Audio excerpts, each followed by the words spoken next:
Hello everyone, welcome back to another installment of Splash HD's weekend event. Today we have a very exciting event. We have a 3v3 relay for the entire N.Sane Trilogy. We did this a little bit ago with any percent, and today we're bringing you max completion variant.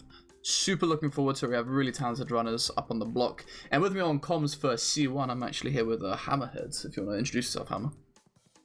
Hello everyone, I'm Hammerhead. I run Crash and Spyro, and I'm gonna be commentating here. Gonna be a fun time. Really looking forward to this race. It should be pretty close, and these people very talented, and it should be a good show for everyone. How about if you hit us with some predictions? I guess you see the lineup right now. You see the kind of runners on the block. Who do you think will? What kind of team do you think will pull out the bag today? I'm looking at him. If I had to put money down, I think I'd put money down on Team Queen, which is Raymandicoot, Potty, and McCrodi. But would not be surprised at going either way. Cookie, Groovy, and Murcaz are all still very talented runners. So yeah.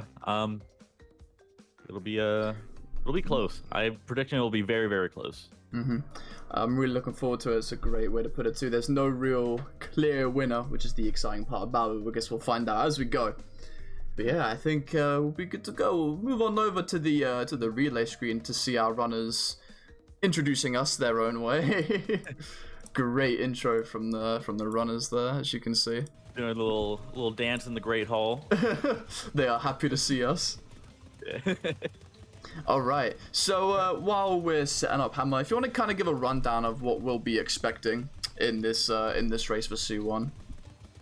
So for Crash 1, 105%. Basically, to get the mass completion, you will have to complete all the levels.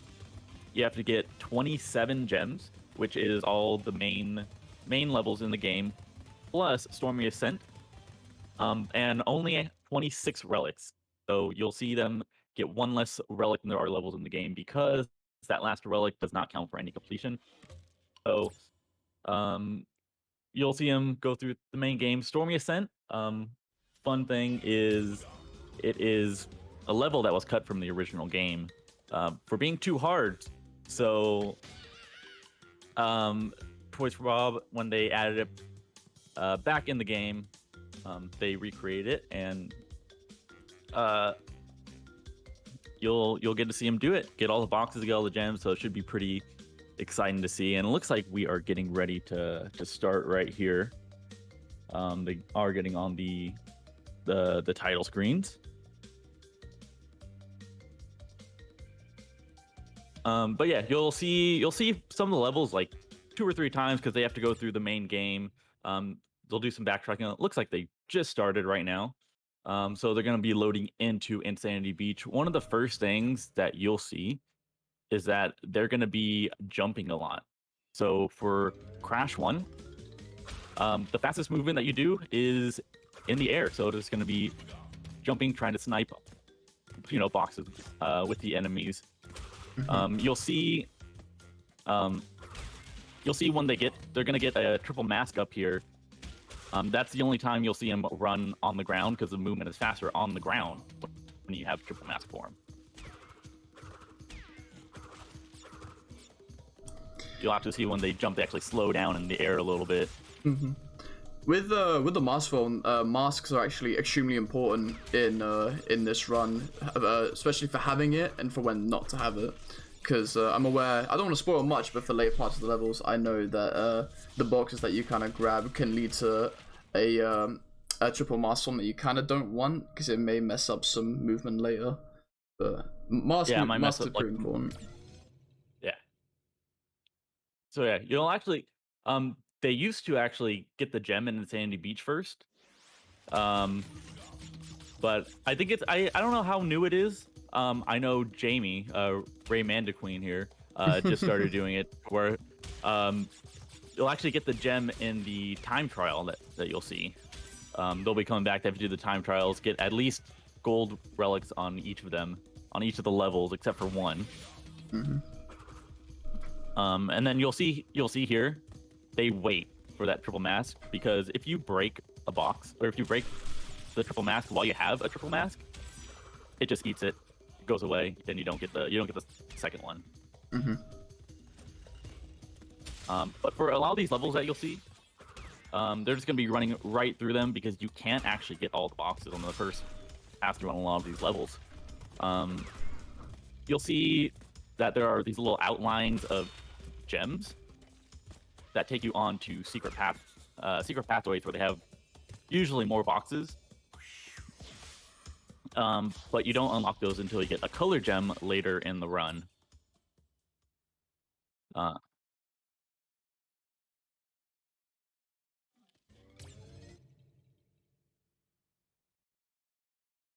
Okay.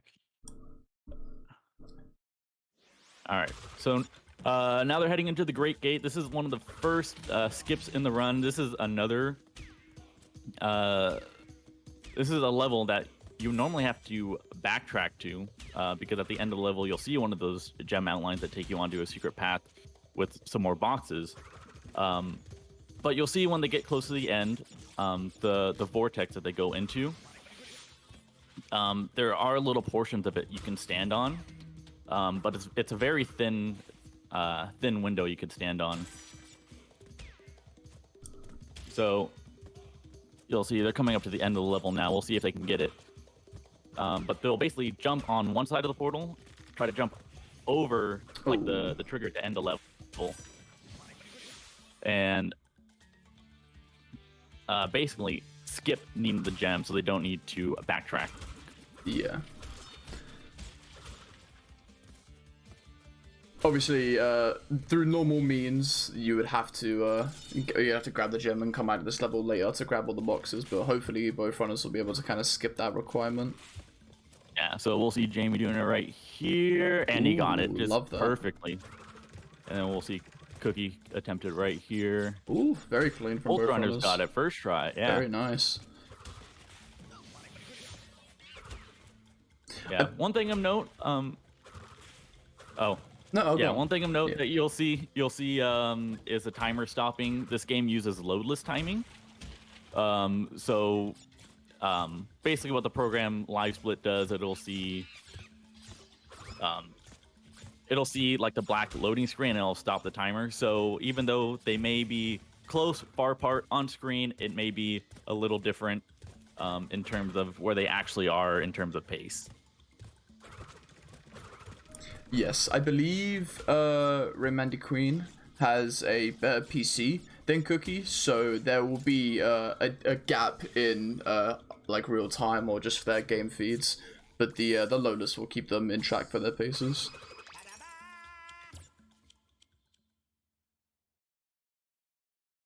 I think it's very, very close. Well, Cookie's in the lead. Yeah, it looks like by 2 seconds. Looks like. Yeah, a second and a half right there, which is close. Now I know with C1 the early game is chill. Early game's fine. I know it's around the end game, mid to end game is where things get a little dodgy.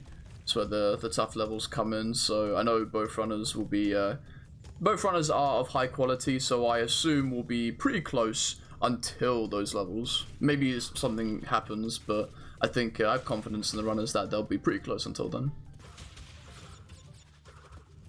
Yeah, there is a portion of the run that people do call the Gauntlet, which is kind of in between Native Fortress and I think around like Kuala Kong is where there's a lot of very difficult levels in a row. We might see some, interesting stuff around that time. But it is a long run. It is going to be about 2 hours. So, it's anyone's game up until the end. I was gonna say the gem was right there on Raymandicoot's screen, and I had like a moment of fear. I was like, he didn't grab the gem, and I remember that they don't grab it. Yeah. So what happens is that actually missing, a box, because you could get all the boxes in boulders on the first go around, but the little end animation screen after the level, it's quicker to just get one box or get no boxes and miss the gem than it is to get the gem. They'll actually get the gem on their revisit when they do the time trial. Because if you get the relic, it actually skips the whole watching crash, getting the gem and everything. It just, after the time trial, it just fades and you go back to the menu. So they're going to save some time there. But yeah, a lot of these levels in the early game, you're just going to see them run through the level. They're going to be getting as many boxes as they can. Because if you didn't notice, at the end of the level, Crash gets pelted. You'll see on Jamie's screen right now. He's just getting pelted with boxes. And they go at about like 10 boxes a second at the end. So the more boxes you collect, the shorter that time is. But you don't want to go out of your way too much for boxes. If they take more than, a tenth of a second to get a box, it's really not worth going for. Right. And normally, the time save sounds really, really small, but when it adds up over how many levels in the run where we don't full complete them, it's a lot of time being lost. Yeah. So they're both in Papu right now, which is probably one of the easiest video game bosses of all time. You'll see him just... Hey, I know the boys. They're sweating right now. They're sweating. I can hear the sweat drops from here trying to do Papu. Jeez. Yeah, and you'll see him go to the center of the level at the very end, just to minimize the time it takes to travel. Because he's gonna bounce on Papu's belly and leave. Looks like Jamie is collected Coco. Ooh, he's representing. And is gonna be playing as Coco for the run. Ooh, alright, that's time loss. It was before the race, everyone was like, "Yo, that's time loss, bro." But he's representing the team, the Queens. He's really. I think it takes about like 12 seconds to unlock Coco and switch over. Right. But. Well, you know what? For the team name, it has to be done. I think. So, to those who don't know, we have Team French on the left, and then Team Queens on the right. The Team Queens being Raymandicoot, Potty, and McCrodi, and Team French being Cookie, Groovy, and Murcaz. They were ambivalent on the fact they had to be the Queens, and I couldn't tell them no. I couldn't.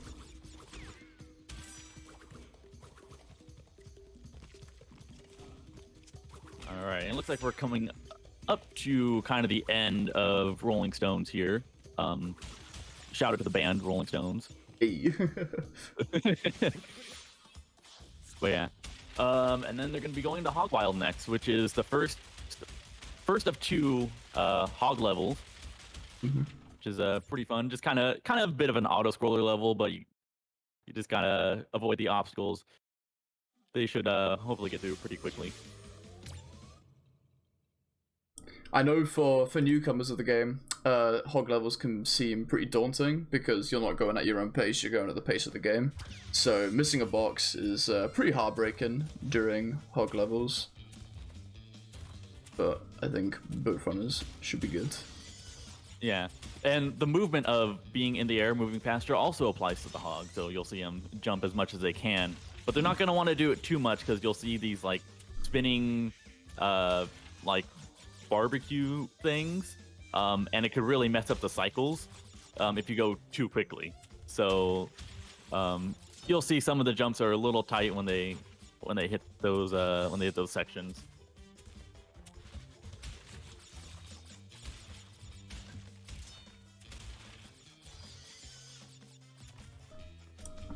Yeah, it does look pretty silly watching the runners just kind of jumping in the air at all times, but there's actually an advantage to doing that, as Hammer went over. So although it does look very silly, it's all good.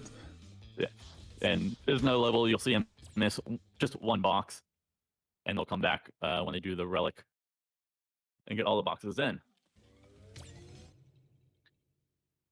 So yeah, now they're on the Native Fortress, which is as I mentioned before, kind of the beginning of the gauntlet, as a lot of people say. So a lot of really tough levels coming up. So never know what's going to happen in these levels. They're not always super consistent with like cycles and everything.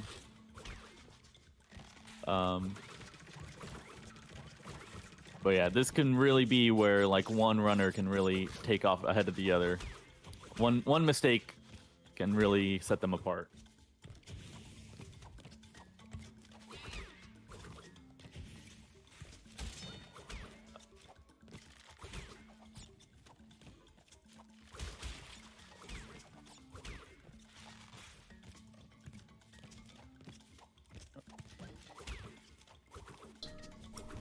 All right. Oh, okay.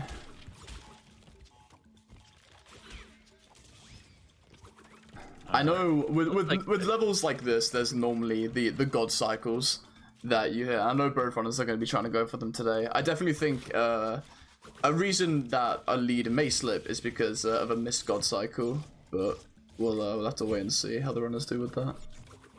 Yeah, cycles very, very important in Crash games. Mm-hmm. So you'll see them like try to go as quickly as they can, especially on these like little flame bounce pads, because they're just on cycles. They'll try to beat them as much as they can, and you'll also see them. If you hit a bouncy object, you know you bounce up in the air. But if you spin right before landing, you actually won't get the bounce. So it allows them to get over them just that much quicker. All right, and you'll see Jamie heading just into the end. Oh, it looks like Cookie took a death. Ooh, there goes the lead. Yeah, damn. Yeah, he had a pretty decent lead, but we're gonna see Jamie heading out first. Yeah, actually into. Oh, it might not be that bad because of Jamie's time loss with Coco. I think he left that level at 12 minutes. I think Cookie might not be that far behind because of the Coco switch. That's true. That's very true. So yeah, it looks like he's only going to be, I don't know, maybe like 15 behind? Maybe. 10, 15 behind.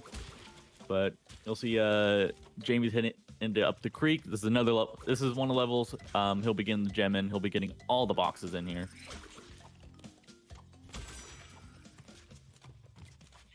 One thing of note, if anybody here has played the original games,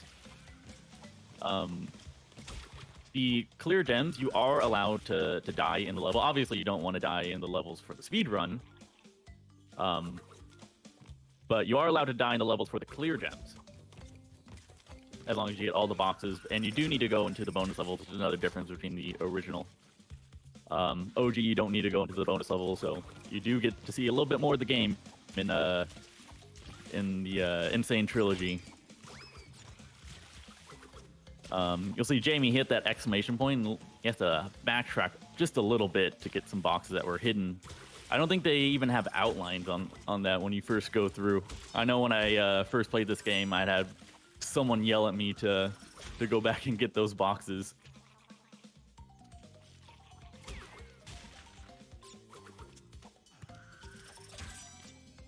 Yeah, and you'll see Jamie heading into the bonus. Classic Twitch chat, yelling at the runner. They know how to do it better, even though you've been running the game for God knows how long. The chat always know. Yeah. Yeah. The bonus levels in this game can be a little tough. You'll see there's 3 different types of bonus levels, which you'll start seeing a bit more of.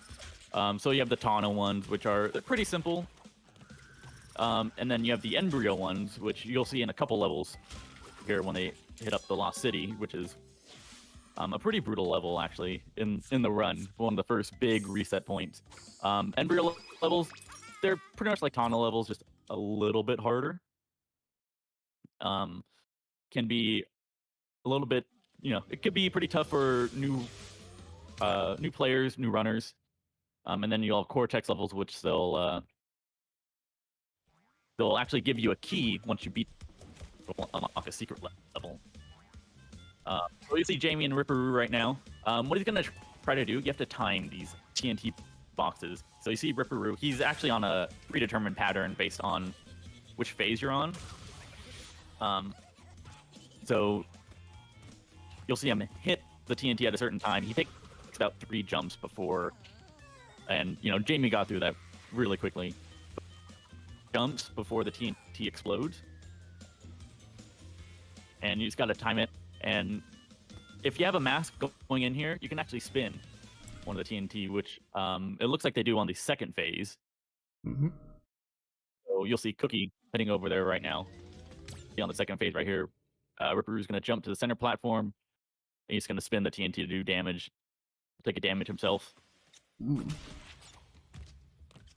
And Jamie, he's heading into the Lost City right now, where you'll see your first color gem of the run. Ooh, okay. And also the hardest level, debatably the hardest level in the run too, for a lot of people, I think.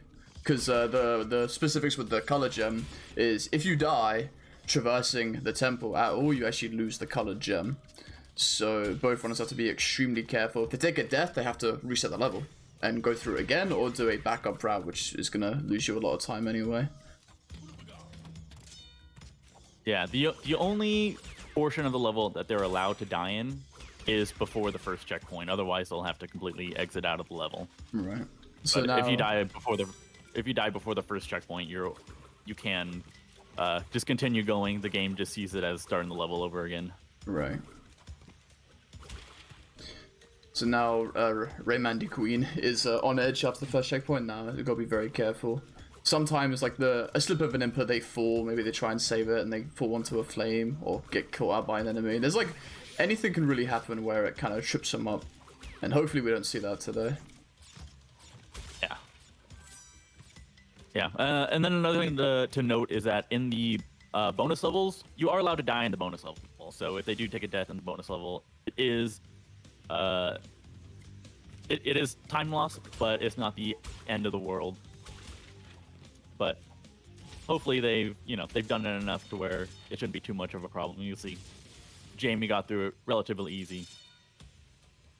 Yeah, one of the annoying things about Crash 1, especially on these little like 2D sections, is that the game actually still has 3D movement even in these 2D sections,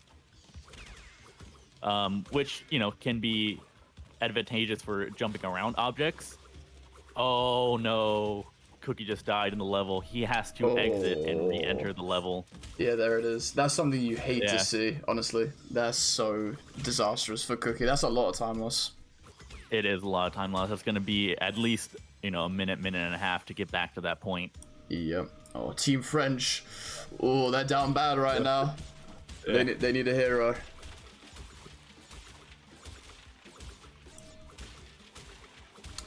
Cookie. So we'll see if Jamie can finish out the level strong. Yeah. I feel Cookie's gonna want to redeem himself. Hopefully he gets back into form for the later parts of the run. If he is feeling a bit tilt right now, or he's not really on his A game, that might come back to bite the team for the later races. Yeah, there still is a lot of the run left. We're only 17 minutes into about a 2-hour run, so anything can still happen. Jamie's out there. So, he's in the clear. Yep. So you see him got the green gem, and the green gem is fun because it allows you to completely skip a later level later in the game. Mm-hmm. But yeah, that's kind of one of the things I was actually saying before the death, is that these 2D sections actually have like some 3D movement to them. So like jumping on that metal crate right there, you could sometimes just fall behind or in front of it and fall right into the fire, which is very annoying, and you can't always tell. You don't really have like the perfect depth perception in some of these levels. Mm-hmm. Yeah, so you'll see Jamie in Temple Ruins right now. This is another level where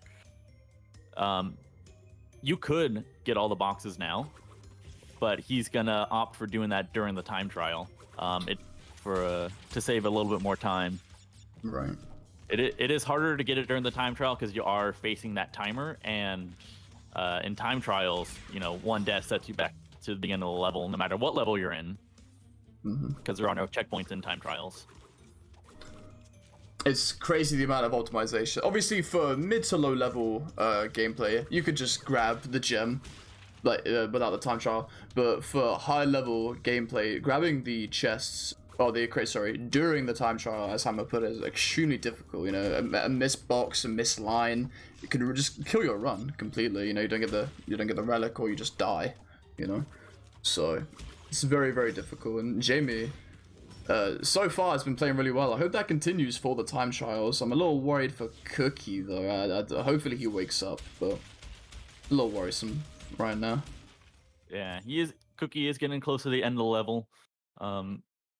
He just has one little stretch left. Hopefully he can get through it. You're going to see Jamie heading on to the first bridge level of the game. If you played the original or N.Sane Trilogy just casually, these levels are brutal. The jumps are very, very tight. But luckily, as you see Jamie doing, you can just kind of run on the edge, run on the ropes, completely skipping like the platform section of the game. Right. One of the differences between OG and N.Sane Trilogy is the hitbox, which becomes very prevalent during this level. In OG, Crash had a square, like a cubic hitbox. So if you're on the ropes, you just hold forward and you're fine. You don't have to adjust or anything. But in N.Sane Trilogy, Crash has a hill-shaped hitbox. So if you're not on the rope perfectly, you could slide off, and you'll see Jamie. He's constantly jumping on and off, and that can be very dangerous. But it looks like he got through that level. So something else really high level is as Hammer went over earlier, jumping actually is quicker than running. So the runners are actually jumping on the rope. And because of the hitbox that Hammer mentioned earlier, any kind of input on the horizontal and you're gone, pretty much, if you're jumping on that rope. Yeah. So very, very dangerous, but Jamie made it look easy. You could even just be holding straight and he'll slip off. Yeah. Jamie made it look it's a little inconsistent. And the lead seems to be growing quite a bit between the runners now. I think Jamie is playing on top of his game right now. Yeah, Jamie playing very well. Jamie is using Coco because he is on Team Queens. He is referred to as Raymandicoot for now. We have Team French on the left and Team Queens on the right, and the Queens have Coco as their representative mascot.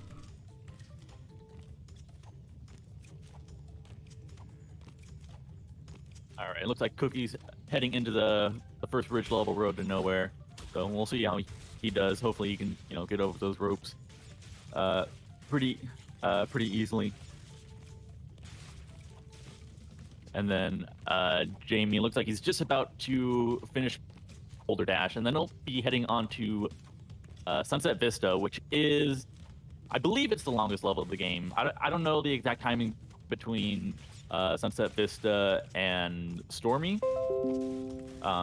but Sunset Vista is a very long level, and you'll be seeing them. They'll be getting all the boxes to get the clear gem, and you'll see the first Cortex bonus. Sorry for the Windows noise that just came up on the stream there. It's my bad.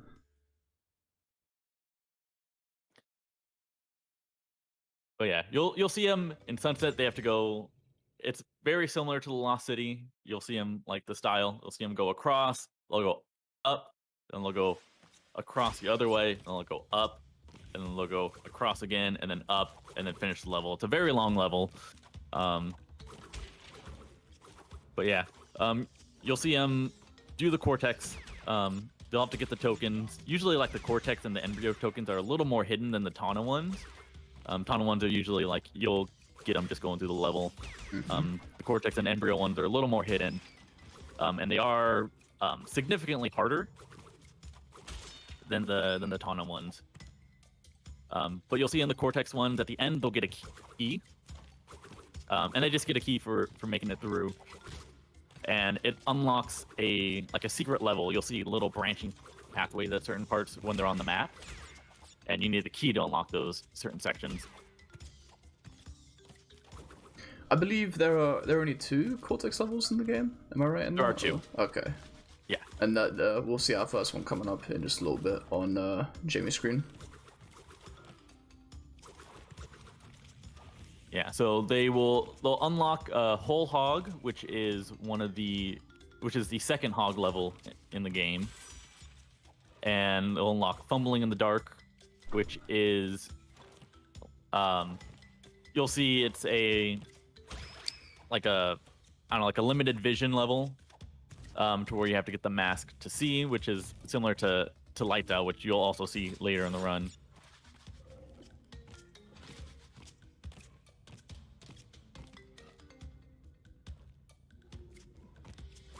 Yeah, you'll see Jamie here waiting for the cycles. Getting that checkpoint definitely makes you miss that cycle. You'll see when he does the time trial later on, he can just run past and make that cycle a lot easier. But unfortunately, having to go out of your way to get some of the boxes messes up some of the cycles, so you just kind of have to adjust on the way. See, Cookie is leaving Boulder Dash right now. And he is going to be heading into Sunset Vista, so you'll see him on the same level for a little bit.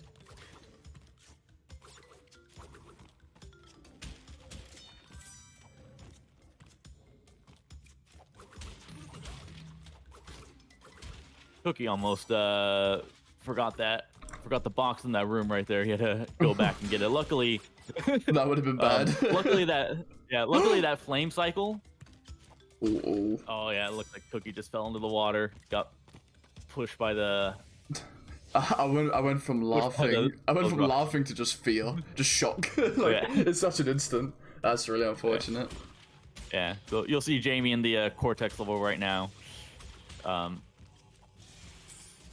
pretty simple. He got through pretty quickly. He does have to wait for the key. You don't automatically get the key.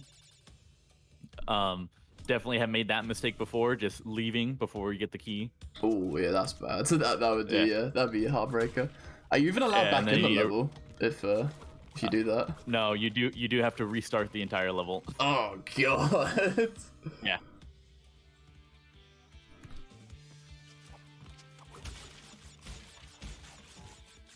Yeah, and then you do want to manage, like, this level, a lot of cycles that you have to look out for. You have the blocks that push you, you got the bats, you got the flames, and some of them you're getting, like, 2 or 3 of them at once, so you have to, like, adjust and manage, just so you don't, take any unwanted damage or taking a death that you don't want. Mm-hmm.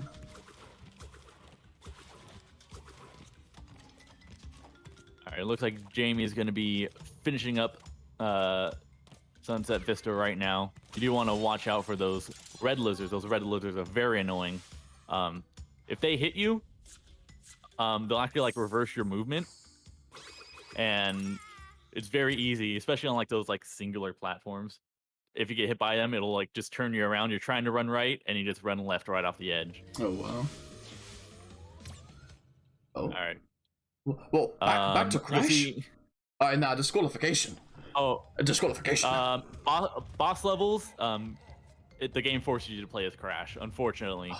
Well, that sounds like an excuse there, Hammer. I don't know about you, boss. I don't know. Yeah. Jamie has to break the rule. Oh. Yeah. Oh, you'll see Jamie switching to 30 frames per second. He's gonna try to do what's called a hyper jump, which is he's gonna try to take damage from the rock to boost over the lava and hit Kuala Kong, and it makes it go a lot quicker. Unfortunately, he did not get it, so he's just going to do the battle normally. He switched back to 60 frames per second. Yeah. You gotta give respect to the runners for attempting it in a marathon setting. It's always really cool to see it, and come the day it's actually like achieved in a marathon setting, then it's a run for the ages. Yeah, there's a few instances of hyper jumps. Basically, the way it works, as I understand it, is that you'll take damage and the game auto bounces you up. But if you get stuck under an object, it keeps wanting to shoot you up, just kind of like a proxy in like some other games, to where you got like some hitboxes colliding and it just wants to eject you. And in Kuala Kong, it makes you just want to. It makes it so you can get across the lava and just spin him 4 times. But looks like Jamie had no issue with the was doing it the normal way, just spinning the big rocks, avoiding hitting the mine carts, and he's out of there. And he's heading into heavy machinery. Yep. Heavy machinery, I think, is one of my favorite themes of levels. I just love like all like the colors and everything, how like all that waste glows.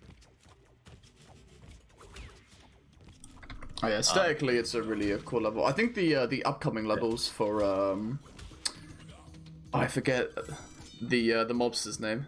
Pinstripe, that's it. Like Pinstripe, yeah. Yeah, Pinstripe themed levels in this like stretch are one of my favorites too. I love the colors that are shown. Just the green is really nice. Yeah, these Crash games, very colorful, very pretty. That's one of the things I love about the N.Sane Trilogy, is that how just great it looks.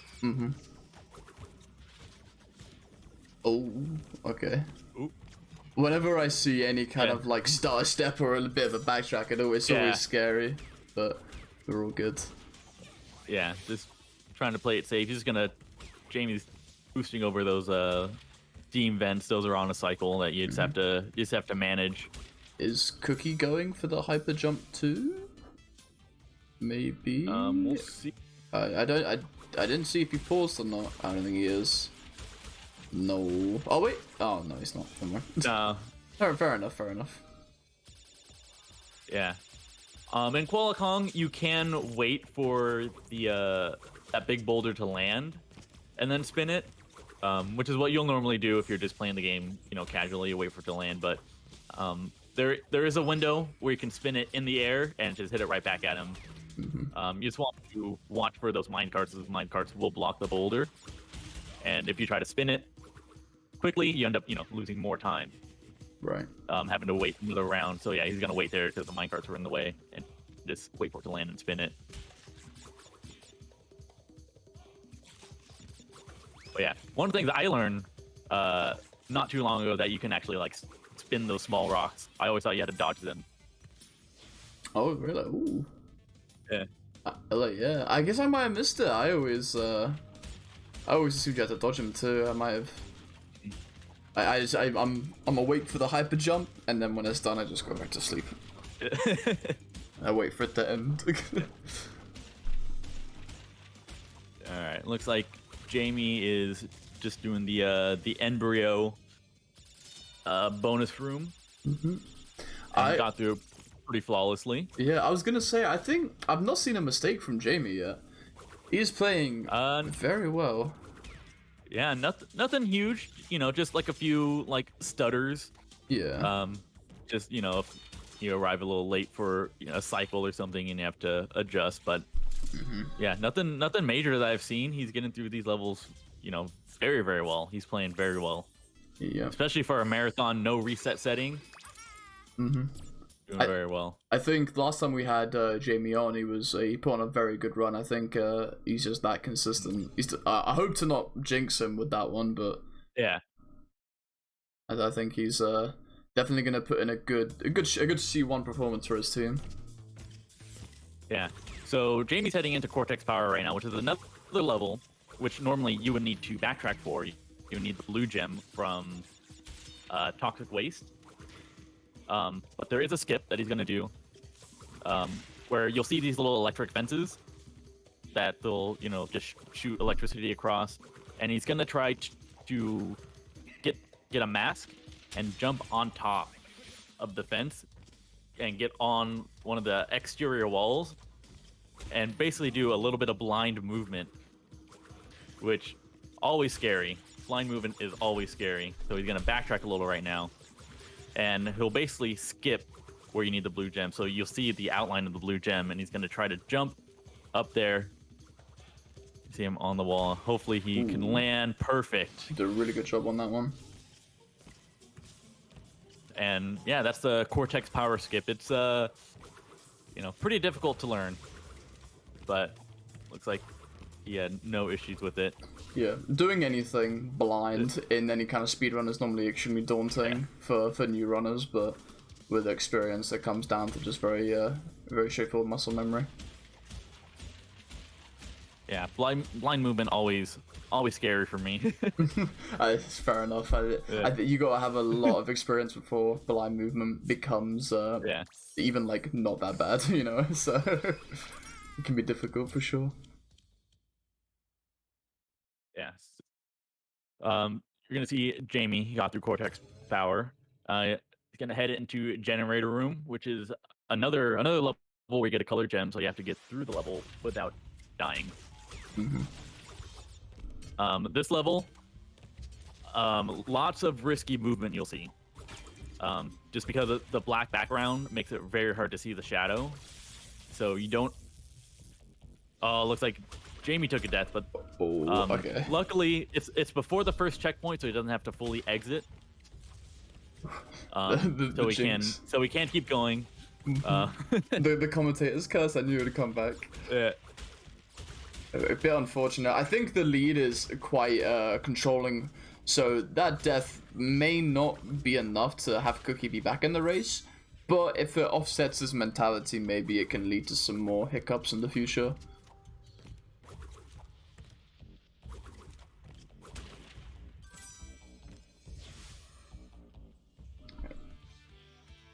All right. Well, yeah, you'll see Jamie heading into the bonus level. And just a reminder again, bonus levels you are allowed to die in. Luckily, the Tana ones aren't too difficult. But you can die and continue on the level to get the color gem. We're going to see Cookie over here going for the Cortex Power skip. So keep an eye out for that.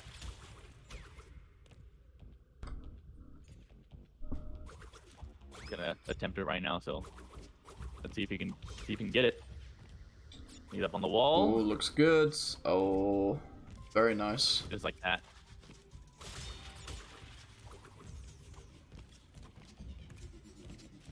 Team French showing up. But yeah, you'll see Jamie. He's cutting a lot of those corners very, very riskily, to say the least. Yeah. I always have fear trying to go for those. It's the small optimizations that end up making tricks be okay to the hardest thing in the run. So yeah, I think both runners are being very careful with what they choose to go all in for. But yeah, you'll see Jamie. He got out of there with the orange gem. Small hiccup at the beginning, but he got through it, and he's going to be going into Toxic Waste next. Arguably, one of the biggest banger musics in the game. Ooh. Oh, you have to see the high call for that one. It's gonna a serious discussion is gonna take place for that one. Nah, I really like this theme too. It's one of my favorites for sure. Yeah, this is another Toxic Waste is another color gem level, so you'll be trying to get through it without dying. Dies as that level come back in. You'll see these bouncy barrels start coming in like the second half of the level. Those are very hard to gauge. Because they're coming at you. The depth perception is very hard in this level. Oh yeah. Especially starting out. I actually learned recently that there's these little lines on the ground that it indicates where they bounce, so you can judge where they're gonna be. Oh yeah. So before I learned about that, I was just kind of running and praying. Praying to Bob. But you could, yeah. But you can also see them. They'll kind of jump around. A little risky jumping over the waist. But they'll try to jump around some of those barrels just to avoid getting hit.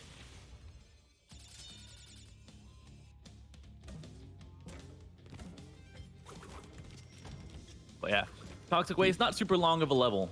So James is gonna exiting right now. He got through it very cleanly. Would you say the easiest colored gem to get in the run? It was either that or Lights Out. Lights Out's a pretty easy color gem. Oh, true. Yeah, that level, it'll be coming up pretty soon. That's basically just if you run forward and just keep holding forward, you'll like hit the cycles. Oh, fair enough. Oh, yeah. Jamie's crashed again. I don't know, boys. He's breaking the code right now. Yeah. Jamie, he's into the third? fourth boss level of the game, which is Pinstripe. Yeah. If you saw, he actually skipped one of the points where you could damage him. It actually saves a few seconds because Pinstripe will, instead of jumping up on the table on one of them, he'll just go back and forth, which saves about like 3 to 4 seconds. And you'll see Jamie, he could just hide under the table for this last hit and, you know, get through Pinstripe. Not that hard of a boss level. Just got to make sure you're in the right position.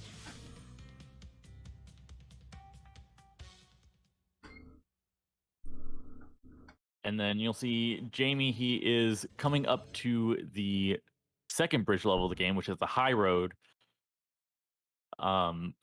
This is the bane of a lot of players' existence, especially the first time going through. You have this first section where you have to pretty much blind jump. You have the little Wumpa fruit helping you out to tell you where the platforms are, but they're invisible and they don't show up until you're pretty much on them. All right, you see Cookie, he's heading into the bonus level and Toxic Waste right now. Let's see if he can get through the rest of this level without dying.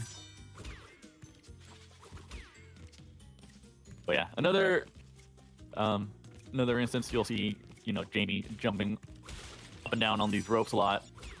You know, just little micro adjustments to not fall off those ropes. Jamie really going all out, jumping on the ropes too. Nutcase.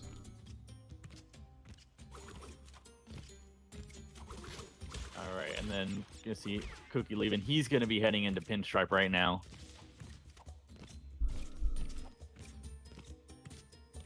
So, do we have like a time update on like where these runners are? In comparison to that PB, no, I don't. I can have a little quick look at Jamie's. I think for Cookie, I'm a little worried to check because of his deaths, but I think Jamie's been playing really well, so I'll have a little peep just to see what we're looking at right now. Okay. Yeah, I was wondering about where they were in comparison to each other.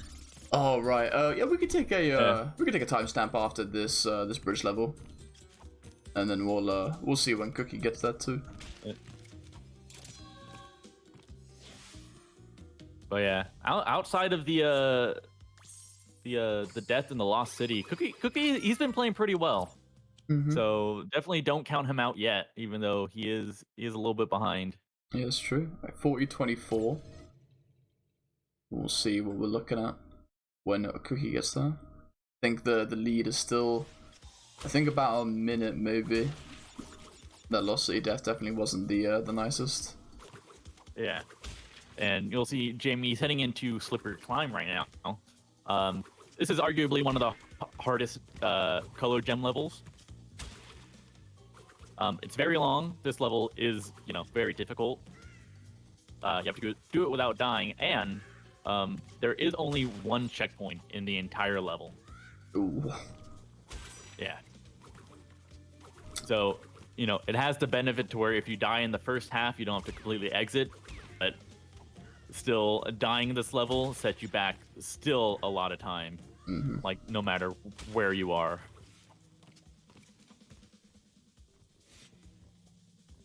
So yeah, you'll see Jamie, he's already like at the end of like the first horizontal section, and you know, still isn't even at the first and only checkpoint.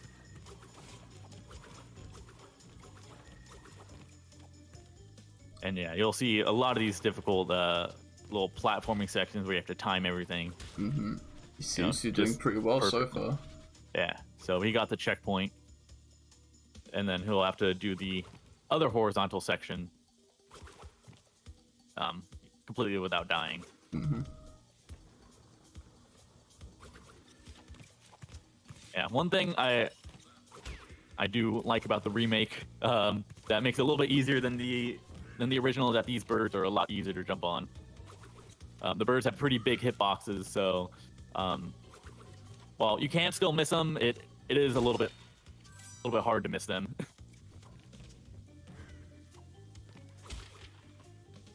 Yeah, also that little I think Jamie actually jumped there.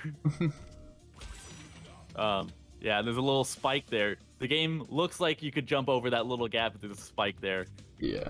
Got me. Okay. It's gotten me so many times.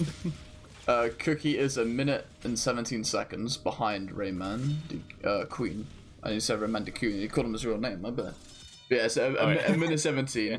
difference. I think the Lost City Death, and I think Jamie just had a lot more polished gameplay. Obviously, the mistakes have added up, but definitely in terms of like flawless levels from both runners, I think Jamie's been saving a couple seconds here and there, just for his cycles. Oh, Murcaz in the chat, not a happy lad right now.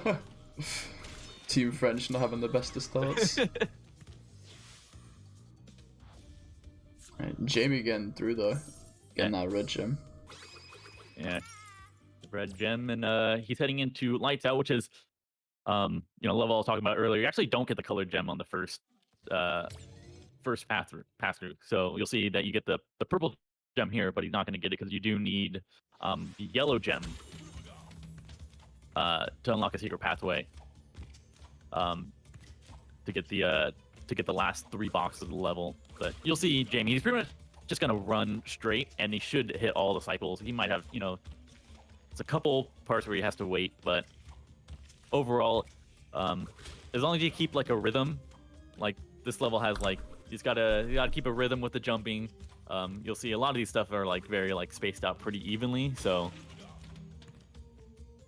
just as long as you keep a rhythm going through it, you should be through just fine.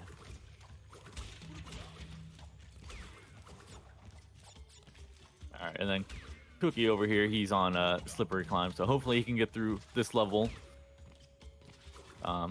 If a death takes place in this level for Cookie, it will not be good for Team French.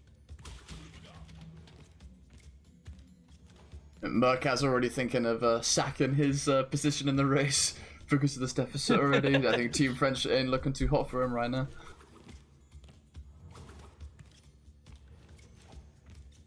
Yeah. As much of a lead Jamie can get in Crash 1 will help out Team Queens immensely. Cookie is he is the world record holder for this category. Mm-hmm. Jamie, not far behind. He's about 1.5 minutes behind his PB versus Cookie's. So anytime he could make up here is be very, very helpful for Team Queens. Right. All right, and then Jamie, he's heading into Jaws of Darkness right now. The second Cortex, where we'll get like the Cortex bonus level, to get another key to unlock a bonus level in the game. I actually don't know which key unlocks which level, so yeah, we'll see. Cookie just finishing up Slippery Climb. He got the red gem.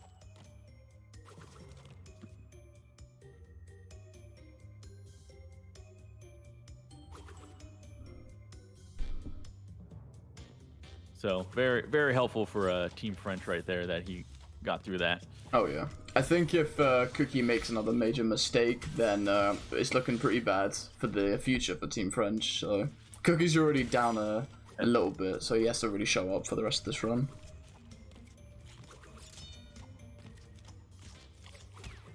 Yeah, but we're less than halfway through the run. Mm-hmm. So there's still is a lot of time for Cookie to make up time. You'll see Jamie's heading on to this little bonus section he unlocked with the blue gem that he got from Toxic Waste. Some platforming here. Got the triple mass to break those whatever math you need to do to figure out how many boxes are there. Just get a mathematician in here. Really need some boxes counted as soon as possible. My brain is mush. I can't count to save my life. But yeah, those little like slamming blocks, I don't know what they're actually called, but I know in NST, because obviously the remake is a perfect game with absolutely no bugs. Of course. They can go off cycle and make it so it's like nearly impossible to get through them sometimes without like waiting a long time. But yeah, you'll see Jamie heading into the second Cortex bonus level. He's going to be using his mass to damage abuse, to break those, to explode those TNT early, so he didn't have to wait for them. There we go. Waited for the key, and he's out. Very clean. Very quickly. Yeah, it was really good. Yeah, this you'll see that there's like those little invisible blocks there. I think Crash 1 does like a very good job of indicating when there's something hidden. Unlike another Crash game that some of these people play. Oh, got some shade, Hammer. You're throw some. Nothing wrong with the game, but that did annoy me. I really only played the game once. I'm talking about Crash 4, by the way. Oh yeah. Oh. Cookie is dead. Okay. I apologize for Cookie's frames. His internet is not holding up too hot. Yeah, man is stuttering right now. Not much I can do on my end, I'm afraid. We'll see Jamie wait here for those cycles on those blocks. They got through Jaws of Darkness very, very clean. Yeah, Jamie again. He's doing really well, but obviously besides that death he had a little bit ago, it's been a pretty strong run. Again, as Hammer said prior, we're not even halfway through it. But if Jamie keeps this play going, I think he's gonna have a really good run. Yeah, the time trials can be brutal. You'll see Jamie, because he got the green gem earlier. He's gonna go up on that little secret platform, and hardest level in the game right there, Castle Machinery. Oh, yeah. The hard part he's is gonna not get falling pelted with asleep. boxes.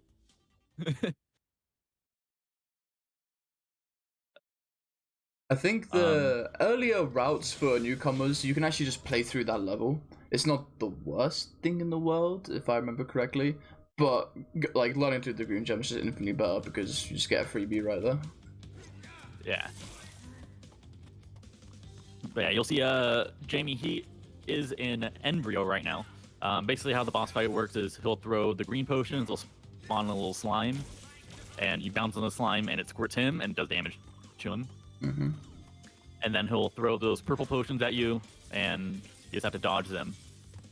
And then once you get him down to like 1 health, he'll go into a second phase, which you'll see him, they'll jump on one of the blocks that fall, and you have to jump on his embryo's head. But what they're going to try to do is they're going to try to just stay up there, because usually you'll jump on him and then he'll bounce off, and then he'll like start slamming the ground, and then another block will fall and jump on him again. But you'll see Jamie, he's just standing up there. He vibing. Just standing and just doing damage. Yeah, he pulled that off perfectly. It was really good. He actually got the quick one to where he jumps on there as embryo is growing. There is a little bit slower strat you can do to wait for like the first block to fall and jump on him, but Jamie went for the quick one, saving a few seconds. But Jamie is really going through in this run. I'll be honest with you. I've not. He went for the Kuala Kong hyper jump. He's gone for that. I know dying on embryo is pretty devastating if you mess up that setup. So yeah. It while not being like a super long fight, it is probably about like a minute to get back to that point. Yeah. So very risky, but it paid off, of course. Yeah. So Jamie is in the lab right now. It's like the last main level of the game. So after this, we'll start going back and doing like some time trials and get backtracking on like some of the gems. And this is another level where you have to get a colored gem in. So we have to do this level again without dying. So we get the yellow gem in this one. And Cookie just pulled off the extremely difficult castle machinery. Oh yeah. Yeah. It's dangerous. Again, I can hear the sweat drips from here. He's sweating for that one. C1 estimate is about 2 hours. Yeah. Loadless or real time? Loadless. So, depending on the computers, it can be about like 210, 215. Right. I think for this race, we've been live about an hour. Say another hour 20. and we'll be good to go with C4. Yeah. Oh, C2 rather. Mm-hmm. Yeah, Jamie got the yellow gem, so we got through the lab without dying. Pretty big. That's a difficult level to get. Oh, looks like Cookie took a death in Embryo, which is going to be another probably about like 40 seconds to Yeah. get back. I saw Cookie kind of like pulled away from the corner during that setup, so I was a little worried that would buy him back, and it sadly did.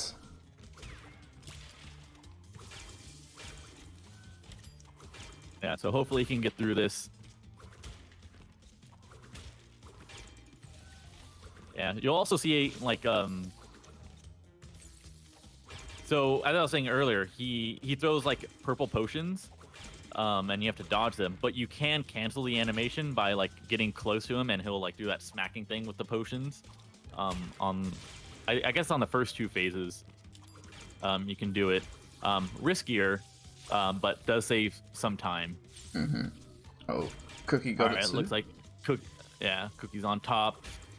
And once you're up there, you're pretty safe. You just have to like run forward. You just have to jump once to avoid falling off after the first hit, but it's pretty safe once you're up there. Mm-hmm. So yeah, you'll see Jamie. He did the lab again, this time going for the time trial. What I've noticed from the time trials is that for Crash 1, the times they're pretty lenient. Right. In my experience, like you don't have to go. Actually, like the harder levels to get gold in are the easier shorter levels because the timing is a lot more tight. But Jamie just took a death. Luckily, it was at the beginning of the level, so shouldn't be too bad of a time loss. Maybe about like 10-15 seconds. Yeah. I think there was a pattern with it where the time trials got harder as the installments went on. I think they didn't playtest their game too much, so they kind of ballparked the time. Like, yeah, we'll go with that.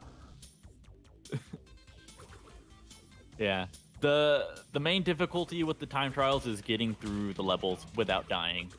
Oh yeah. And with how some of them are routed. Oh, sorry. Yeah, go on. While you see them, like, playing through these levels without dying for the most part, doing it with that little timer in the bottom right is a little bit more stressful. Oh yeah, especially when they have a routed where they actually get clear gems while they're doing the time trials. That kind of double pressure can be a bit bad. Yeah, you'll actually see them, Jamie doing that in Castle Machinery right now. He's getting all the boxes in this level, so he's getting all the gems, which makes the timing a little bit more tight because they do need a gold relic, at least a gold relic in all but one of the levels. Mm-hmm. So getting all the boxes while trying to get a gold relic is, a little bit difficult in some of them.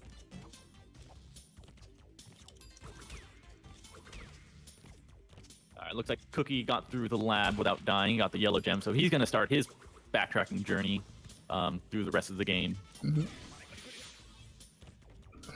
Yeah, you can imagine how stressful it is doing a time trial with your life split on the screen too. Oh god. Two timers? 2 timers. Jeez, no shot. Yeah.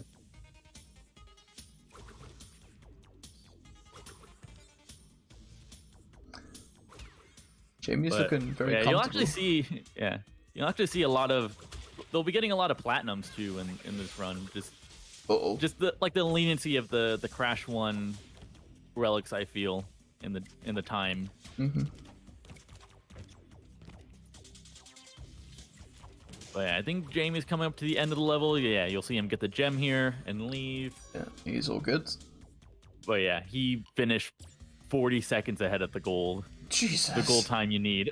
They definitely. you need a 2:37 to get a gold in that level. So these later longer levels definitely have a lot more room for error. Right. But it's at the expense of the level being that much harder. Yeah. I know they ended up becoming very tricky with them with other installments like Crash 4. I know some time trials in Crash 4, like the Bob relics, I think they're called. Some of them are pretty nuts, but I guess they didn't know how to playtest their levels in this early stage of development. In the series anyway. So yeah, the nice 40-second leeway is always cool. Yeah, Crash 1, like the original Crash 1, actually didn't have time trials. Time trials actually didn't come until Crash 3. Oh. So these levels were not built around having, you know, time trial requirements for. Right. So.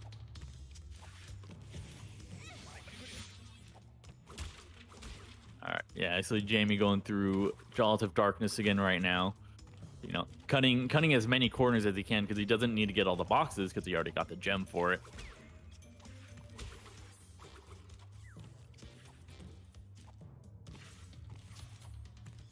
But yeah, those spear cycles can be a little tricky to get. Also the bats. The bats are very annoying in this level because they're flying at you, you know, instead of from the side in like some other levels. Depth perception again being very difficult. Yeah. Oh, our local hero Gaffy Taffy in the chat. What's up, brother?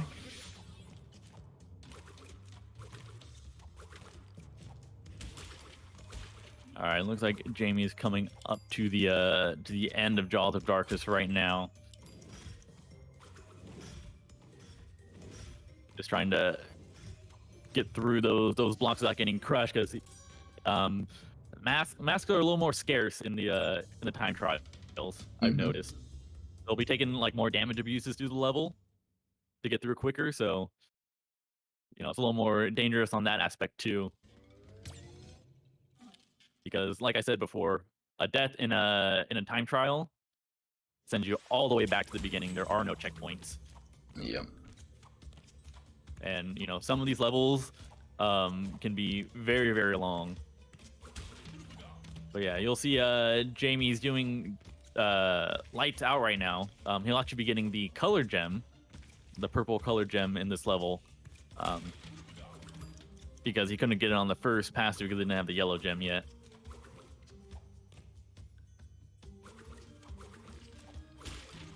I believe it's actually better to do it like this, even casually, because you get the relic even when you take the other exit for the purple gem. I believe that's this level, or am I going crazy? Okay. Yeah, you'll get the relic as well.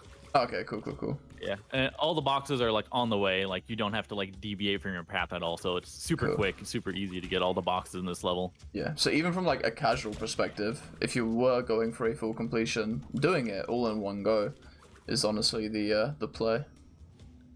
Yeah. I don't know how much longer the level is from this point, but yeah, just taking this exit up here is just a lot it easier. ends right here. Yeah. Yeah. Yeah, I think it actually is quicker. Like, just generally, even if you didn't need the boxes, I think it's just quicker to take that path up to the portal right there than finish the level. So, right, it's a win on the casual side too. Yeah, on the casual side too. Yeah, Cookie just entered Jaws of Darkness. We'll see if he can get through this. Ooh. Wait, Jamie went back in the level? He's doing Fumbling in the Dark right now. Oh, okay, sorry. Which is one of the levels you unlock with the key.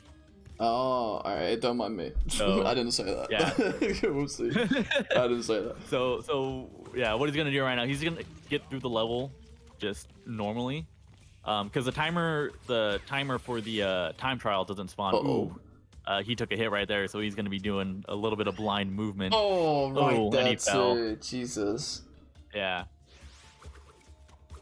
Oh, and that took him all the way back to the beginning of the level. Yeah, some nasty time loss there. Yeah, he's probably going to lose about 30 seconds there. First, like, you know, kind of big mistake from Jamie. So Cookie's going to hopefully he'll take some advantage of this and make up some time lost.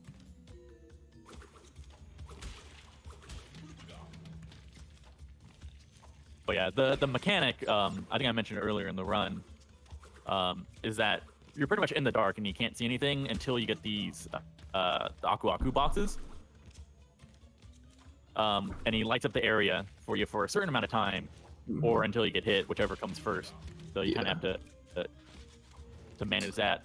I guess the rules of the masks that are applied normally aren't actually applied here. They don't stack, and you don't get triple. Yeah. So yeah, they do not stack. So you're limited to pretty much just one hit. Yeah. Throughout the entire level. I believe there's a timer on it too, if I remember correctly. There is a timer. I don't know. I don't know how long it lasts. It's not too long. It's usually like just enough to get you to the next box. You actually see here that that mask that Jamie just like went past you, like the previous one runs out just right before, so you have to use those rats to snipe the next box. Oh wow. To use to the end of the level. But yeah, you'll see Jamie, he'll exit and then pretty much enter the level again right now, which he'll be doing the time trial and getting the gem for. Because the timer for the time trial doesn't show up until you beat the level once. And this is like one of the levels where you might miss it. You have to go backwards at the beginning to get some boxes. Yeah, very sneaky. So if you're ever doing this level and you're missing 7 boxes, you didn't go backwards at the beginning. Because everything else is pretty much on the way. Alright. Alright, looks like Cookie got through Lights Out pretty flawlessly. Oh yeah? I think they're on the same level now, I believe. Yeah. Yeah. Yeah. Jamie, he's on the Jamie's on the time trial / gem. Cookie's gonna be doing it for the first time right now. Right. Just getting through the level, so technically Cookie's about a level behind.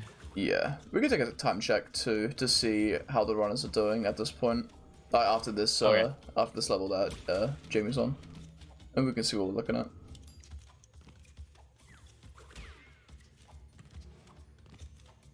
Yeah, fumbling is it's a difficult level to try to do. It has has a lot of precise jumps. You'll see like those little like brick portions you have to jump on, very small and very hard to gauge. And then there's like these parts you have to jump on the spiders. You'll see Jamie jumping on 2 of them in a row, and then 3 of them in a row at the end of the level here. Ooh. And you got that snipe perfectly. Yeah, that was good. Yeah.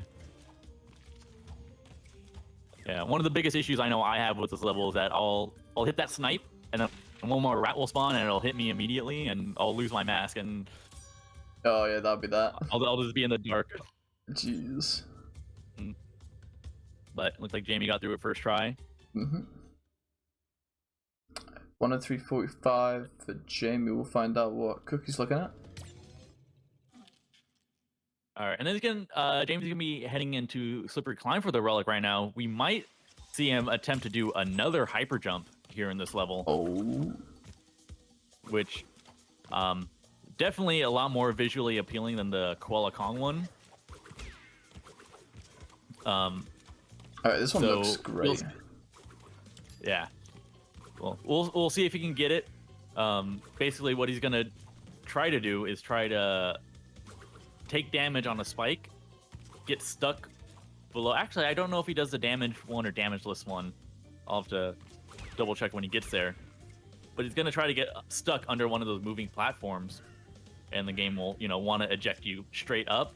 And he's gonna try to get on top of the wall of the level and just run across. And the hard part about that is that the camera doesn't move when he's up there. So he'll be looking at the same spot, but he'll still be running along the wall. So he has to make note of the time he's at when he gets up there. To know when to jump off to get into the vortex. Yeah. Again. Right. He missed it. Well, let's see. He has a mask. He might try to do a damage one right up here. Oh, he is? Oh, that's unfortunate. He did not get it.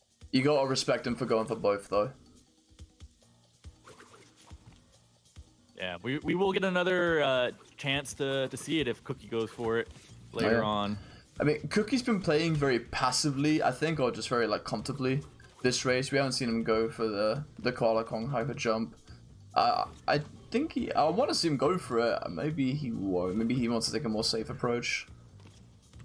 Yeah, definitely. Like if you do make some mistakes and you are behind, you may want to take like a safer option moving forward, just to avoid any more damages moving forward.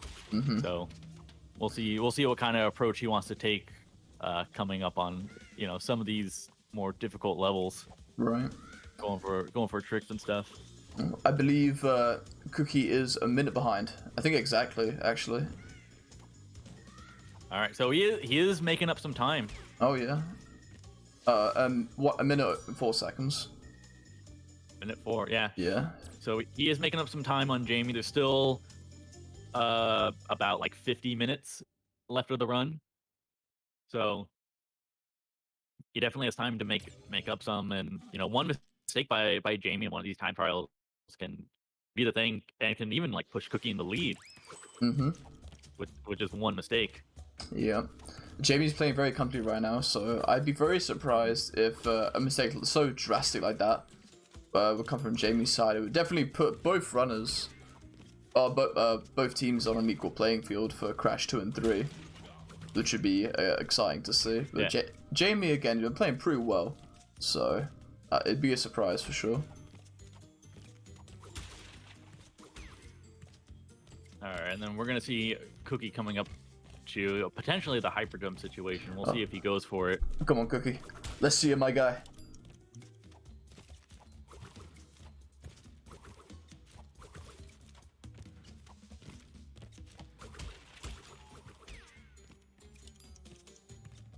Alright.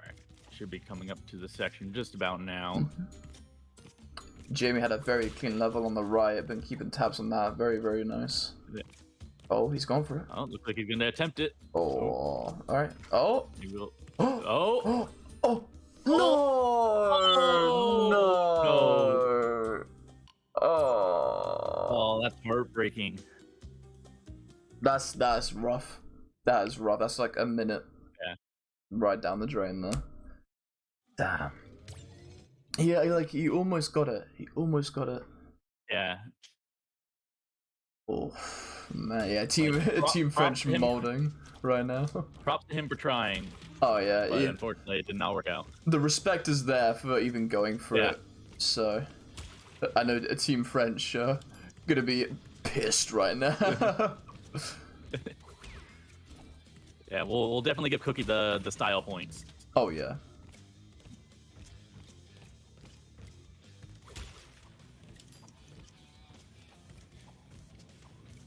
Yeah, I don't know if we'll see him go for it again. If he goes for it again, I'm gonna freak out. Honestly, I'm like scared to see him go for it again.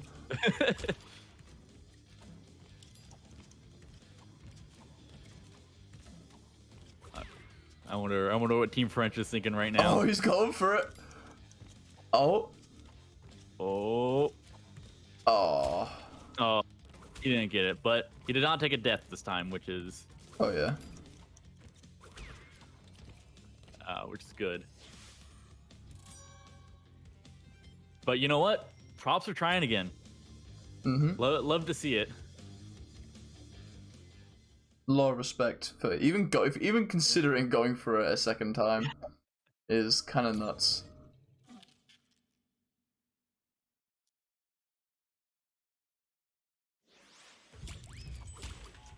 All right, see Jamie. He's heading into generator room right now for the relic. This one, I know at least in my experience, is probably one of the tighter gold relics in the run.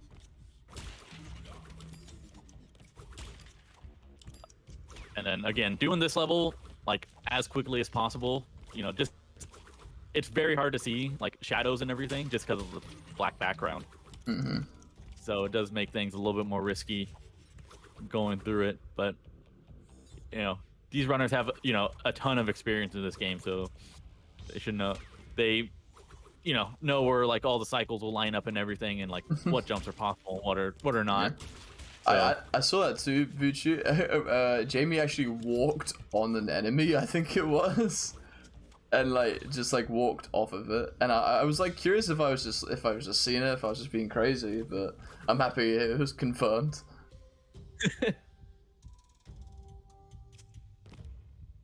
Yeah, I'm assuming it was one of those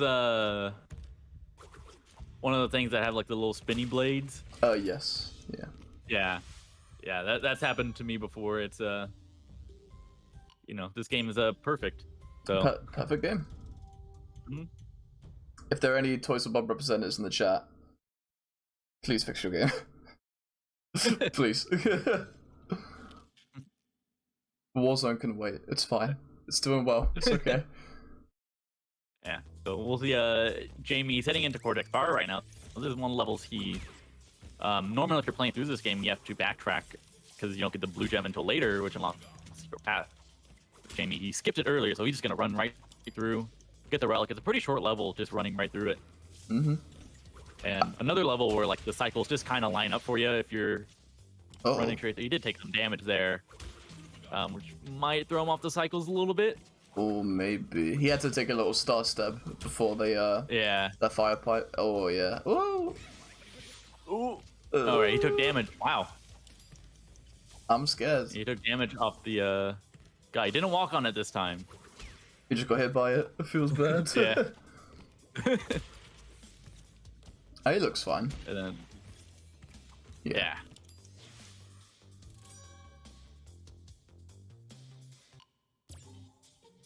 All right. Yeah, Cookie's heading into toxic waste right now. Going for the relic. Oh, that's intentional. Ooh. All right. Cool.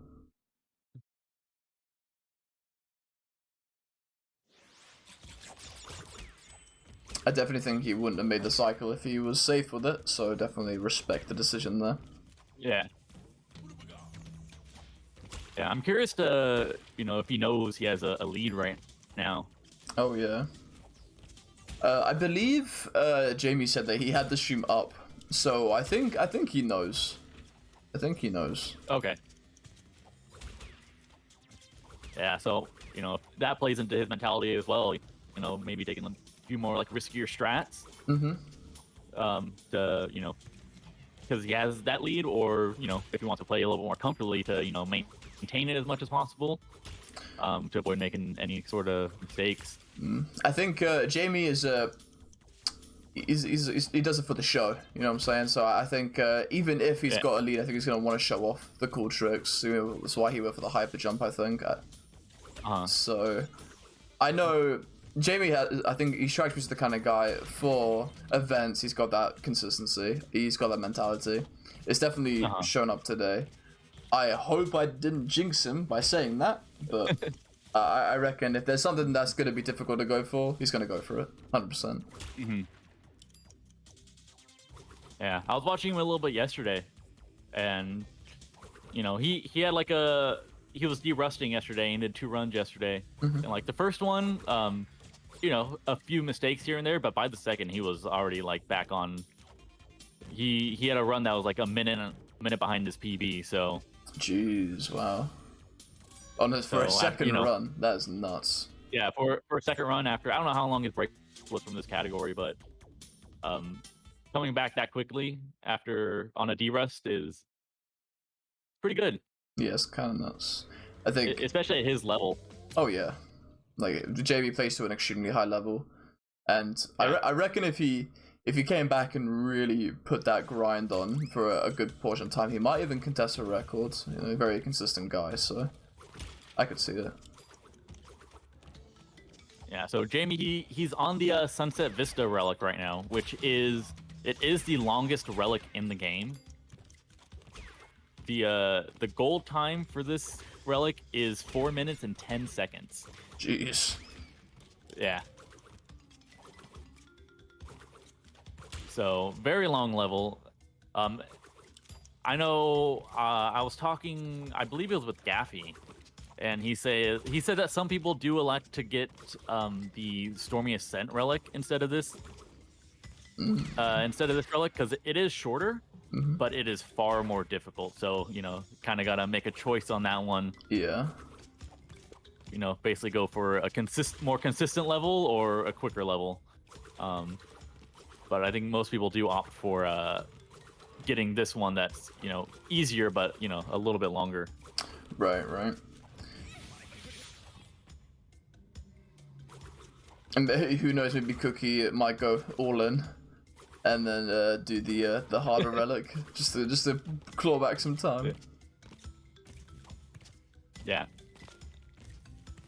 So even though this is the completion category, because Stormy Ascent was added after the game came out, so you get percentage for getting all the relics, and you get, you know, percentage for getting all the gold relics.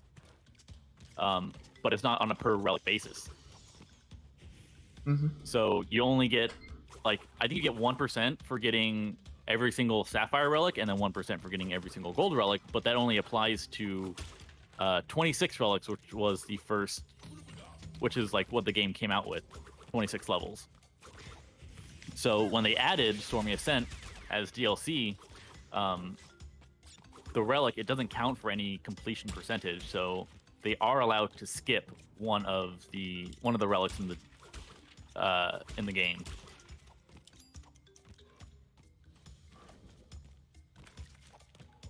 Is this the longest relic in the game? Sunset, yes. Yeah. What's the gap in terms of, like, from this, like, the second longest? Because I've seen a couple, like, 2-minute levels which have been like whatever, but a 4-minute relic seems nuts. I don't know what the relic time is for Stormy. I do know for Slippery Climb it's 3 minutes. And I think that's the second longest, that are at least on my splits. Right, fair enough.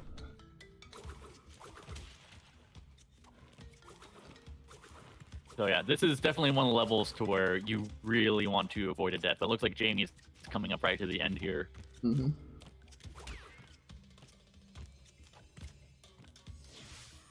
Yeah, 4 minutes 10-second hold, and he got it in a 250. Oh right, fair enough. So, okay, yeah. Shows you the amount of, like, leeway you have on some of these longer levels. Oh yeah. That level is very dependent on cycles, so I guess for someone who isn't speedrunning the game, going for full completion, that might be it's a forgiving one for sure. But yeah, for speedrunners who practice the level day in day out, it's very, very, very, very comfortable. Yeah.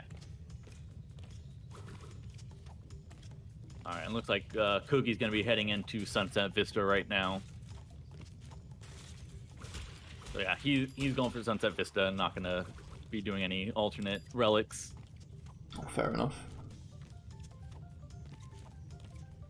Yeah, and then you'll see on Jamie's screen, he's doing boulders right now, which is, he'll be getting the gem and the relic in this level, but you don't have enough time to get, you know, both in one go. So you'll see him go down to the secret area, which, you know, he unlocked with the color gem. And then he'll restart the time trial, which sends him all the way back to the beginning of the level, but he does keep the gem. Oh, Cookie took a death. Ooh, it was 20, about 30 actually. Yeah.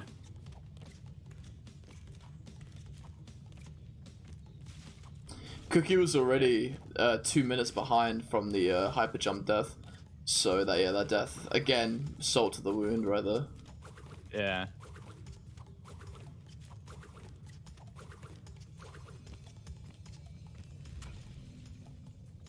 Yeah, luckily to, like, you know, minimize losses, it was at the beginning of the level, not later.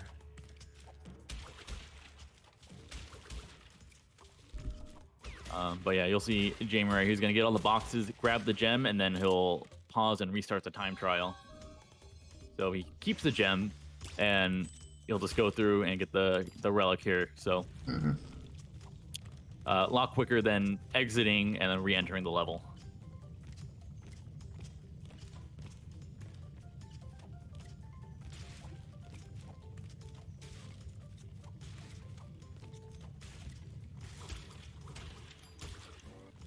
Yeah, and then we'll keep an eye on Cookie for a little. Oh, Cookie fell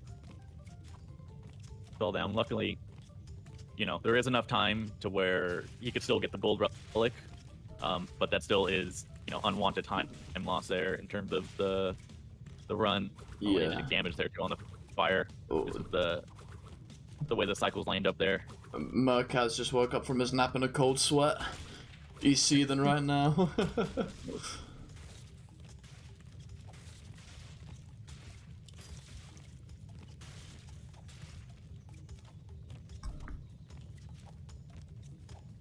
But yeah, again, Jamie playing very, very well. As much time as he can get for Team Queens is going to be, very helpful in the long run. Because there are 2 more games after this that you guys get to see.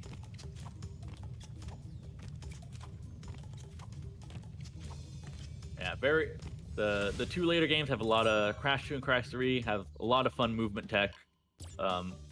Crash 1, you get the jump and spin. You run, jump, and spin through all the levels. But Crash 2 and 3, they do add like a little bit more. They do add a lot more movement tech in there, and it should be fun to see that too. All right, and you'll see Jamie. He's heading into the second hog level. Whole hog. This is the other level that you unlock with the key from the Cortex bonus levels.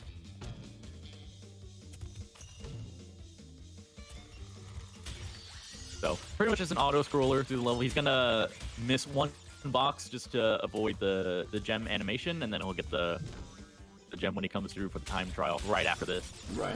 So for teams, on Team Queen, which is the right side, we have Raymandicoot, Potty, and McCrodi. And then on Team French, we have Cookie. We have a Cookie, Groovy, sorry, and Murcaz. And Murcaz was in here a little earlier, not very happy with Cookie because of the time losses, but thank God he's asleep right now. He's probably having nightmares. Yeah, looks like Cookie got through Sunset Vista. Even with that fall, he still finished far ahead of the gold relic time. So unfortunately, he did take the death on the first half of the level before. So he's heading into boulders right now. He's gonna be doing he's gonna be getting the gem first, and then he'll quit the time trial, send him back to the beginning, and then get in the relic second way through. If anyone has a good name for Potty that plays into the word crown, I'd be more than happy to change it, because Potty was very adamant on not wearing the crown, and for the queens, that's a bit of an insult on the queens. I'll be honest with you. I don't know.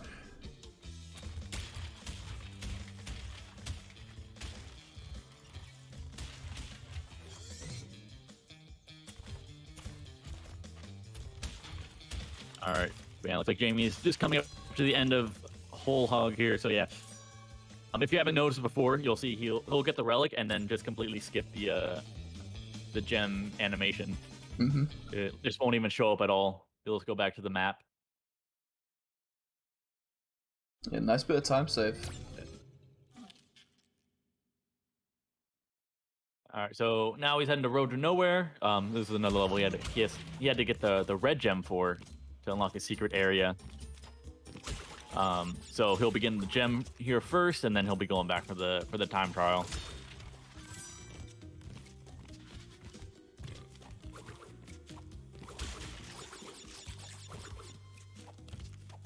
Alright, looks like Cookie's going down to the secret area. He unlocked with the purple gem, and you'll see him like set the time trial after this.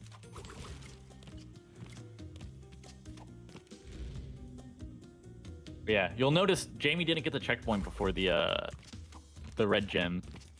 Basically, just because this area, it does take time to get these boxes for, and if you die, if you get the checkpoint first and then die, you have to do this whole section over again. So he's gonna elect to get the checkpoint after, just in case. There's a little safety precaution. Right. You can't blame him. Playing it safe in a big setting is obviously important. Yeah, and it's not not really much of a. I don't even know if it's any time lost to do that. So. Ooh, okay. Why not? Yeah, yeah.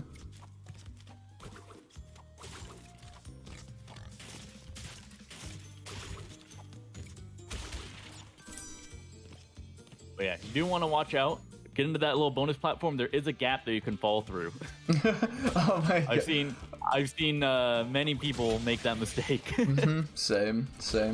And it's trying to run onto it and they just fall. Yeah, and then the same like head turn shock on their face. It's the same with everyone. I love it.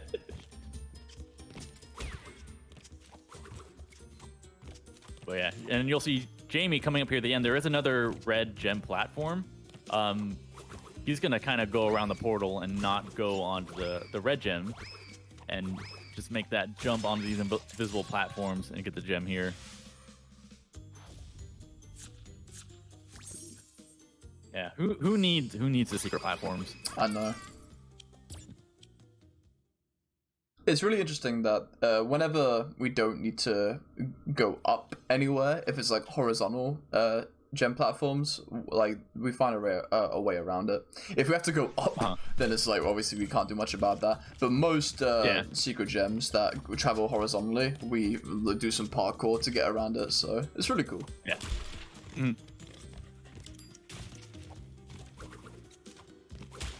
All right, looks like Cookie is in a whole hog now. Let's see if he can get through this. Looks like he's just getting through for the first time right now. So, again, you'll see him miss a box just to make so he doesn't get the gem, which makes the post-level animations a little bit shorter.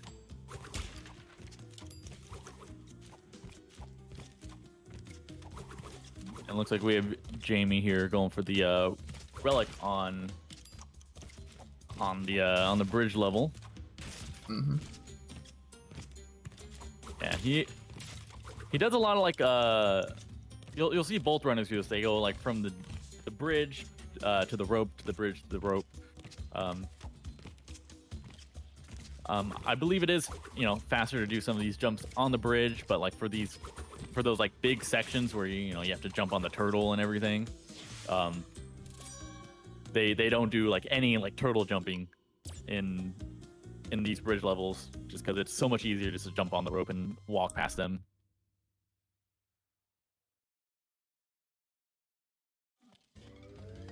Oh yeah, Horvath, Sir Horvath brings up a good point. In OG, in the original, they didn't have that vortex after the red gem platform. Oh, so you have to jump back? Yeah, you did have to jump back. Oh, Jesus. I forgot about that, man. Yeah. Nice quality of life change, I respect that, that's nice. Blind jumps normally are a pain in platformers, and I can assume jumping back would be a lot of blind jumps. Yeah, so you'll see Jamie here. So he could have elected to get the gem here in Temple Ruins. In his first pass through, but he's gonna get it during the time trial here. It is gonna make it a little bit tighter on time. I think he said that this one it's not too bad in terms of getting the gold relic at the same time, but it does make it a little bit harder getting all the boxes and the relic at the same time. The closest one you'll actually see is when he goes back to Insanity Beach. The first level of the game is going to be the tightest time trial you'll see, because normally like you would get all the boxes on the first pass through, but now they're electing to get them when they get the relic. Right. And it's usually like, I think it's like a 28-second gold relic, and you'll see like them get like 26 or 27 seconds, cutting it really close. But yeah, Jamie was able to do that like with 20 seconds to spare. Yeah, very clean, very clean. Even got the platinum. Ooh, Jamie's been like, he had his mistakes a little earlier, but he is really doing well right now. I'm very impressed with this level of play. I'm a little worried for Team French and for Cookie here, because Jamie is really helping out the Queens, giving them a great start. Yeah, any lead that they have going into Crash 2 is gonna be vital. The Cookie no. fell. That's really bad. Oh no, he's fine. Okay, he got the checkpoint. Whew. Jeez. Yeah.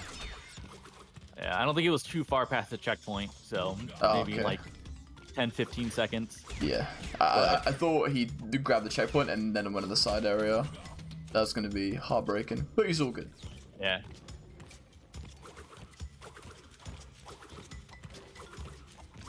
Yeah, but obviously, like these, mistakes, even though they're not that much, they do add up in the course of the run, and giving Team Queens that much more of a lead heading into the later games.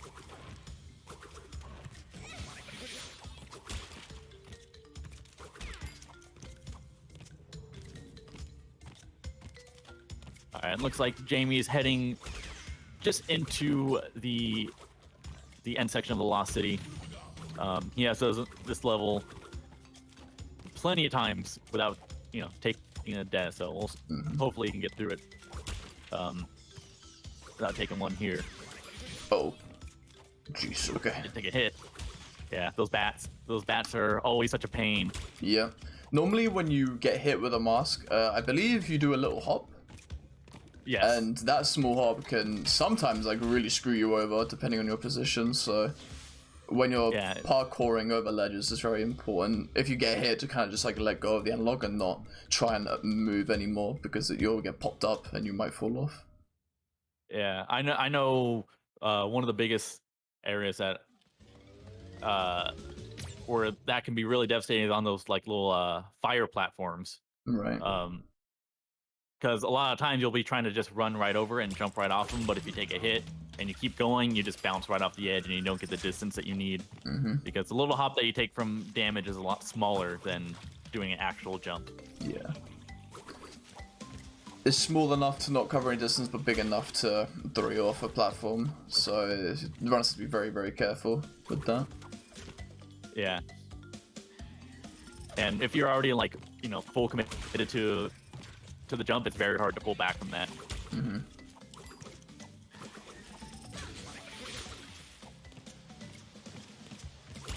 But yeah, we have a Cookie going for the time trial right now.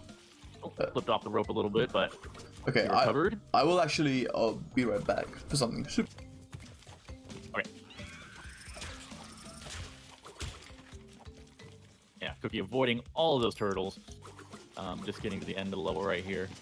So I'll do it pretty cleanly. And then we have Jamie, getting towards the end here and up the creek.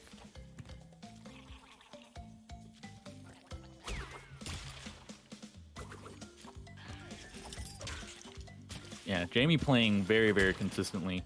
I really like only one noticeable death that cost a significant amount of time, but he's been playing very, very well.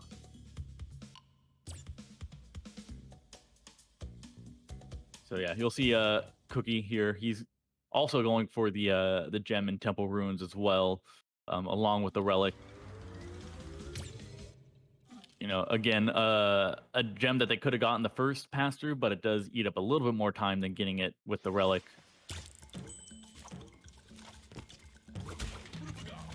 Jamie's heading into Native Fortress. This is another level where you had to get a colored gem to unlock a secret pathway. So he's actually just going to get the time trial first. He's going to be doing like the time trials of a few levels first. Actually taking that damage there sets him up so he can't do a little damage abuse later because he lost a mask. It's a little bit unfortunate. But yeah, you'll see them do some of the time trials first, and then they'll go back for gems. So they'll be like swapping levels back and forth a little bit, which might seem a little slower with like the overworld movement, but the mask routing gives them a lot of opportunity for triple masks to actually save more time overall. So yeah, right there is where he could have taken a little damage abuse to get through that TNT. But unfortunately, he lost a mask a little bit earlier, so he had to, just spin the TNT. or not spin the TNT, just spin the boxes and get over the TNT. Yeah, he's gonna take the little path back there that was developer intended, just to skip a little bit of the level, make it a little bit easier if you knew about it. Okay, I'm back. Sorry. Apologize for that. All right, no worries. What did I miss? Anything crazy? No, nothing too crazy.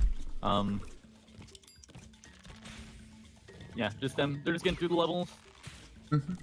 No major mistakes or anything. Oh, fair enough. All right.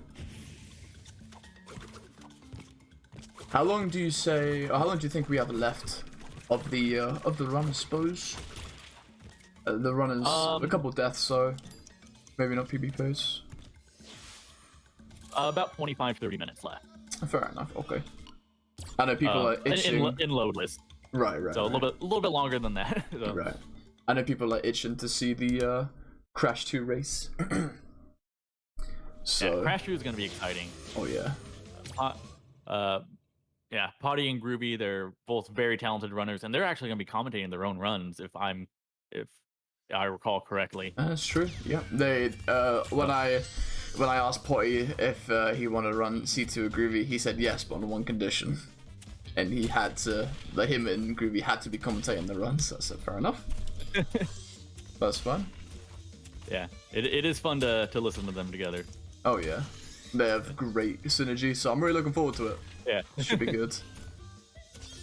And then Potty will be staying on board for comms for C3, and we'll actually have our local hero Gappy Taffy coming on comms for that race. So that'd be pretty enjoyable to have too. Yeah, I'm excited to see the rest of the run, because Crash 2 and Crash 3 are very fun games to watch. Mm-hmm.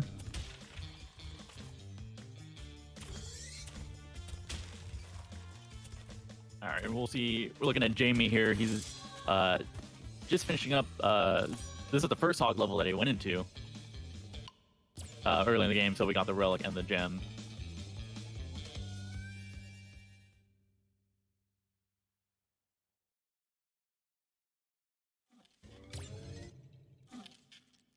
All right, so I think this is the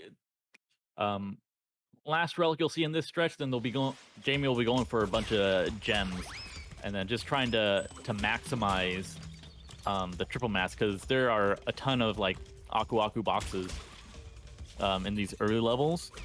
So he's going to try to take advantage of that and get as many triple masks as he can to save as much time as possible in these levels. I think it might have been mentioned at the beginning of the race, but I guess I'll mention it again. When you have the triple mask, obviously you're invulnerable, you can't take any damage, but you actually have a little bit of a speed boost too.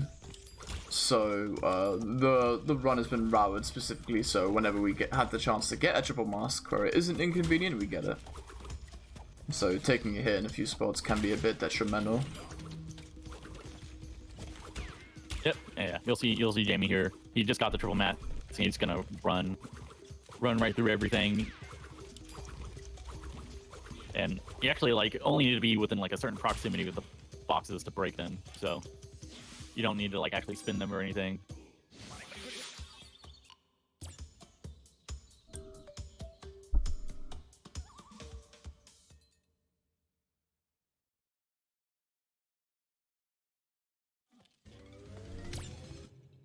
All right, what do we have? 3 more levels to go for Jamie. Ooh. He still has. He actually still has quite a bit to go. Oh really? Okay. These levels, yeah. I don't know exactly how many. I was like looking at like my splits to compare, but he looks like he was going on a little bit different path. But he still has like quite a bit. He's supposed to do like these levels. They're pretty short. Mm-hmm. So they shouldn't take too much time, so he's going to be actually going through a bunch of them really quickly. But he still has, like, you know, a sizable amount of gems to get. Right. I guess, Hammer, I could ask you, judging off of the performance of the runners for this race, looking in it as a summary now, how do you think the result will be for the teams? overall for all 3 races. Do you think, are you still comfortable with your initial pick, or after Cookie's a bit of a blunder, maybe you're reconsidering? No, actually, I think I said that I was 14 Team Queens. Oh yeah. Yeah. Oh, I think I said it was gonna be close, but I thought, sorry, I can't talk right now. But yeah, I think I predicted Team Queens at the beginning. Oh, so every Cookie mistake has put a little bit of a smile. Oh no, Cookie took another death. Oh, I don't believe that anymore, Hammer. I don't believe it. You're smiling over there. I see. And now that I know you're Team Queens, it's like, oh no, he died. Oh dear. You know, as much as, you know, I'm predicting Team Queens for the win, I still want to see both runners doing well and putting on a good show. So of course, yeah. Seeing the deaths is still, you know, still sad. But Murcaz is gonna wake up to a treat. I'm looking forward to his reaction to that one. Yeah, I think judging from the estimates for Crash 2 and 3, I think Jamie has really solidified the Team Queens, really put on a show. Already, like, a super strong showing from one of the team members. If that kind of trend continues, then this will be a very interesting showcase. Yeah, Jamie has definitely given Team Queens a sizable advantage. Heading into the later 2 games. Oh yeah, he's been incredibly consistent. Even in the last event, he's just solid for the whole run, you know. So no surprise for this great gameplay from Jamie. Yeah, he's heading into the Great Gate right now. Earlier in the run, he did like the Great Gate skip, which is when he pretty much jumped over the end level portal to skip needing the requirement for a colored gem. So he took care of both the gem and getting through the level at once on his first path through, which avoids him having to come into the level for a 3rd time. So he's just gonna breeze through this level, get the relic, and be on his way and not have to enter again for the gem. But yeah, you'll see him. He'll take these like damage abuses, because when you're doing time trials, you lose all your mask as soon as you hit the timer. So as much like damage abuses as you can to get through these time trials, the more time you're gonna save. Right. I guess we could take a time check. I guess entering rollers 1:40:11. I would probably guess that the distance is about 3 minutes. We had about a 2-minute. Oh, go on, sorry. Oh, I was gonna say about 3 minutes. 3 minutes, yeah. Yeah. I think last time we checked it was about 2, and Cookie had a couple unfortunate deaths. We'll see though. If it's anything more than 3 minutes, then I'm gonna be a little worried already for Team Friend, because that's gonna really put a lot of pressure on the shoulders of Groovy and Murcaz.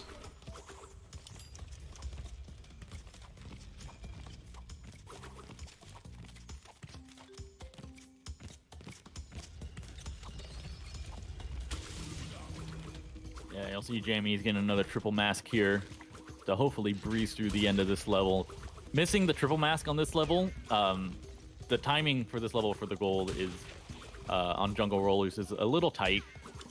If you don't get like the triple mask or miss a time box, like if you miss one of the high level, like the 2 or 3 time boxes can make this level a little bit close. So lucky you got through that. Yeah, that was good.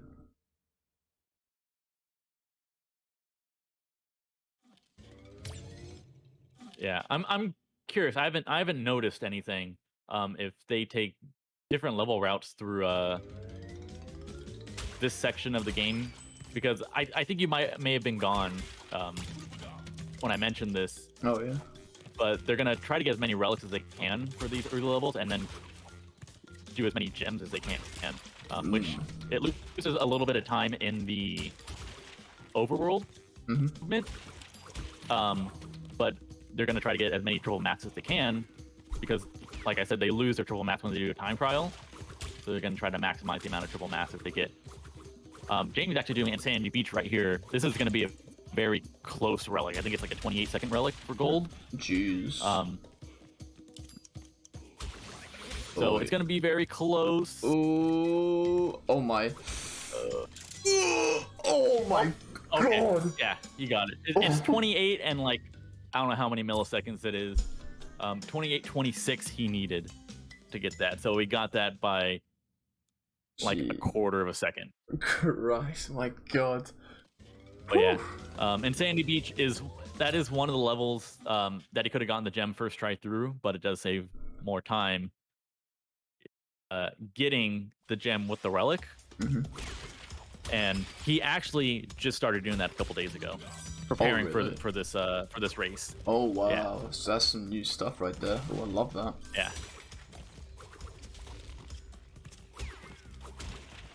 Yeah, he actually did both the Temple Ruins and Insanity Beach 1 cycles in preparation for this race. Oh yeah. Respect to Jamie then, really going all out for this one.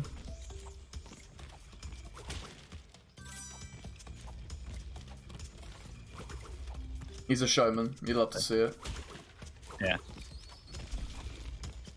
But yeah, you'll see Jamie, he's going through this level, and the embryo tokens are very hidden in this level, very easy to miss.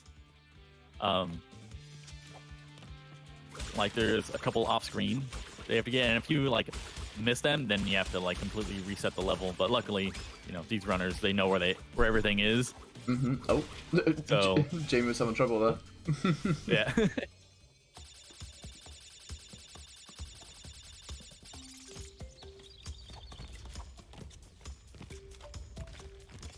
Alright, you'll see him go down a little secret area and unlock with the blue gem. And just hop right back out. And he'll be oh, I thought continuing on his way. I thought he jumped right into that, I'll be honest. Yeah. Yeah, luckily he did take that little hesitation to avoid damage. Because like I said, they're gonna try to get as many triple mats as they can in this in these early levels, just because they're so abundant and they save a lot of time. Right. They were very forgiving with mask placements in the early levels for sure. Yeah. I think it's because masks don't carry over, right? Or do they? It depends on the level. Oh, right, okay. So going into like the boulder levels like Cookie's in right now, the hog levels, you lose your masks, and you lose your mask when you start a time trial. Right. Okay. Okay.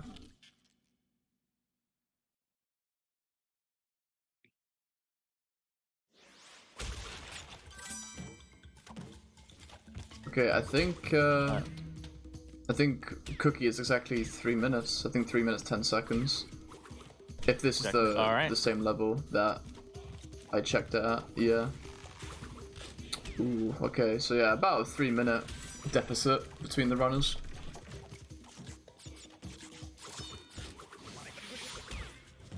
Yeah, I'm curious to what kind of pace they're on. I can't tell just by looking at it.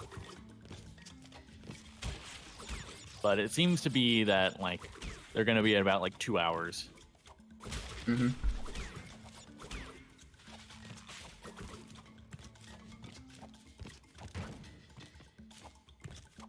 Actually, Jamie's actually playing very well. He might be at like a 1:56 maybe, depending on how the end. Because they're gonna be heading back, and they're gonna be doing a Stormy Ascent here pretty soon. Again, one of the levels, it was cut from the original game for being too difficult, but they did remake it and put it in the game as DLC. So we're gonna see them, attempt to do that one, as quickly as possible and getting all the boxes in it. So I that could even up the score if there is a little difficulty on Jamie's end, but you know, we'll have to wait and find out.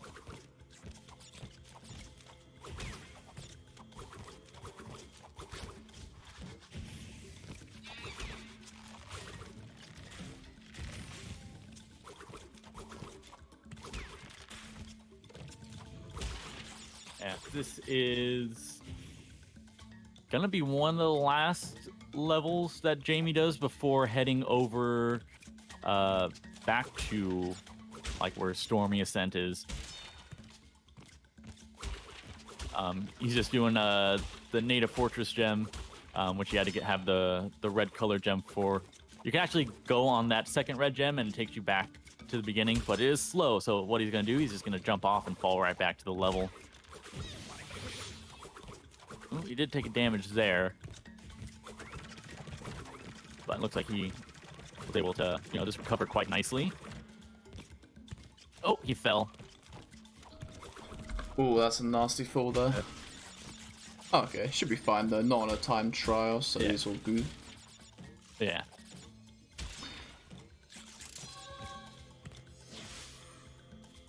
All right, we're gonna see Cookie go for the one cycle on Sandy Beach. It'll be another very close one. See if he can pull it off. Oh, the 28-second wonder. Let's have a look. Yeah. I didn't see any kind of slop from Jamie when he was doing it, and I pray that Cookie plays that similar level, because you know Cookie hasn't been playing too hot for a little bit now. You know, a couple of deaths here and there. So I'm hopeful that that is changed for this relicable relics. You know. Yeah, you need to be very, very optimized to get the gold relic in the one cycle on this level. Right.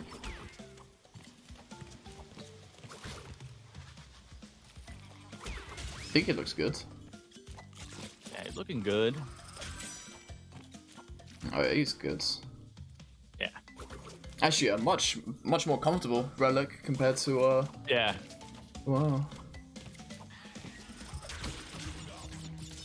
Yeah. I was afraid he was like going a little too fast because the gem hitbox actually doesn't spawn in until like a little bit after you see it. Mm-hmm. I was a little afraid that he might have gone a little bit too fast.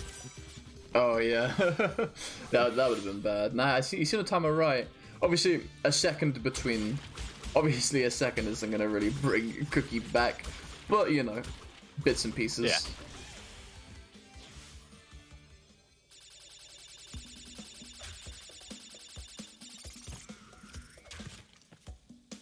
All right, and I think this might be Jamie's like last level of this section here in the early game, and he should be heading back over to the end of the game. Luckily, there's a little teleporter thing on the map to bring quickly over to Stormy.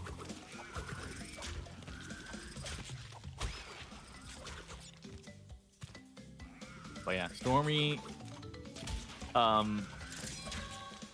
Logic, have you beat this game? Oh yeah. You have? Did you do Stormy? I'll be honest with you, it's been a long ass time. I've watched a lot of it. Okay. I Okay. don't remember beating it though. I'm a noob. Yeah, for first time players or even runners, it takes a while. I can imagine. Yeah. So it really goes to show like the skill these runners will have when they do it. Oh yeah. I think all the runners on show today are extremely talented at the games they're running, so it's really exciting to kind of see them play at such a top level.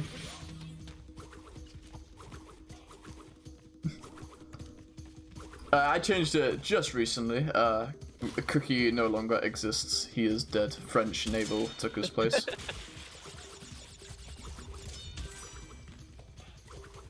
Took 5 hours to platinum relic Stormy. Jeez. Oh no, I don't even think I've gotten the relic for Stormy because I don't want to do it. There's no judging there. Yep. I think everyone would say the same thing. You know, I don't got to do it for the run, so might as well not do it at all. You're playing for fun. You know, you want to enjoy yourself. Yeah. Stormy Relic is a great way to quit the game. Yeah.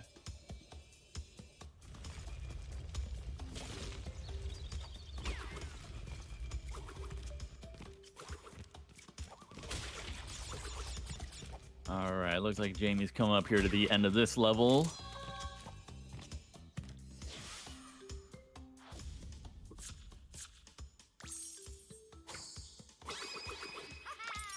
It looks like Mr. French Naval is just starting a native fortress. All right, so yeah, you see Jamie's heading back to the end of the game. He's going to do Stormy Ascent right now, so very difficult level. But it'll really show off the talents of both these runners when they do get to it. Oh, yeah. It looks like Jamie got the triple masker at the beginning. Just from the routing in the early level, so he's able to get a little bit of a speed boost and invincibility come at the beginning. If Cookie is French and he's in the native fortress, wouldn't it just be called the Bastille? Boy. You know what? you know what? He's right. Oh my god. Hold on, I need a minute. Hold on. It just clicked with me, it just hit me. Oh my god, that's so smart.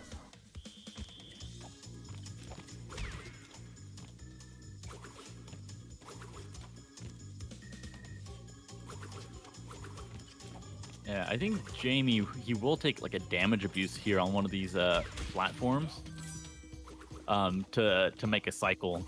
He's gonna, I think usually you'd have to wait, but he's gonna jump on that spike right there and just, you know, jump right over those platforms. Usually you have to wait for the cycle to line up because they don't line up perfectly, so you have to wait.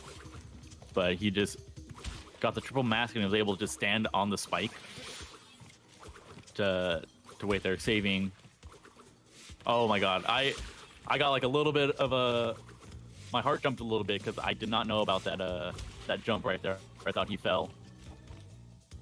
It's true fear for a moment, but we're all good. Normally with NST1, the lines are so particular and the route is so like polished that whenever you see any slight altercation, it's like, well, hold on now. Wait, what is this? It's worrisome, but they made it work.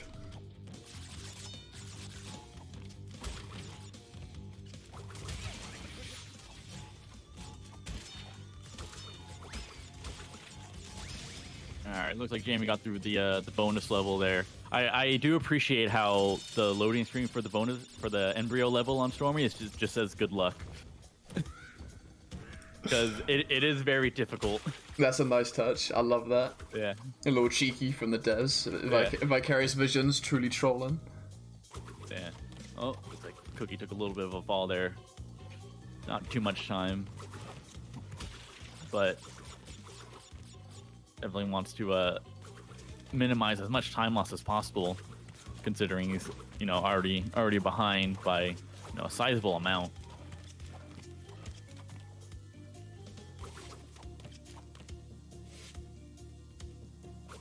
But yeah, it looks like Jamie's having. Oh, go on. Sorry, go on. It looks like Jamie's having a pretty good Stormy so far. I was actually gonna ask you. I guess if you could give a summary on both the runners for how they've done today. Did they play as you expected? Are you surprised by anything you've seen? I think Jamie, he's playing definitely more consistent than I thought he was gonna be. I thought it was gonna be, you know, a lot closer. Cookie just unfortunately had like a couple of, you know, big deaths that were like, you know, a minute and a half. Which, you know, crash games are they're very brutal at times. Like you take a death and it is a big time loss. So, and you know, the levels are difficult. So, deaths they're not unexpected. But they can add up to like, you know, pretty big time loss, which unfortunately Cookie had a few of those. Jamie just taking on the hardest split right there. Great haul.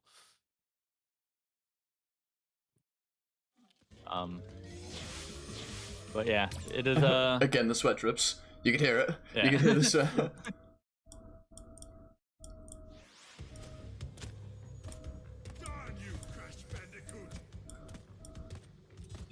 You'll see Jamie here. He's on the final Cortex battle.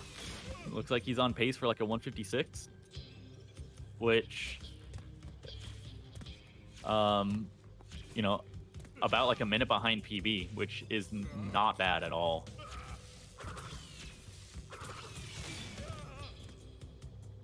So Jamie really coming out with his A game today.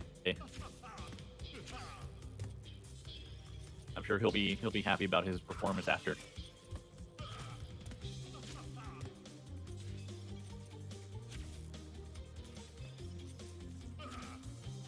This is where Cookie goes. Looks like Cookie still has Jungle Rollers to go, and yeah, he's a few levels behind. But yeah, we'll see Jamie ending just about now, and then we're gonna have looks like we're gonna have Potty coming in to play some Crash 2. There we go. Time 156.32. Very good performance by Jamie.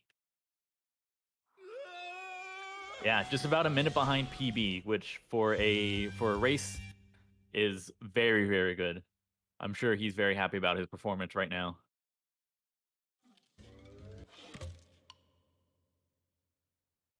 So I think he's gonna spawn out, show his 105%. There it is. 25 platinums and 1 gold relic. And I think the one gold relic was Insanity Beach. Yeah. Oh wow. Okay, well, that's that. We're actually now going to be switching over to Potty, who will be preparing to go. We'll have no audio, we're afraid, due to some inconveniences. So we'll be playing some Toxic Waste to keep the vibes going. Yeah, Hammer, I guess it's a summary message. Like, what can you say about Jamie that run, eh? An absolute crazy showing. Very impressive performance by Jamie. He went for the hyper jumps.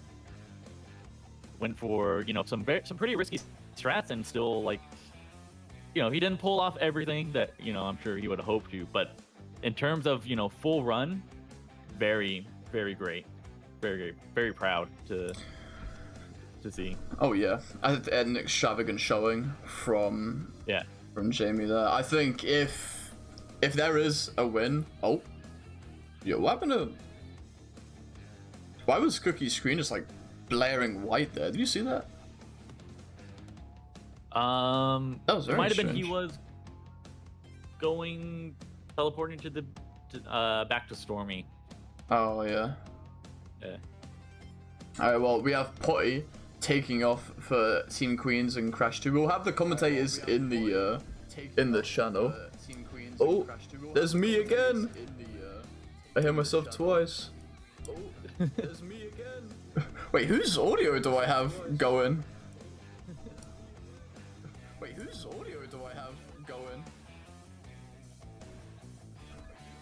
Oh, okay, whoops. Thank you for the raid. Rayman. It raided me, and the audio just kept going. Audio. Yeah. Whoopsie. Alright, yeah, my bad on that one. Yeah, I was like, wait a minute. I'm going insane. Alright. Yeah, we have Potty taken off now. Oh, I apologize for the overlay being a bit weird.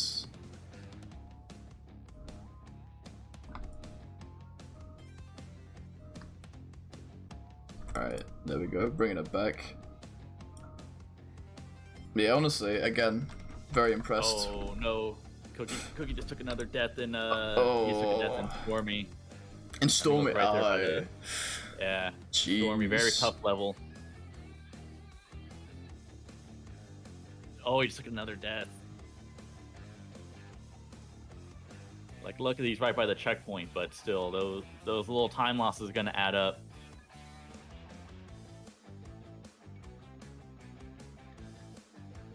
I guess I could talk a little bit about Crash 2 until Potty shows up here. Oh, of course, yeah, if you go ahead. So one of the big extra movement techs that you'll see for Crash 2 that you'll see Potty, Potty taking a death right there. Great start. Is that Crash now has the ability to slide, which opens up a new movement option, which are called hop slide which was discovered by J Hobbs.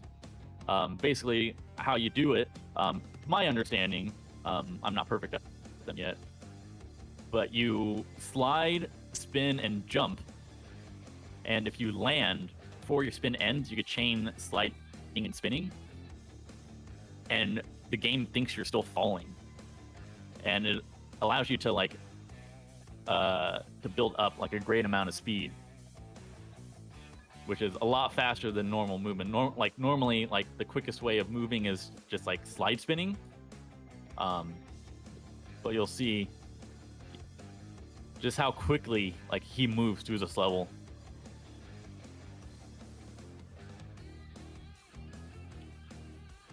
Oh yeah, Crash 2 movement is insane, honestly. I really enjoy it. The Hob Slide increases the skill ceiling by a ton for speedrunning. Crash 2, it's a great thing to see.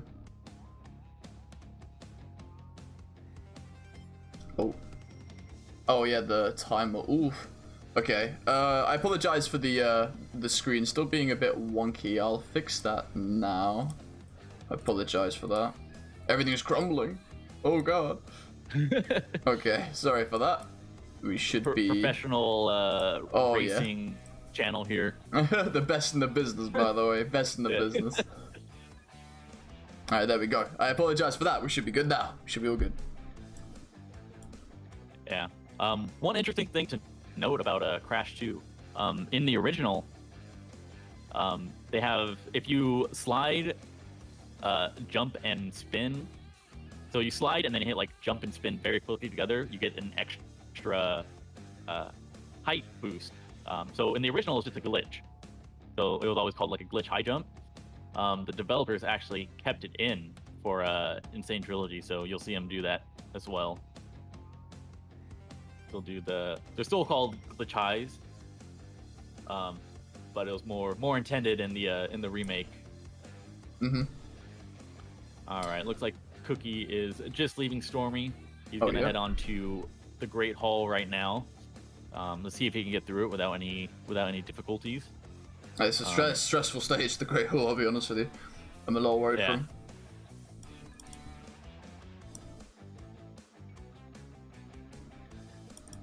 And then he'll be just finishing up on Cortex here in just a couple minutes. See if he can get through it. There he goes, perfect. Flawless execution.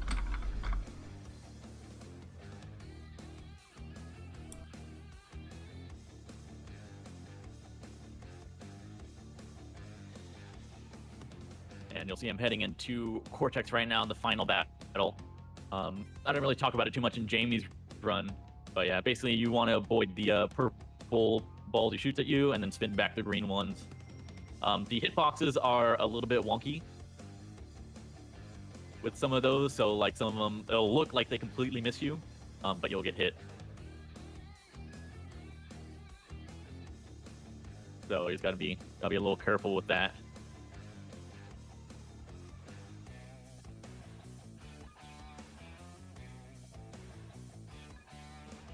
So yeah, it looks like he's gonna have a 201 Crash 1. Definitely, I don't think where he wanted to be at this run, but I mean, still like a 2-hour run in Crash 1 is still a good run. Yeah, like honestly, Cookie's been a bit back and forth with his content. So although this may not be the result he's looking for, it's still a decent time, you know. So. Yes. Yeah, still a top level time. Right. Like, don't get me wrong, this was not a bad run at all. Oh, that's GG right there. Nice. Yeah. I called GG way too early. So I was like sorting out stuff behind the scenes, and I was like, he's gonna end with this time. I was like, oh, GG, he's done. Yeah, so we got a 2-on-1 48. GG's Cookie. No, still an impressive performance.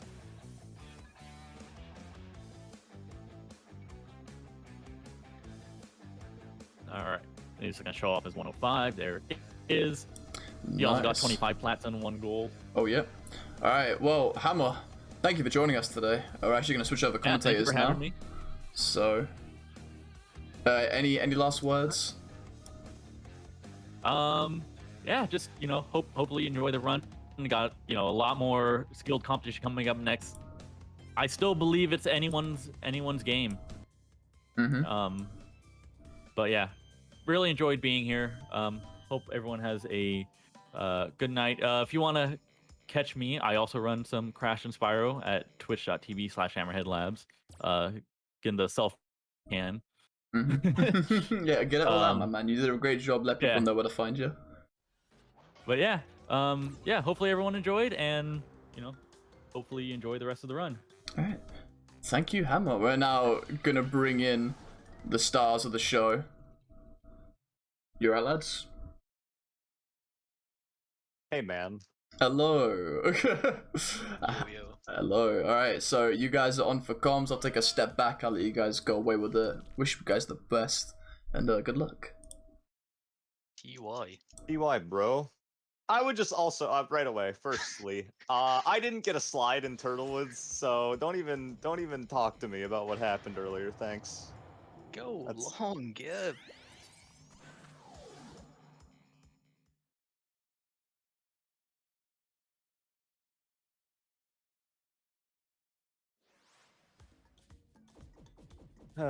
Did you start? Yeah. Okay, well, you can explain stuff then, since you're at the start of the game. Aw. Alright, so this is Crash 2. The fastest form of the movement is called hop sliding. The way you do it is you slide spin jump. Oh my god, I'm not dead. Okay. You slide spin jump, and then you land on the ground before your spin animation ends, and then you slide again, like before the spin ends, and then you do a slide spin, and you keep chaining slide spins, and that's how you go fast. You can do it off of a lot of things like uphills, sceneries, and like elevated platforms, sometimes like off boxes.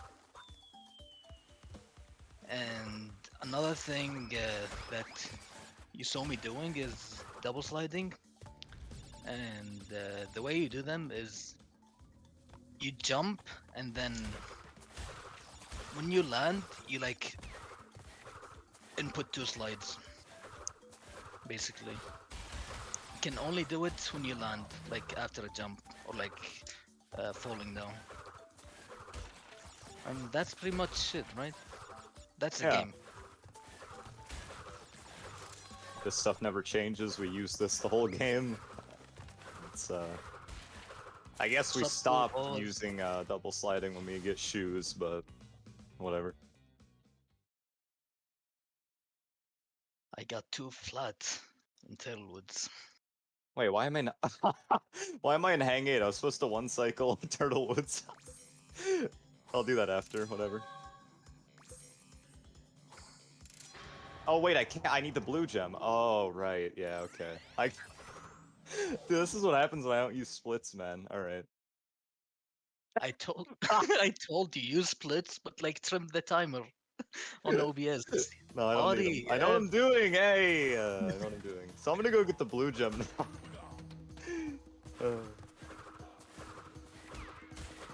Listen, I know what I'm doing.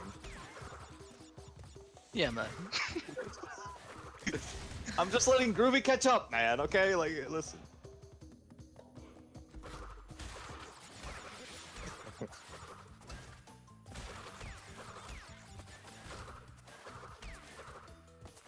So yeah, this level you get a color gem for not hitting any boxes, and you can get the relic at the same time. So that's what I'm doing.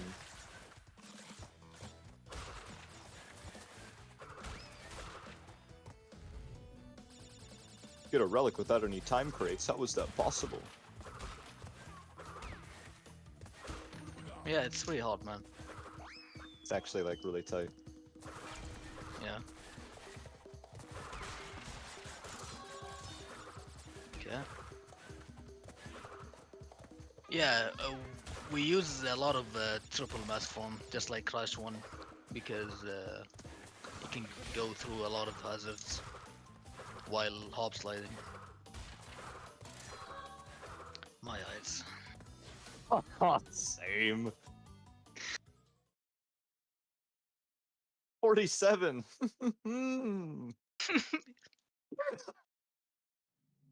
You can get like a 43 here for reference. 47. My eyes.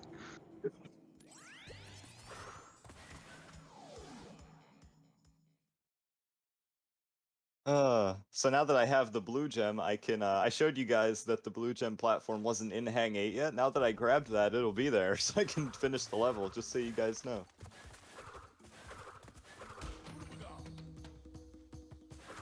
I just wanted to show an example of what it looks like when you don't have the color gem. I got both dips. I'm fucking cheating. What the fuck? Yep, dead.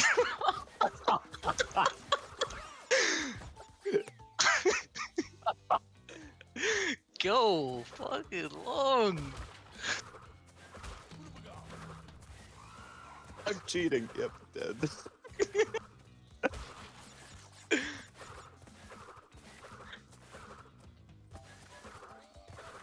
This is Hang 8, I haven't showed this level yet, but you, there's a timer gem in this level, so you gotta go to the very end, and, Death Abuse, because when you die you keep gems and crystals for some reason. So, you just go to the very end of the level, grab the gem, die, come back to this checkpoint, and then do the rest of the level and get all the boxes, etc. And using a lot of double slides because there's no elevated surfaces around here unless you are from Brazil and use the posts that are on the side of the dock. Yeah, Potty. What? Yeah, Pite.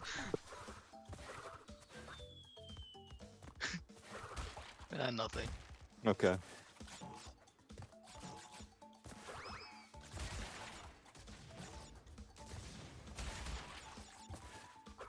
Dead.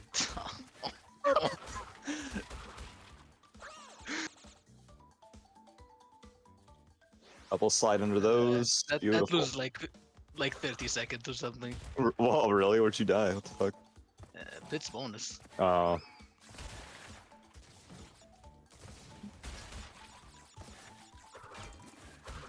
That's like an actual day one.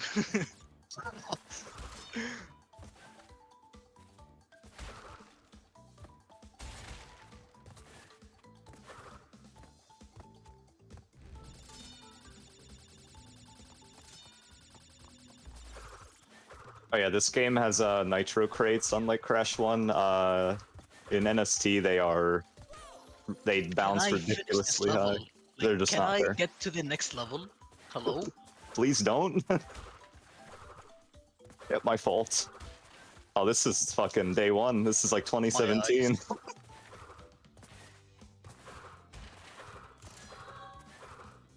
That was pretty good. That was. uh...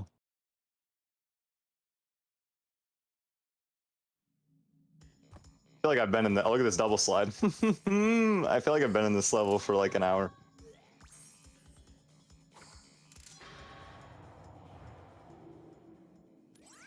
So yeah, I'm gonna one cycle Turtlewoods again.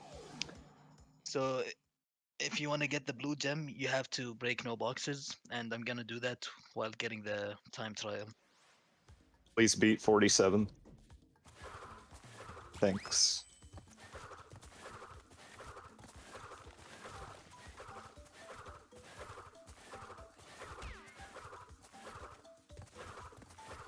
For breaking a box, balls. Get killed.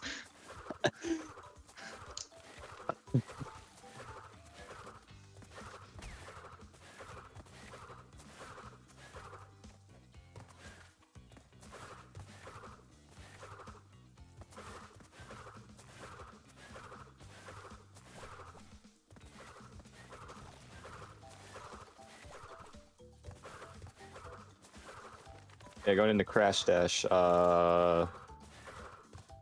This level is pretty fun, man. I don't know. I got a 44. 44. What? 14. That's actually good. Yeah. Full skip, pause. Get hard.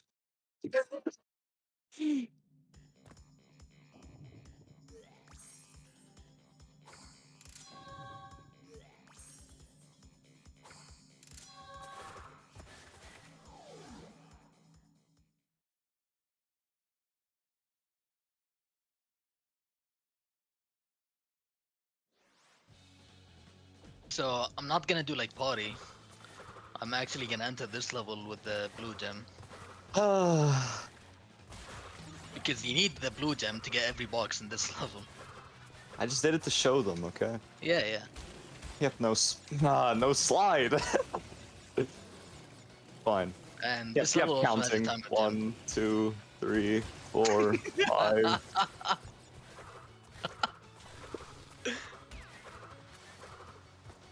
Yeah, this level has a counter timer gem, which is on the bottom right. So I need to beat this timer and get to the end of the level to get like a clear gem.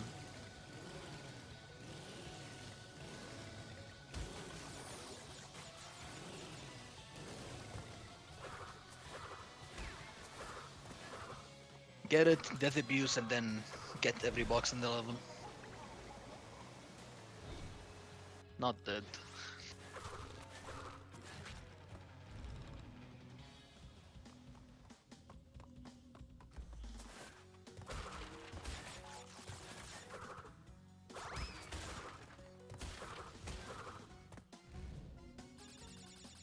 Yeah, pretty solid warp one for me. I had a 30-second death in the first level and took a vacation to hang it for a few seconds or like 10, 20 seconds. So that was good. Yep, dead. So now we get to fight Rue, man. This is fun.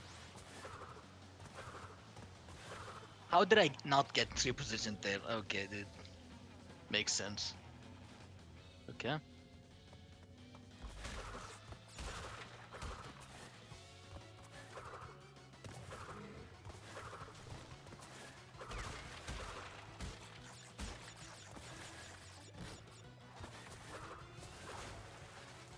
Did he get that on? Not Holy- dead. Holy. Okay, yep, my eyes. Ah, I can't believe I didn't die. I had to make it exciting. I'm sorry.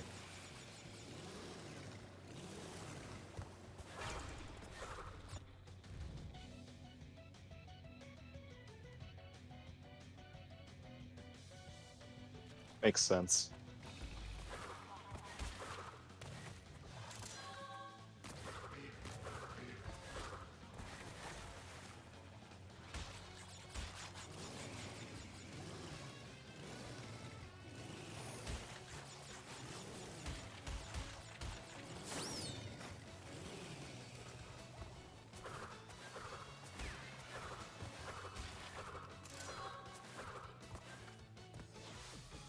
Oh, 15 warp 1?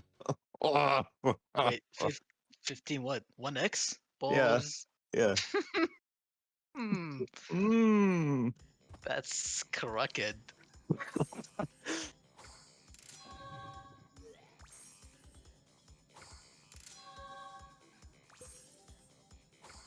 This run is actually so sick so far. I think this can still war, right? By like 2 minutes probably. Yeah. All right. So Pause. pause. That was After the first boss is the worst level in the entire trilogy, so that's good. That's fun.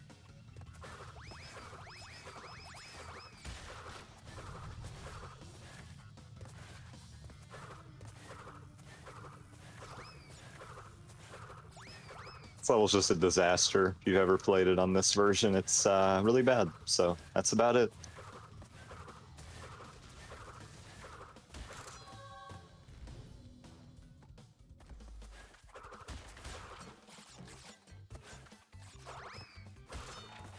yep, dead.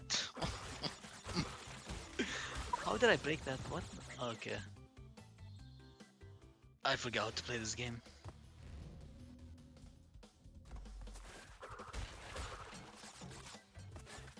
Look at this hob, though.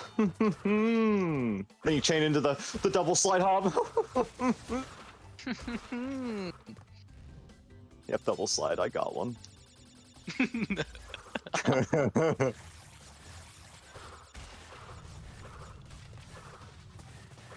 So, Potty, you're going for bear down one cycle, right? He just wants me to lose a year. That's all he wants. I mean, I'm going for it, so you should go for it. Ah. It's all lid.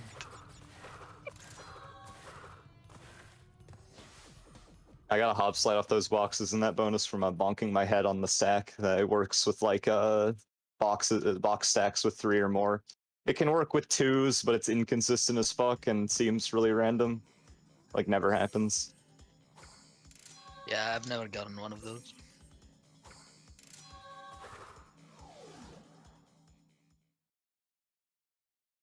Unlucky.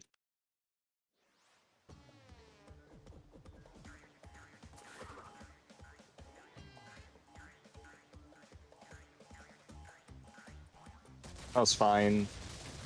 Level's impossible and bad, so So, what was your Ripperoo, Potty? 15, 13. 15, 13? Oh, I'm Yeah. like 7 seconds behind you. We're so bad.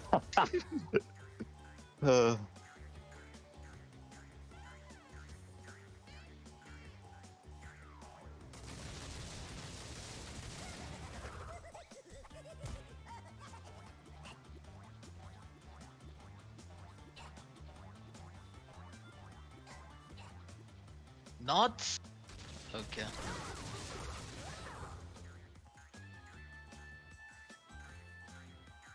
One thing about bear levels in this game, or in this run, at least for the route I'm doing. I know Groovy does bear down later, but you just do 2 bear visits in a row. It's great. Besides totally bear, we just do that all at once. Groovy does bear down relic at like the end of the run for some reason. Yeah. I don't even know why. 1520. Hmm. 2x? That's crooked. Oh yeah, with Polar, what you want to do is you want to jump at the end of your charge because your speed when you're charging and your speed when you jump after a charge are like the same. So if you jump at the end of it, you like maximize your time charging technically. So you want to charge and then wait for like the last second to jump or whatever. Which is like the opposite of the original game.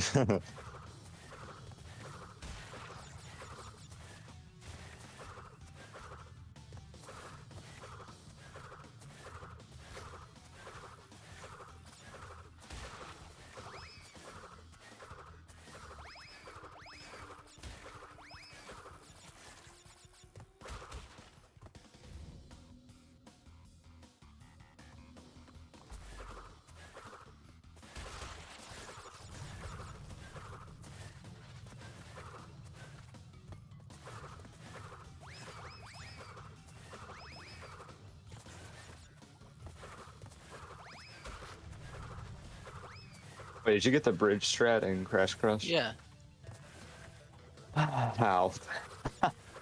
it's hard.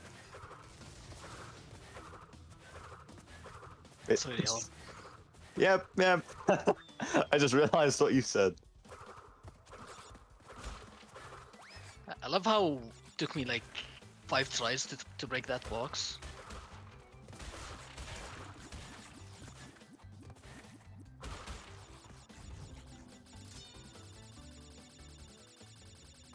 Yeah, you really gotta feel for McCrodi having to go after me. Like he's gonna be like a warp room behind, or like 2 warp rooms behind Murcaz in 108 before he gets to play.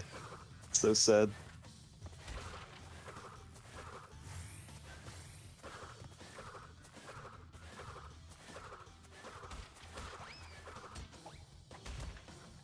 See, even if I play N.Sane, the RTA is still gonna be not good, so...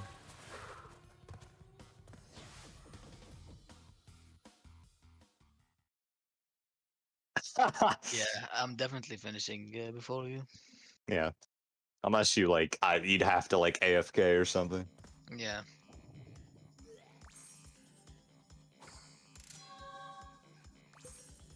So it's back to back, like Relic and like Crystal and Gem. Oh.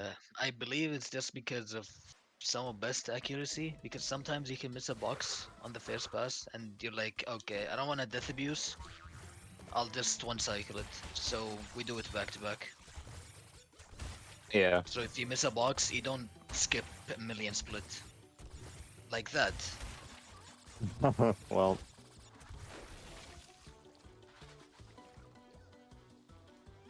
You know what? I'm not getting this.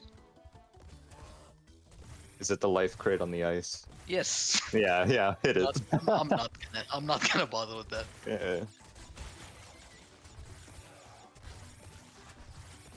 Yeah. Air crash is like just like any percent in this category. You just grab the crystal, death abuse, and then leave through the secret exit. So it's a really short split. It's like less than a minute long.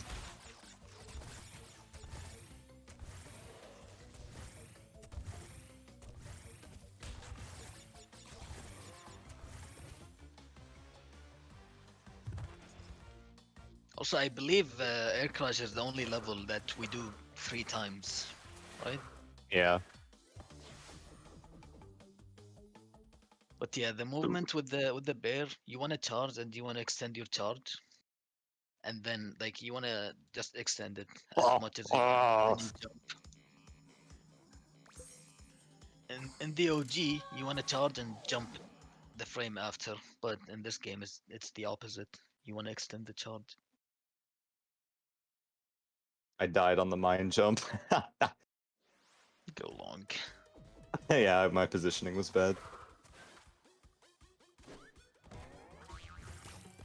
So we grab that, and that takes us to the second entrance to Snowgo. Oh, we do Snowgo 3 times.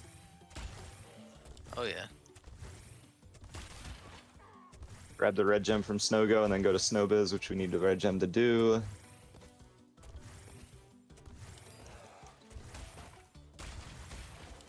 It's a cute little route, I must say.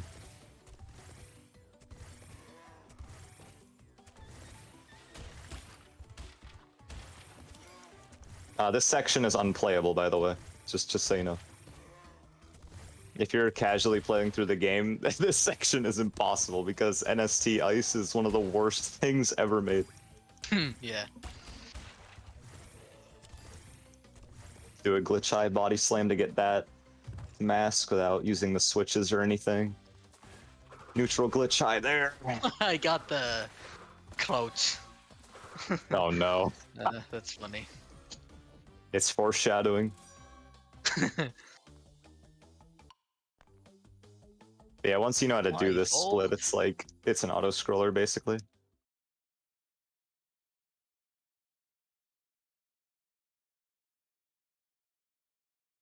In OG, you can skip the whole section because you can get the red gem early, but yeah. Whatever. We get to show it off in this game, isn't it good? Yeah. Yeah.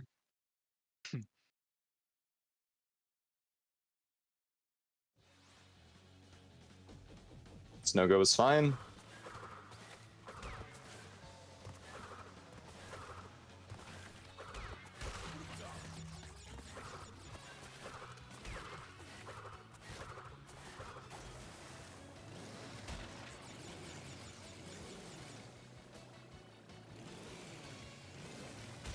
I actually like don't remember how to play Snowbiz after the triple mask cycle thing.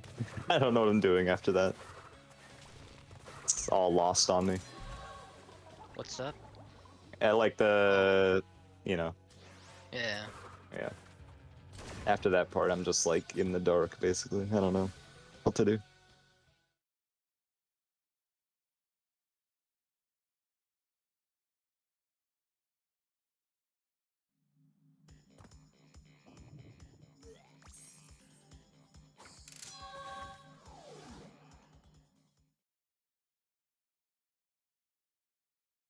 Also, yeah, did he explain the fastest movement on the ice?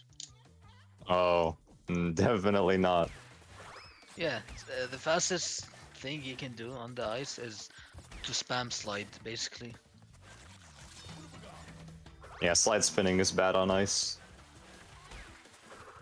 Oh, I got the terrible RNG here. Okay.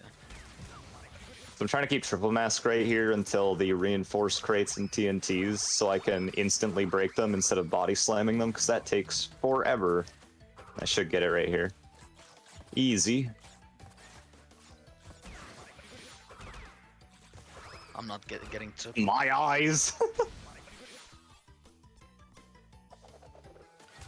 Yep, dead. Oh, oh, oh.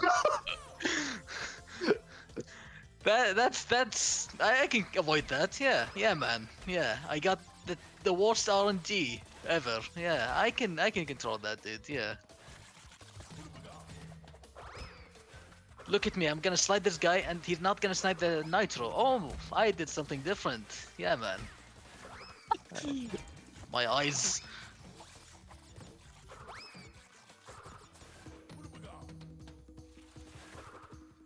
Wasn't bad.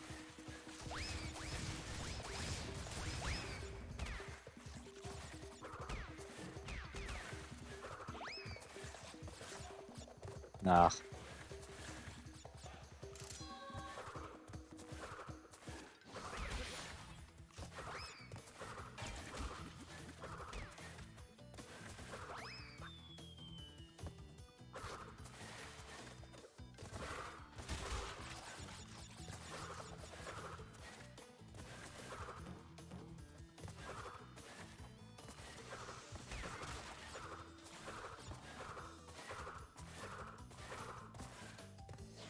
I move? Hello? This game's trash. Why am I moving so slow? Oh my god. I'm waiting, by the way, because I want triple for Eel Deal. OLED. I don't care.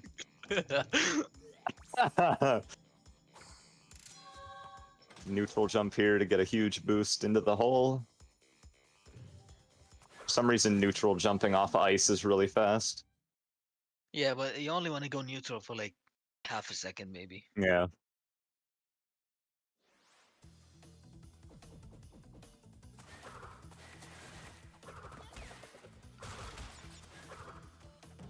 Nice spin. My eyes. Listen, my RTA is pretty good, man.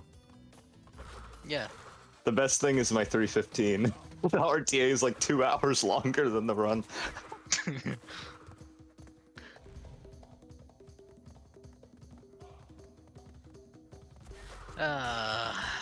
That's my fault, dude. How'd I? No.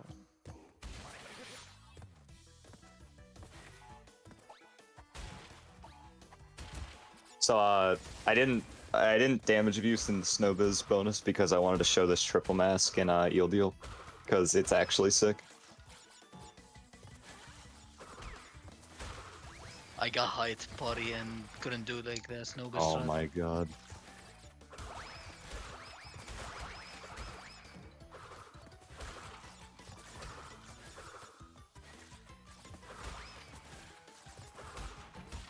If you have triple, you kind of just don't care about anything and you just fly through the entire section.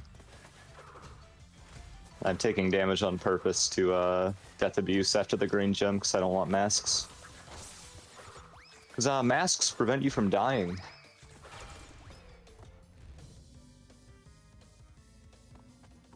I'll wait for this.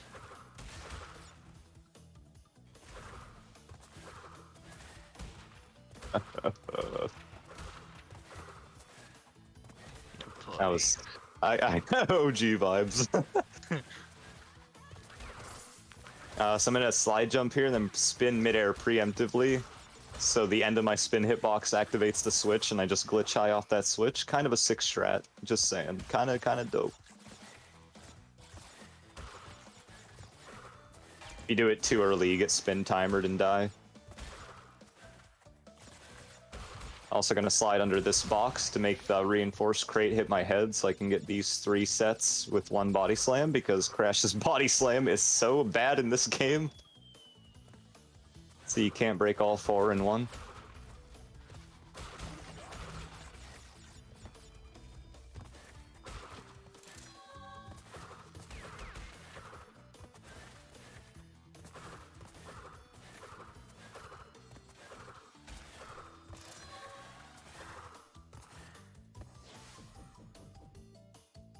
I gotta wait here.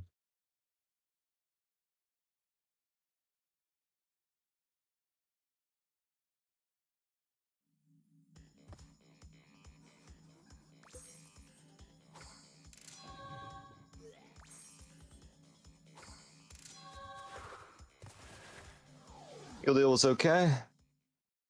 Wait, no trace rat? The fuck? Listen, I'm trying to do what's best for my team.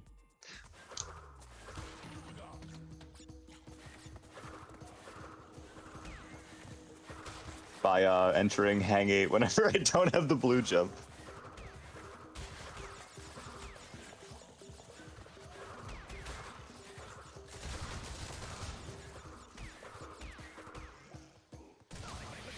Alright, Groovy is on my ass, and I'm going into Komodo Bros.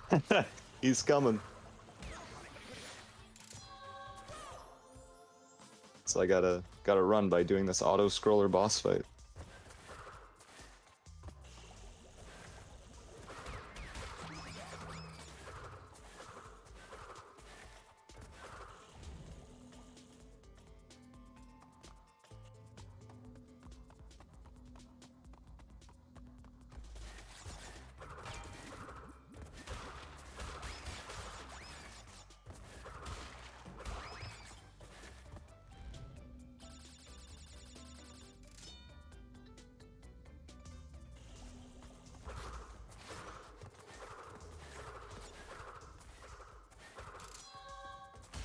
Can I get a normal jump?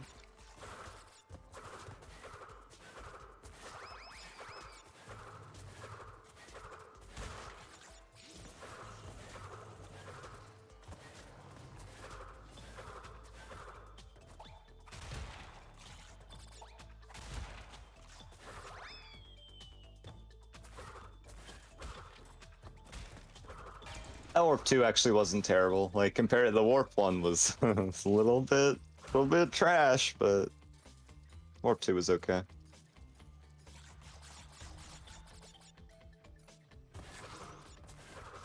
But this is where the game actually gets fun. Like, Warp 1 and 2 are trash. Warp 3 is based.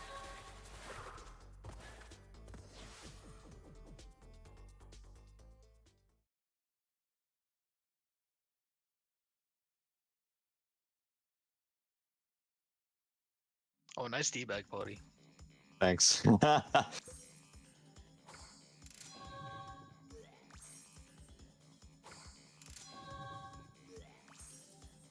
Alright, Road to Ruin has 2 unintended skips. So normally you have to revisit this level through a secret to get all the boxes, but if you stand here and do a glitch high here, then you can... No, I got it. Then you can get these 32 right here without having to go through the secret.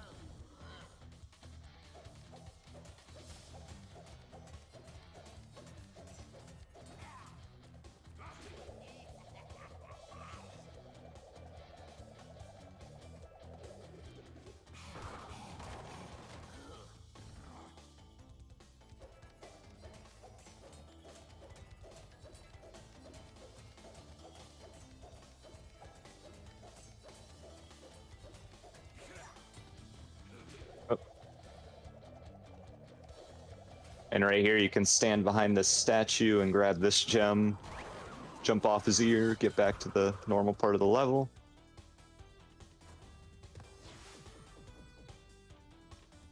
Quite simple, really.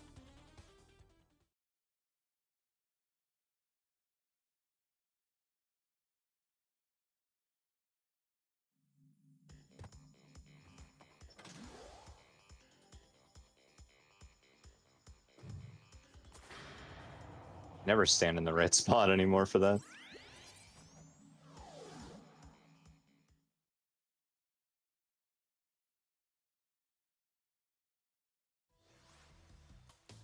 Save that for Twoctober, Shortvath.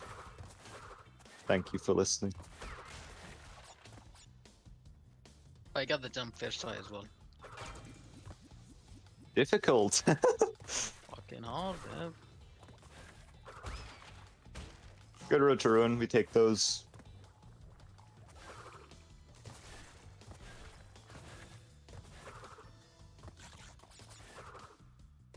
Groovy, where do you go after this? Sewer? You did get a sewer, right? Not dead? Yeah, I think so.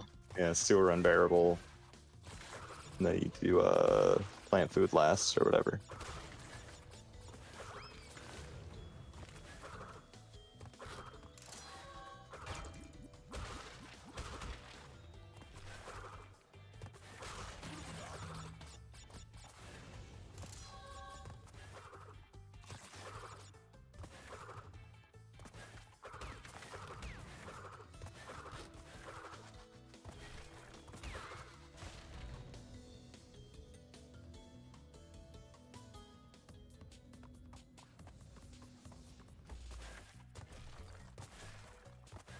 This level's terrible. It's just awful.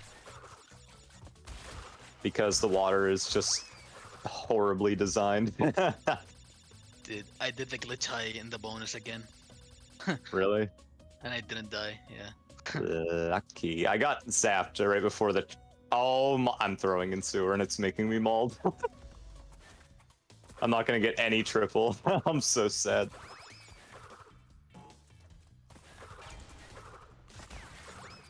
Sure. Sure, man. This bonus is dope because you just double slide everything. I might be dead. Not dead.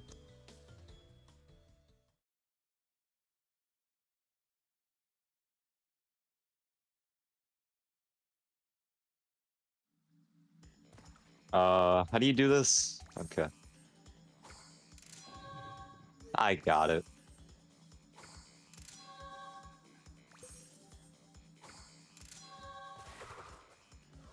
Getting triple here, pause.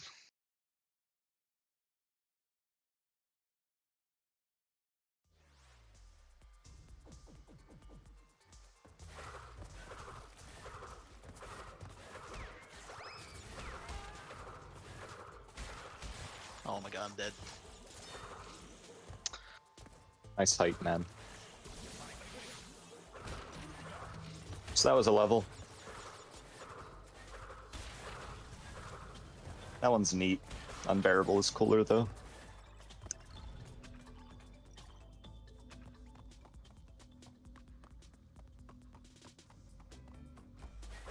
Unbearable has like the longest hob slide in the game in the relic, if you get it. But it's kind of bullshit. What's that? Unbearable has like the longest hob slide. Oh yeah. And we're both going for that, right? Yeah, not doing that. Not doing that. My eyes.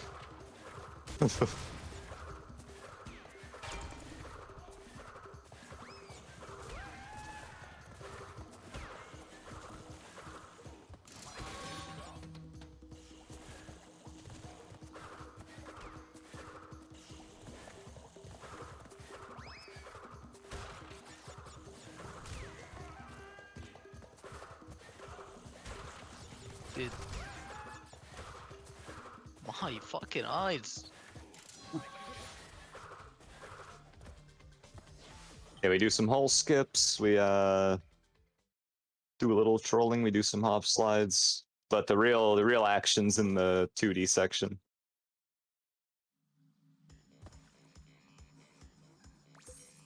Also, we have to wait for the bear to destroy the bridge in this version, so with that time where we would normally wait, we go down and hit the nitro detonator and then wrap back around and wait.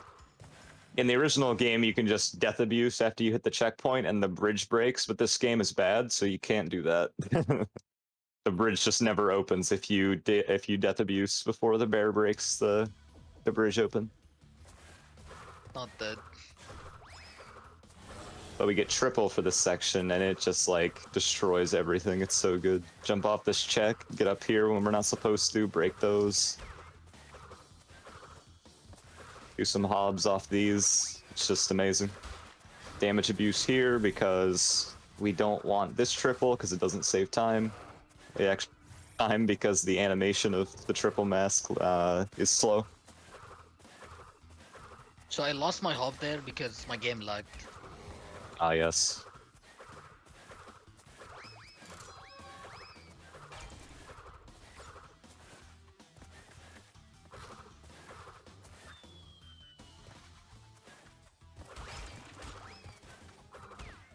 Yeah, that section's way easier whenever you're invincible the whole time and all the nitros are gone, so.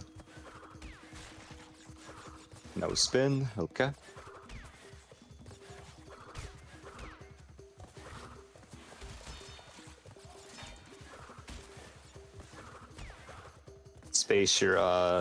Spaced my hop slides there so the slide portion would be under the electric fence so I could maintain the speed without hitting myself on the fence. And then we just wrap up the level.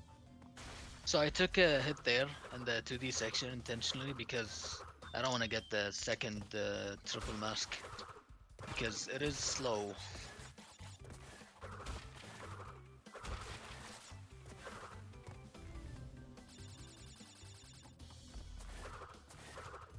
I've been having floaty jumps, to be honest. Maybe they patched them. Yeah, same. Why is my game lagging?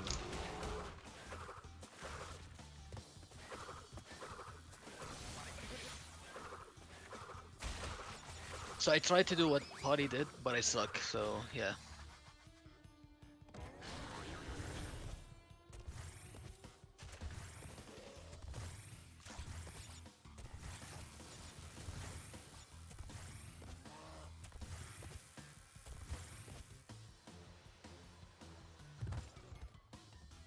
This level was not tested on 60 FPS. There's literally no way. You cannot tell me otherwise.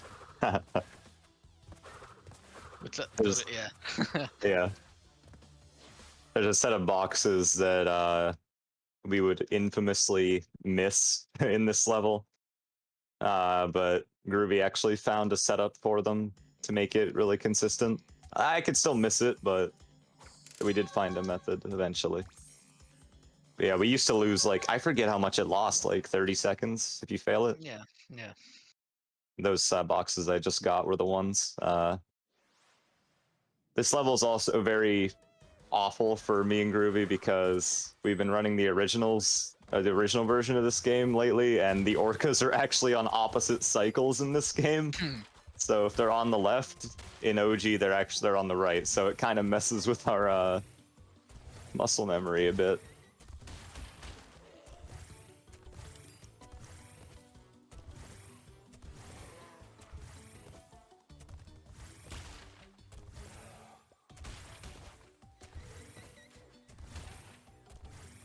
$28, that's pretty good. It's pretty much what you want.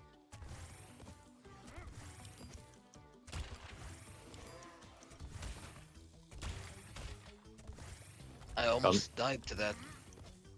Huh. I almost went left and then I was like, nah. It's the opposite. Potty just said it, don't go left.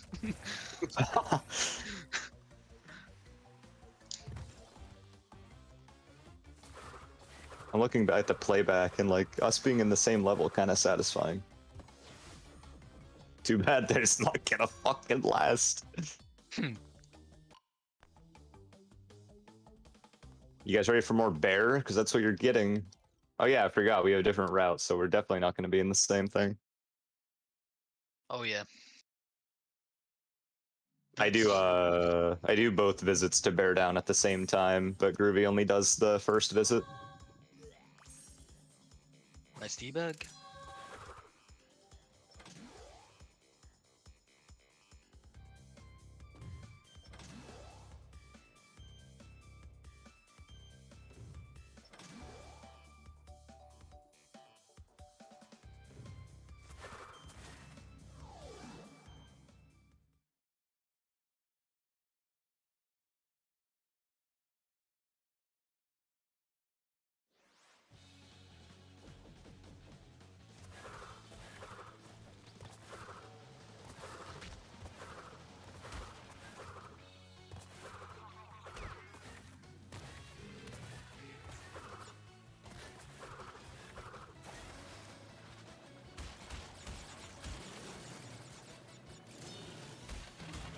Cycle is French. What the fuck?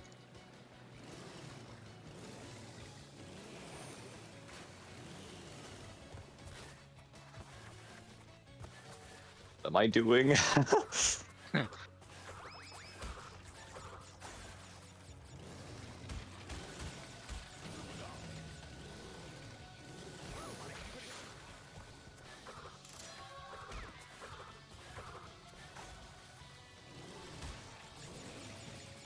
So I'm gonna glitch high over the nitros there because there's a thing in this game that is called nitro RNG, where nitros can bounce like 10 feet in the air. So I just avoid it with glitch high. It's slower, but I don't really wanna bother with it. Yeah, and in this game in particular, for some reason, nitro crates can bounce as high as Crash can slide jump, so even if you slide jump, you aren't necessarily safe. You get really unlucky.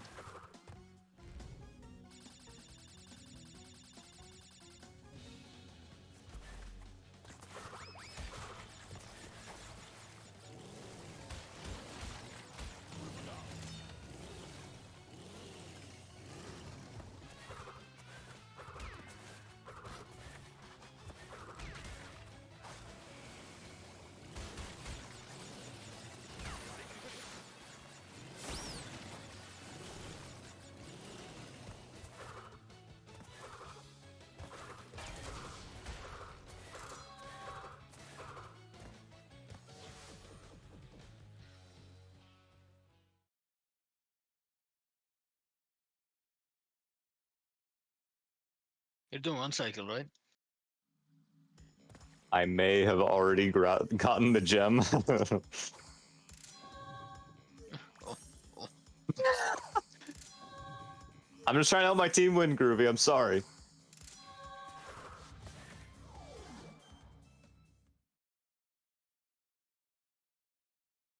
Trying to help out the queens, bro. Come on.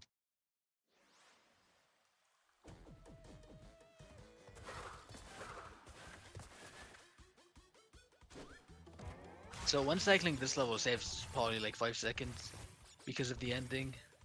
Because this level has a secret exit, and you can get the. Okay, let me like focus on this a bit. Yeah, you can get the crystal, and then you just exit through the secret exit. But if you get the gem, you need to go into the tunnel, and then you get you go to the secret exit, which is, oh my god, really? Yeah, which is slower because in the relic you're gonna have to exit through the normal exit. I was only skipping the boxes because you don't actually like need them to get the relic. They're just, they don't lose time to break, but you don't need them, so I'd rather prioritize extending charges.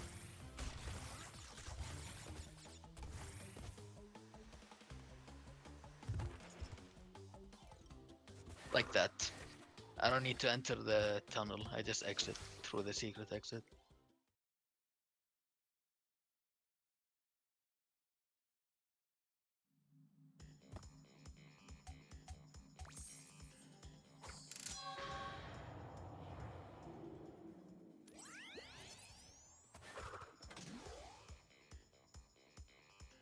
Now I'm gonna fight Tiny, the third boss. He's kinda RNG, but you can manipulate the fight. There's like a strat, you can count till the last jump he does, and then you go into the middle, and then you react. So like here, I'm gonna go middle and then react. Basically do that 3 times. Each phase has a specific amount of jumps.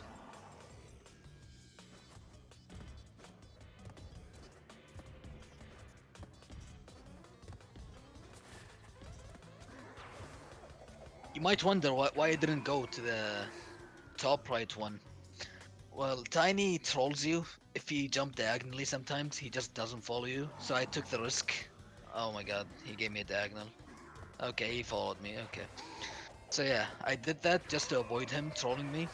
Because he can do that, like, he jump up right, he jumps up or like right. He doesn't follow you. So I just took the risk. Ah, yes. The classic plant food bonus.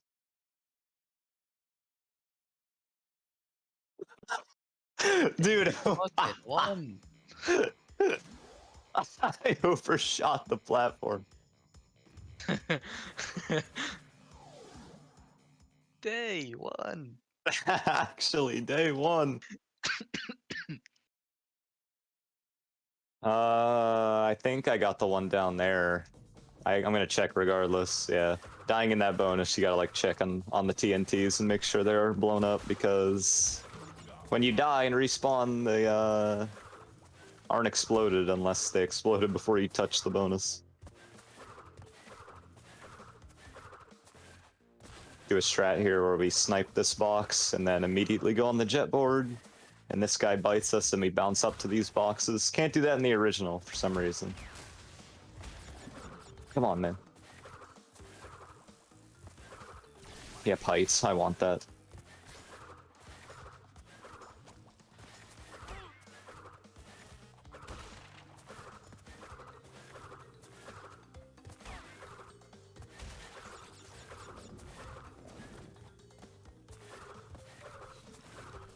So I'm gonna backtrack here and go to this staircase of nitros.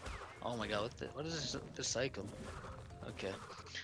Uh, so this section has the purple gem, and it's the hardest section in the game, but you just get it in Death Abuse. Yeah, that section is for some reason in NST, when you glitch high in that section, the camera follows you up, so you basically can't see the floor when you glitch high there. It's really bad. Turns into like huge adventure when you do that.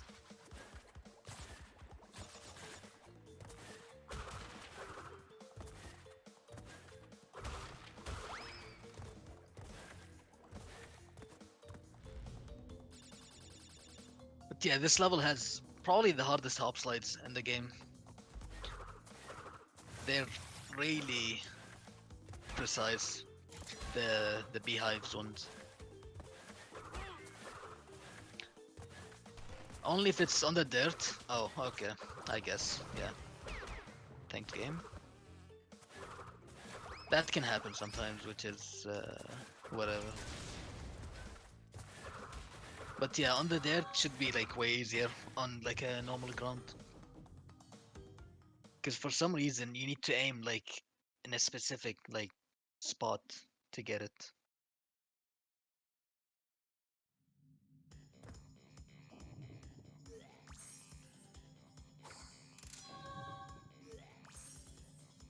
We had pretty okay warp threes, to be honest. Yeah. I think our hub ones were just trash. Yeah, my hub 2 was trash as well.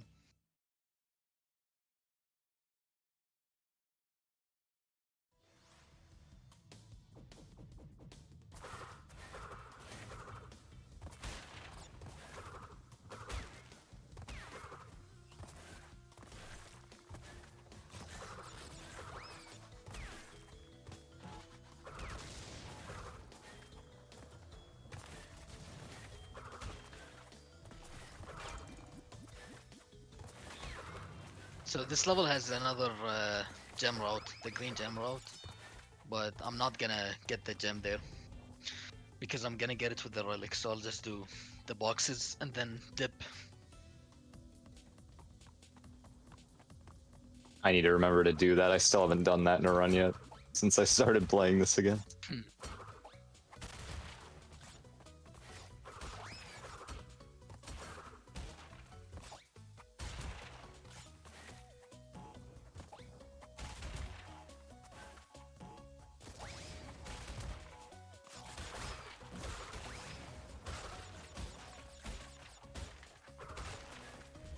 I That was double an okay slide. bonus.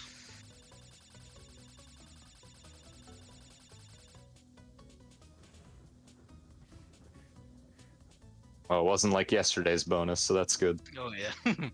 Oh. I'm dead. Not dead. My double slide? Holy.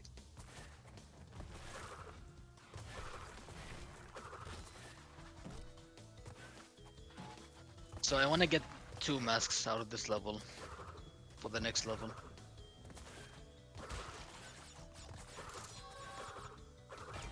Which shouldn't be that hard.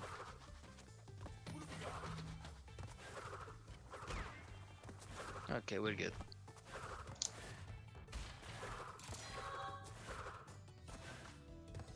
Yeah, I want to get 2 masks for hanging out because it has handrails and they're really slow, but we can do cool stuff with triple mask.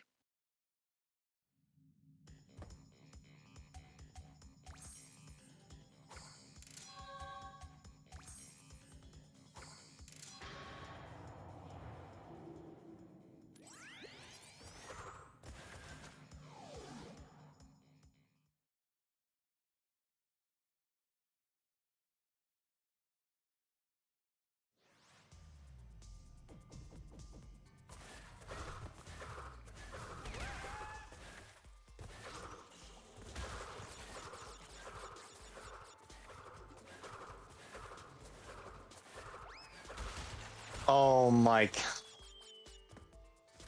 Did he go long? Uh. Oh my god. Okay. So you're probably gonna watch triple mask in this level with Potty, not with I misremembered something about how the nitros work in this level.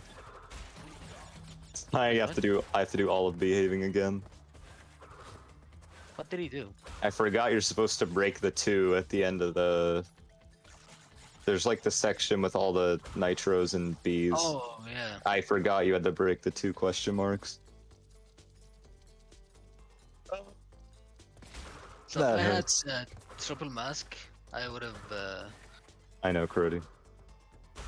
just done like a hop slide through the entire section there instead of going on the handrails. But yeah, oh well.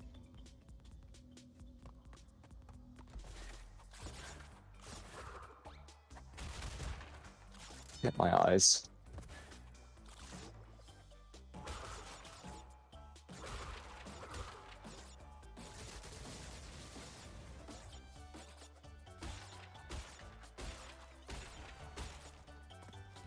Supposed to break these 2, but I'm brain dead, so. Whatever.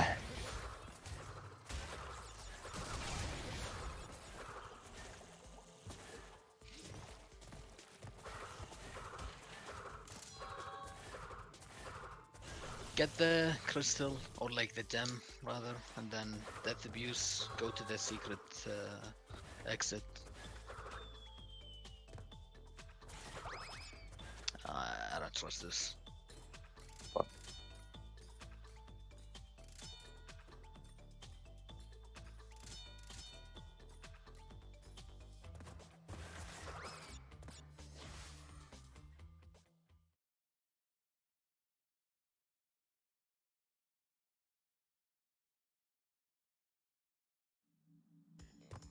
So yeah, I unlocked Totally Fly, but I'm not gonna do it now. I'm gonna do it after beating Cortex. Because Cortex gives you running shoes, and it's faster than slide spinning. So we'll just save it for later.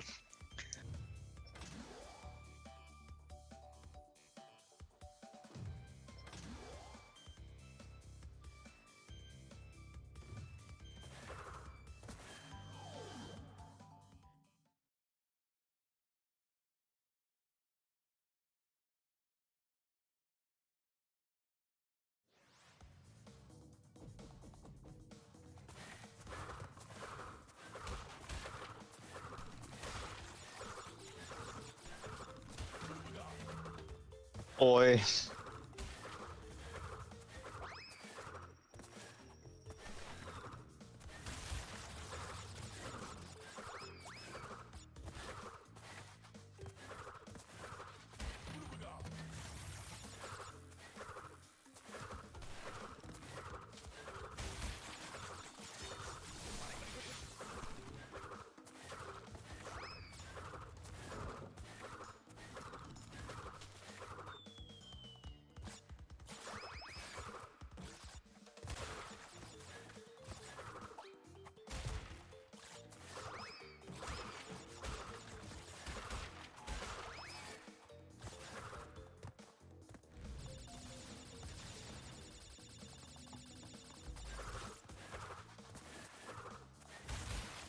So I'm gonna enter the death route here and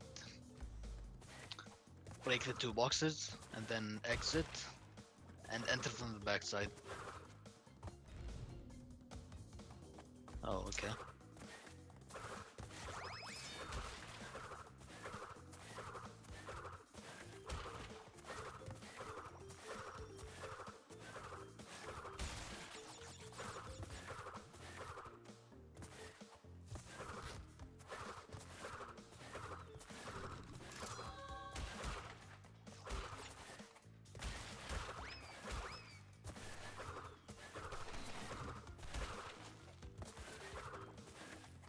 This level has a lot of sick hop slides, and they're like all hidden. So yeah, just do this jump and then enter the death route. It's just that easy.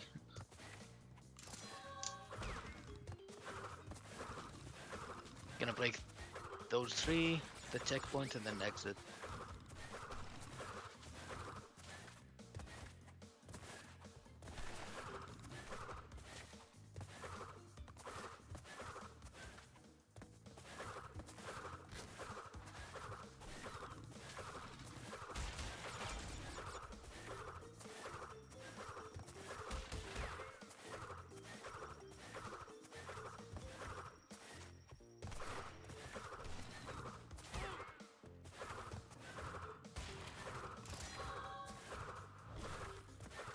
Oh, I didn't. That okay. I was supposed to get rid of one of the masks there. I forgot.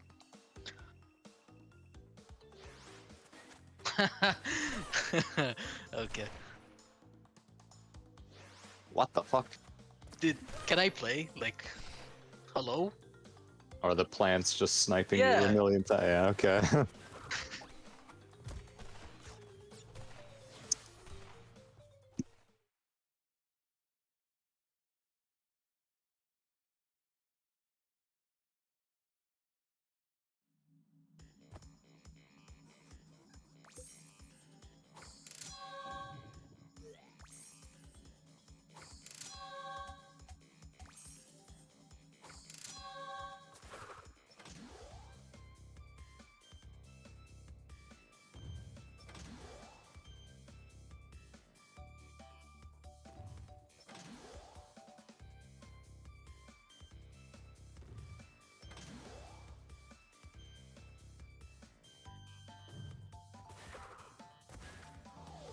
Yeah, same thing. I unlocked Road to Ruin, but I did a skip, so I don't need to enter that.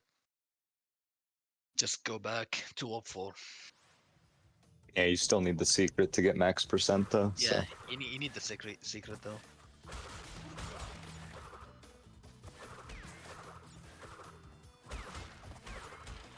Can you break?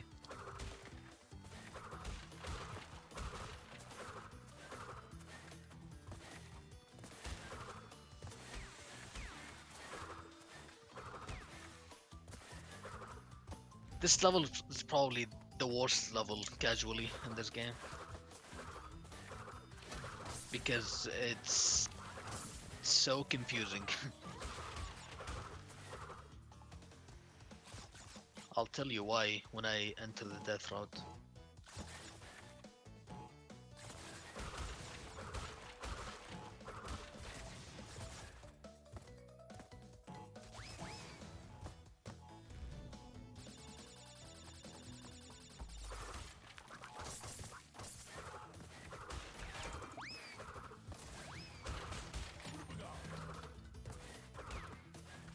So I'm gonna enter the death route now, and gonna go all the way in, and then there's an exclamation box. I'm gonna hit that. Can I not get stuck? Okay. I'm gonna hit that to activate a box at the start of the death route, and then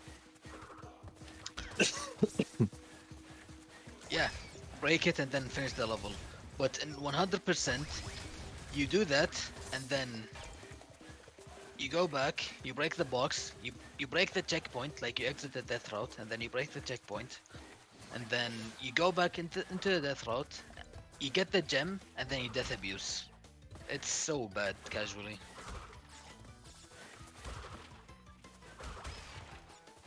92 correct? I think. I don't know. I think so.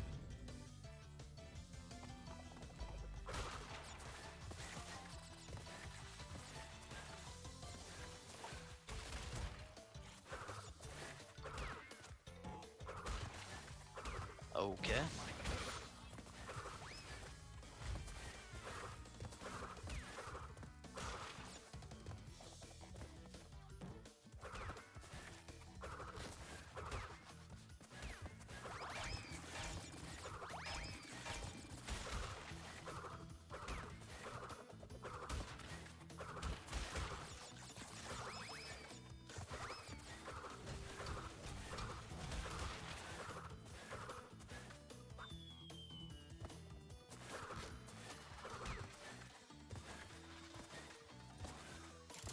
That sucks actually.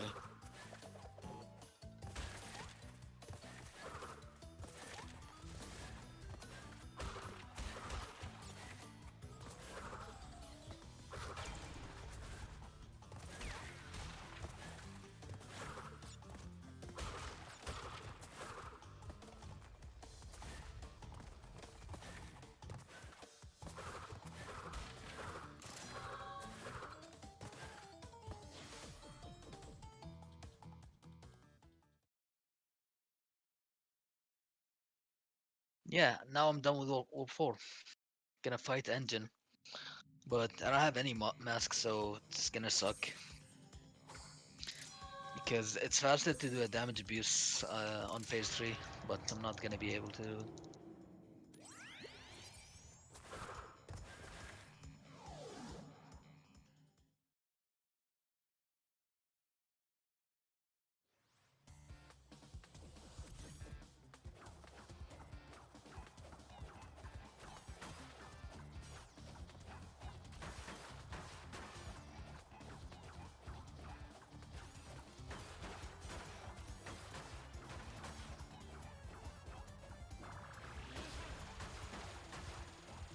Fuck. Okay. So I didn't want to break this arm. I wanted to get both of them at the same time. But I overshot the left one. It's fine, it's like 10 seconds.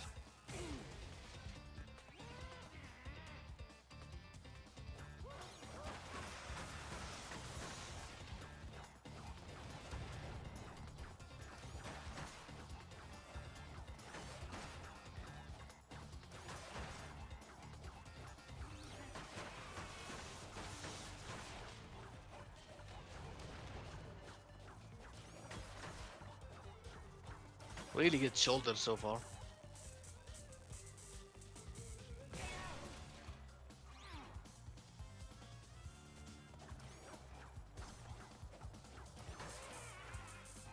Okay, I'm gonna try this. I don't know how it works, but I'll just try it. You can one cycle without taking a damage. Oh, I got it. Okay. That was actually fast as well. What the fuck is this game? Alright, I guess I'm not getting that hop slide apparently. Interesting.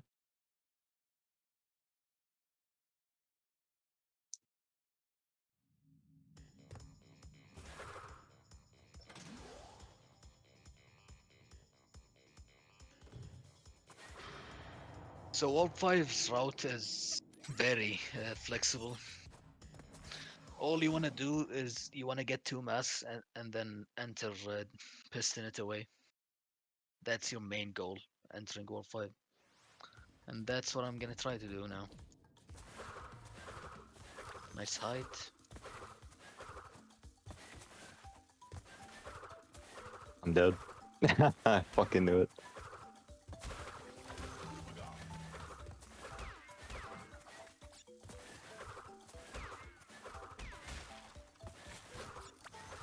So there's the death route, but I'm gonna leave it. It has a couple of boxes and a clear gem. Well, I'm not gonna enter it now.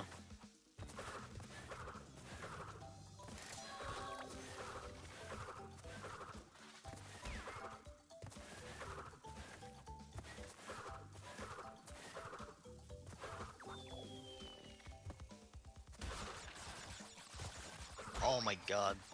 That was OG muscle memory. Okay. You know the night fight bonus Yeah. where you can do like a huge extended slide in OG? Oh yeah. Yeah, I tried to do that. Well, I've never died to that before. Holy shit.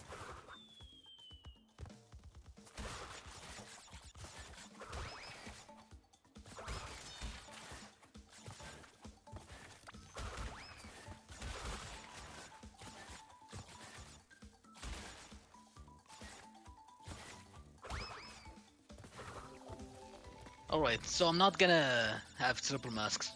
Triple mask for Piston it. Hopefully Potty gets triple mask there. Give me a normal jump, thank you. So yeah, gonna enter from the back and then get 2 boxes and exit.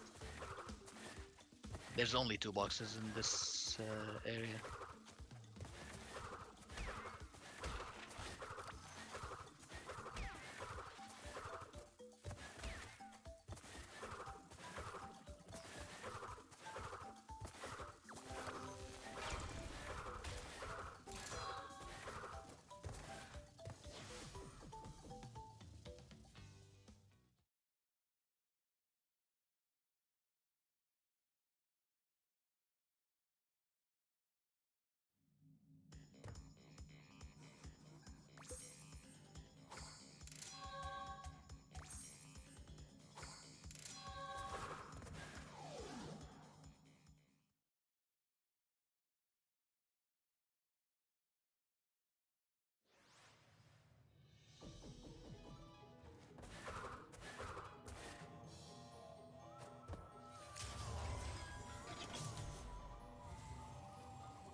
Yeah, that was a jetpack level.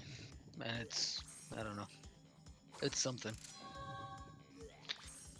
it's All I know something, is but it that, ain't fun. yeah, all I know is that it doesn't function in this game. When you want to turn around, he like, what does he do? Like a pivot? Like, I don't know.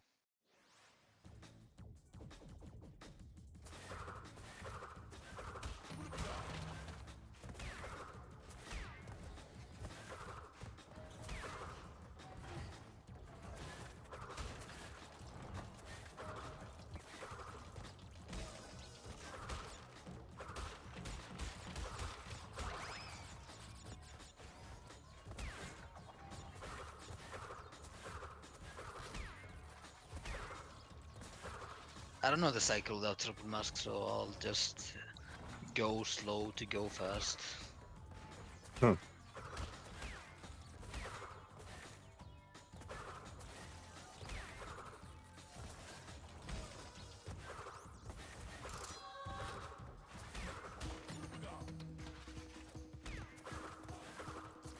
Finally out of Warp 4. Holy.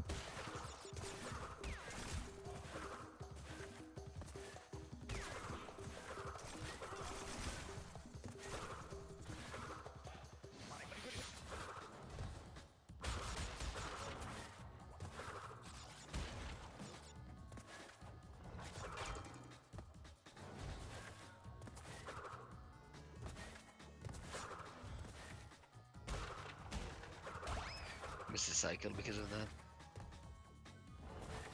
Oh, dude, I got robbed out of double arms, man. At least he I didn't shoulda go had it. long. Game robbed me.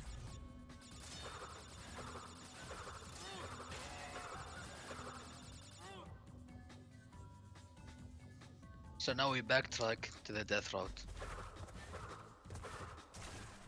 Because that death route has boxes, so cannot get the gem, like the box gem, because it doesn't exist there. So I just get it. Can I make this? Okay, not dead.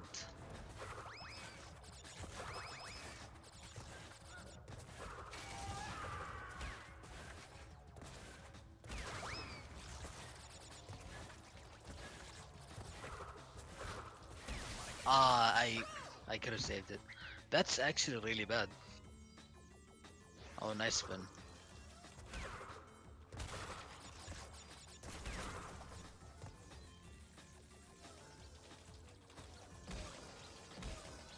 I wanted to get 2 masks for the next level. Or like at least 1. But yeah. We're just getting unlucky there.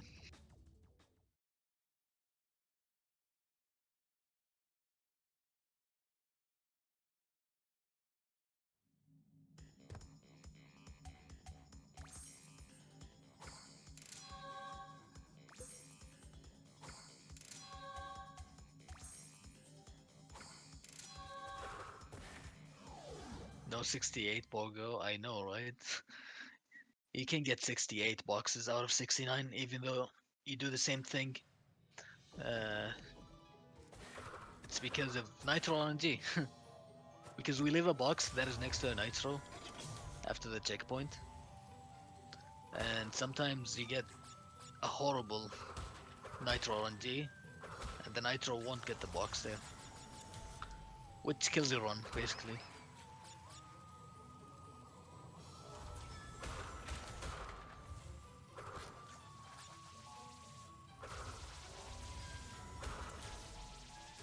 Happened to me on before in 100% when the record was like it was like above 116, like the first 116 pace run I had into Warp 5 that happened. Oh yeah. So it can We were in VC, right? yeah, we were. We're doing offline runs.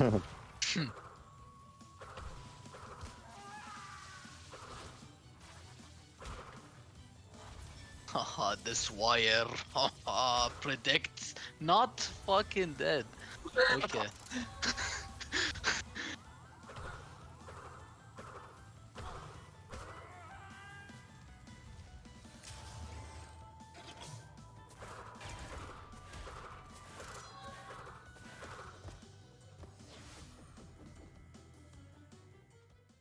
That was something.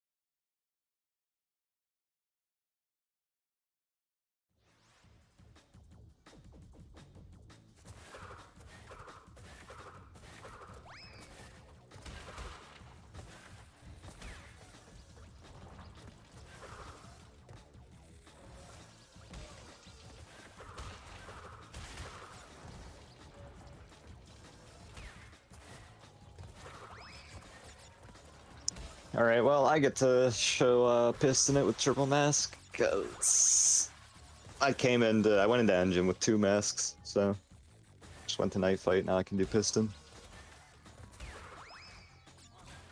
I'm waiting on everything in space though. That's really fun, man. Yeah.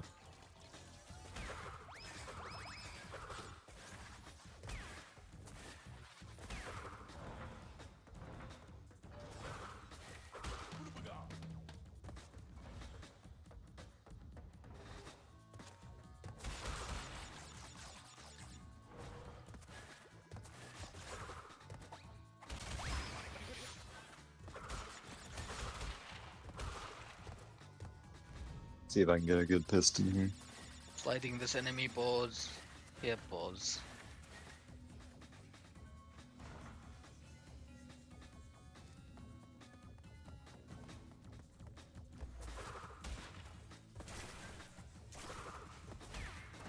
I wasn't even like under the piston, bro. What do you mean?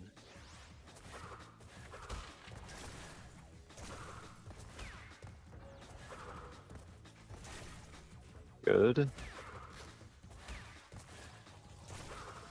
Alright, so that's like a perfect start, basically. Pretty good.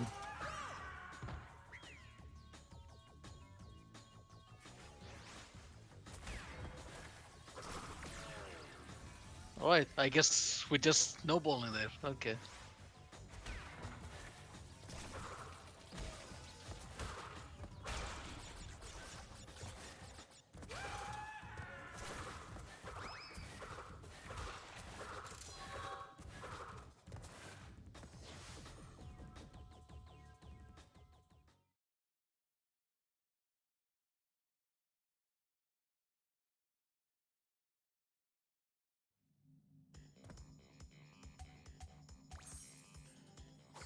Oh, that was close.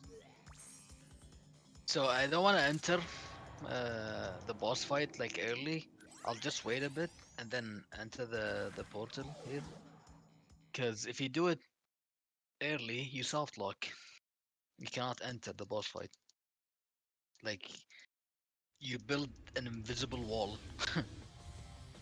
The only way to get rid of it is to save and reload, which is like slow. So I just wait and like play it safe.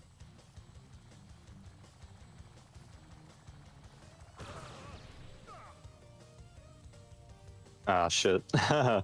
Forgot that can happen.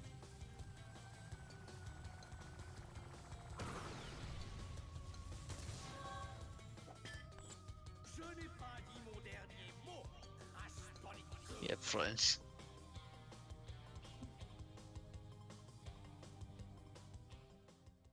That was actually a good piston. Like that would, if I was going for like a PB pace run, that would be like pretty acceptable. It's pretty good.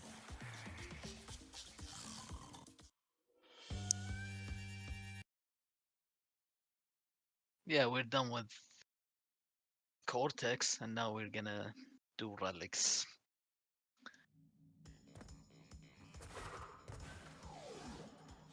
Nice run, thanks.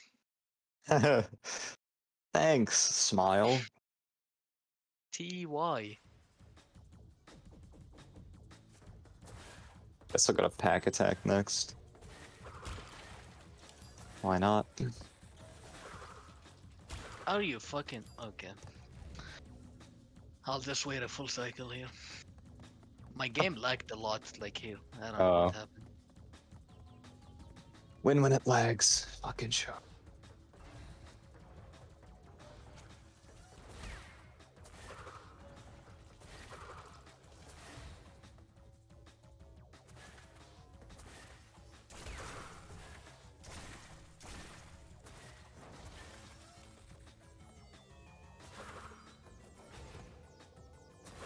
Oh right, this thing is fun, I forgot.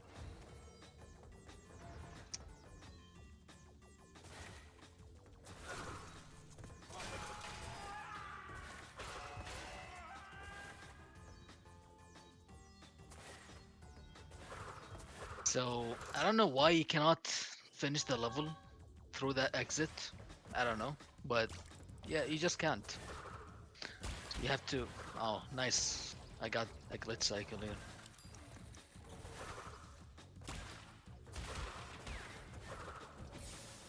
Okay.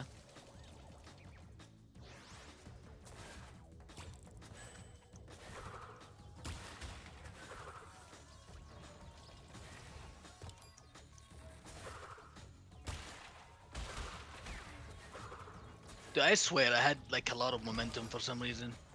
Like you can watch it back. I don't know what happened there.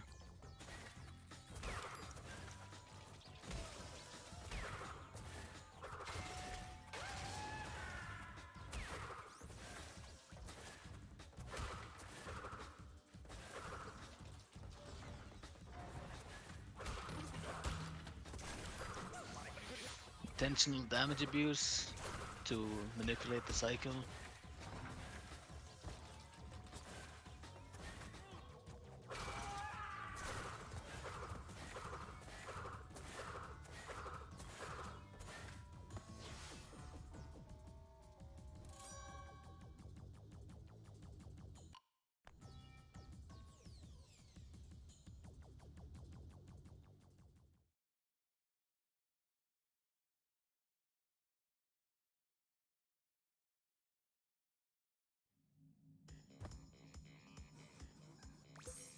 But yeah, we don't really have much to say about the second half of the game, right, Potty? You know, like a lot of the levels are just hob slide and slide jump. Like there are some where you one cycle, or some where you do some like cool strats, but like the last 40 minutes of the run, there's a lot of just, you know, just playing the levels again, but with shoes. I don't know. Yeah, you just like do any percent. I don't know. Yeah. Just don't die. All right, I literally died the frame I said that, by the way. Just don't die and should be good. That's actually terrible. Like I died at the start of Spaced Out with 2 masks. Like I fell in a hole. I went to pack attack first just to have an extra mask, and I just lost it instantly. Oh well. Yeah, all you need to know is most of the relics aren't tight. Like you don't even need time boxes for most of them. Yeah. Turns out doing unintended movement makes them easy.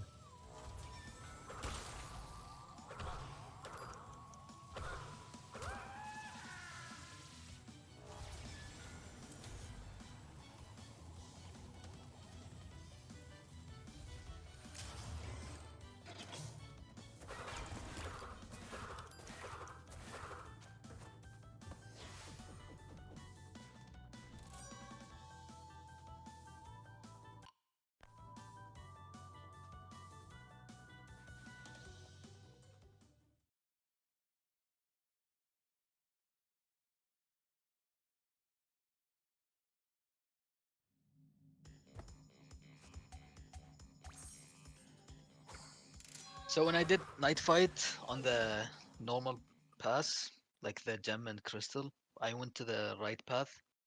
But like this time with the relic, I'm gonna go to the left path to get the gem there. Hello. Yeah, I forgot to mention that the fastest movement is still hop sliding, but the second fastest movement is slide jumping while running.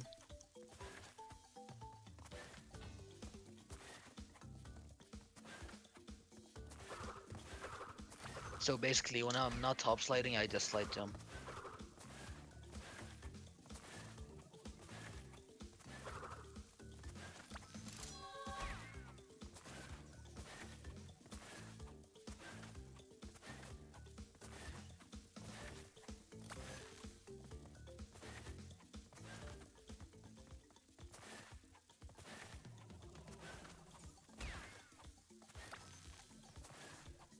Okay.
I'm gonna get a lot of time boxes here. like on the first half, cause there's a guy like right here that I'm gonna wear on him like no matter what. So I'm not gonna lose time if I break boxes.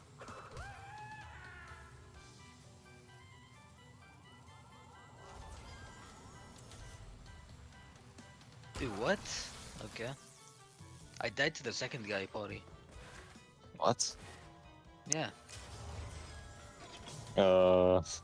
I have no idea.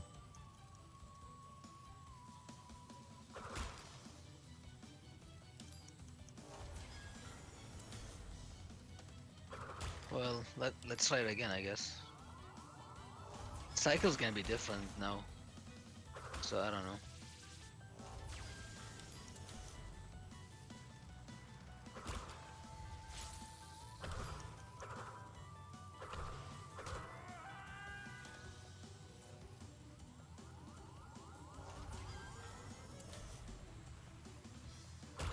How was I slower? I don't know. Oh my god, this wire. No, no, please.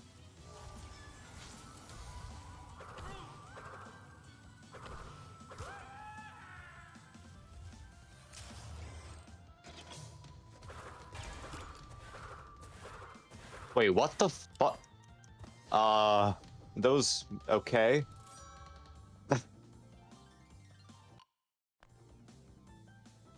You know, on second hit Cortex, how he goes under the 3 meteors? Yeah. They weren't there. What? They just Oh. weren't in the level. They were just deloaded? Yeah. I think that happened to me once. What? Like, why?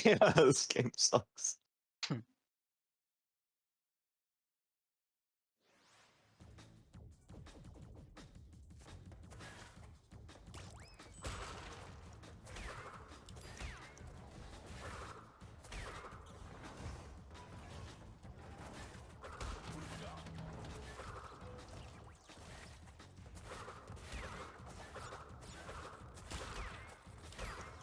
What?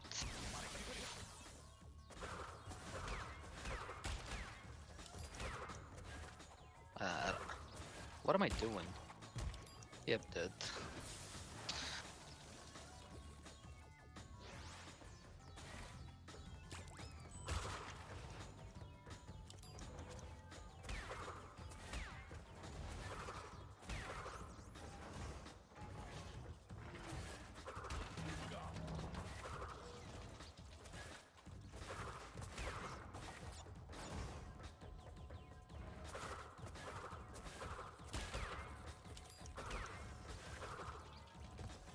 This is French.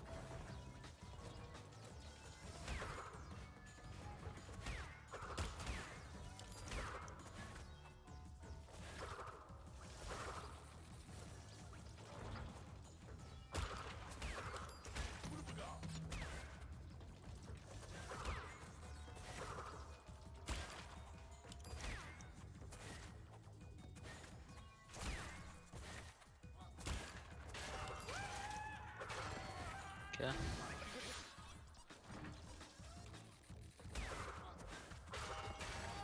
Am I gonna miss this?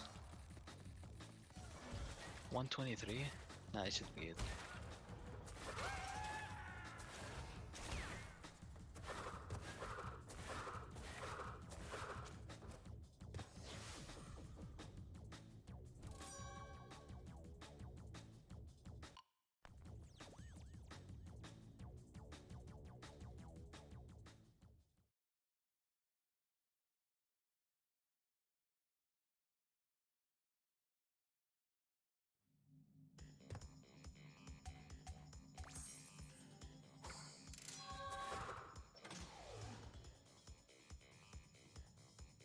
What? This game's ass.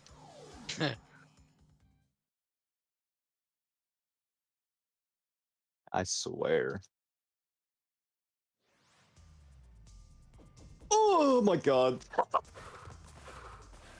Not dead? What? Okay, dude. Okay.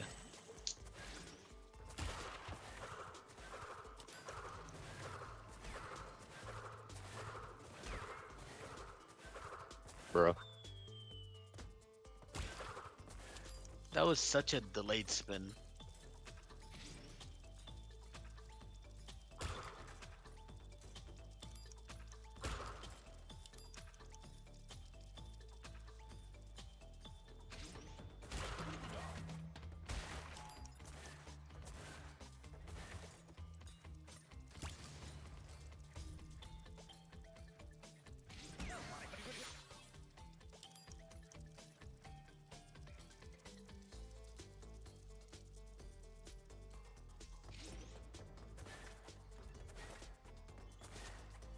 I have no idea how close we are. Same. I'm going long everywhere. Yeah. Well, you gotta remember, I had to do the entirety of behaving again, so.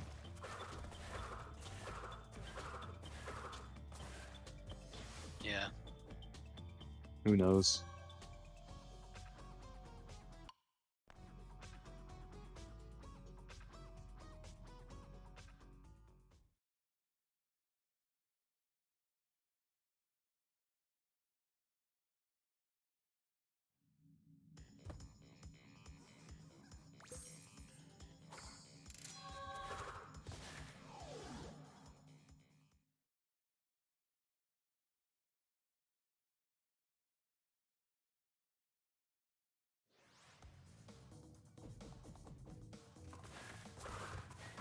Nice.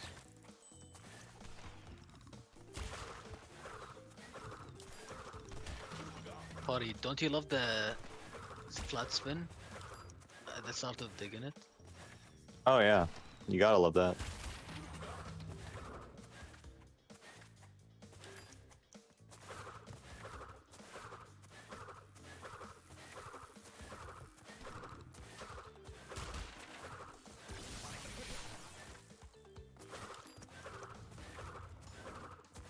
Analog. Verified, not dead. Oh my god, come on.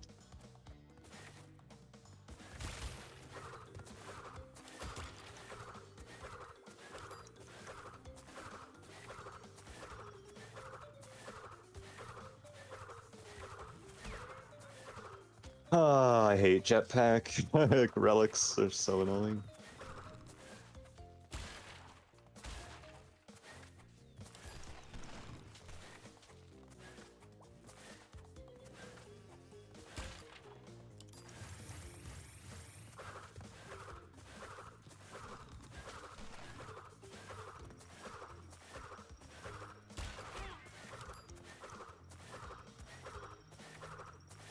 Can you turn? What the fuck?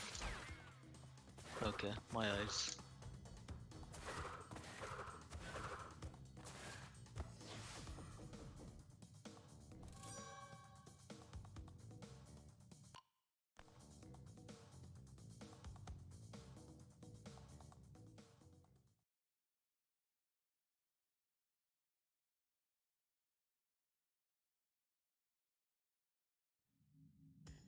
Oh my god.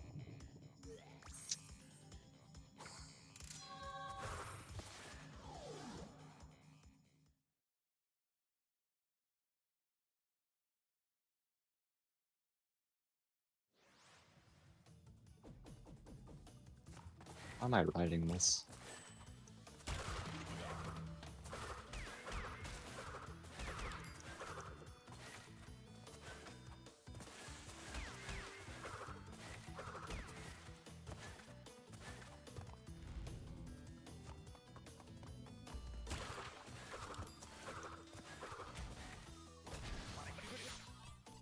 Okay. This game is really good, man.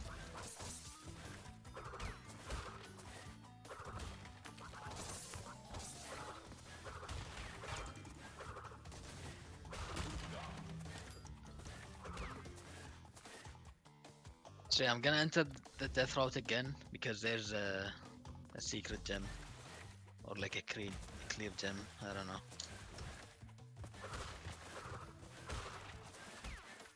Which is the one you saw when I was doing the boxes here.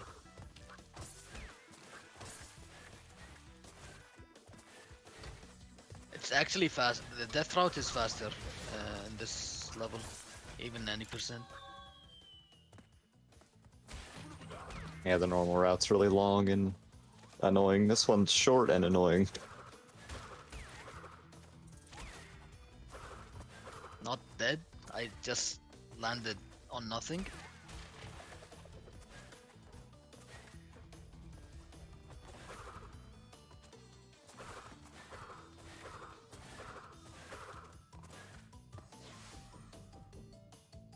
Bro, I haven't been going long at all. What do you mean, man? Ever since I got to Warp 5 anyways. I'm doing okay in Warp 5, which is kind of surprising.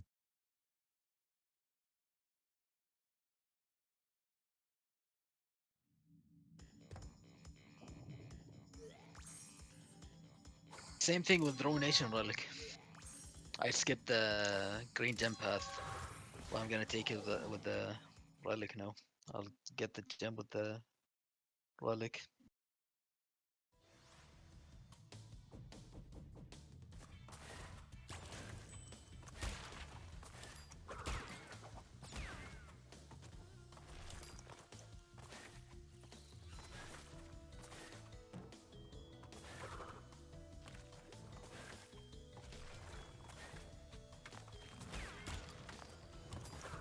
Yeah, actually, you don't need that green gem.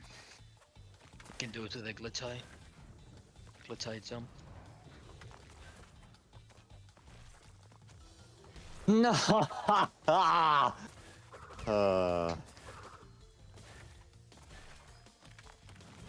What happened? last bomb cycle in Rocket.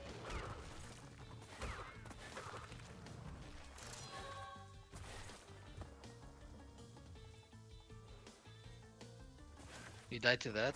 Yeah. Let's go. Yep, counts.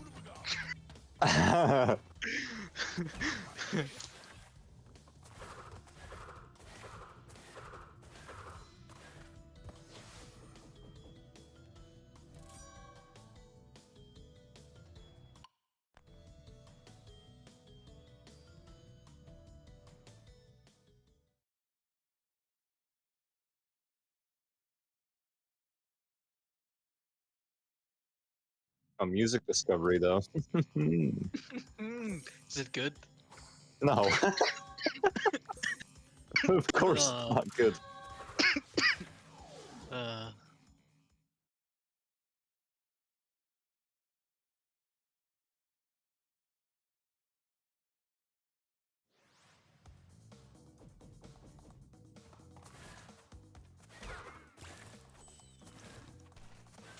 How long do we have left? What, like, Groovy has what, like 25 minutes in game or something? yep, sure. What do you mean? Actually, yeah, 25 minutes.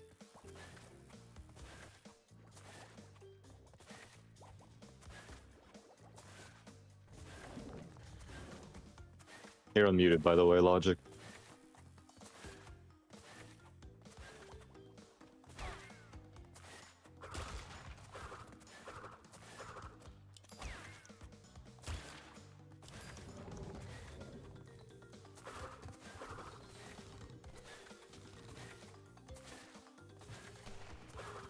My eyes.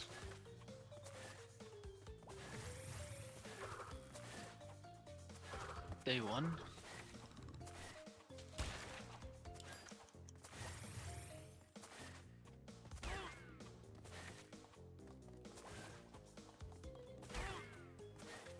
That's not making it. That was not even fucking close, man.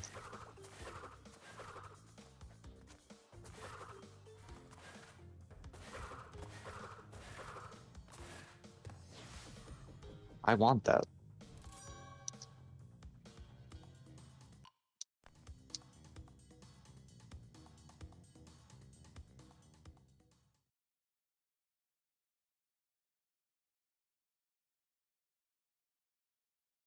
Oh.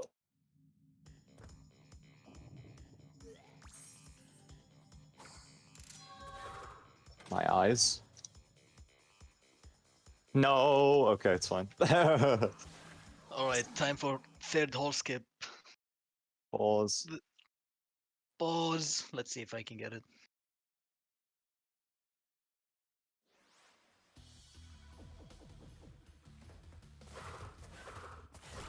I mean, let me get the first whole skip first.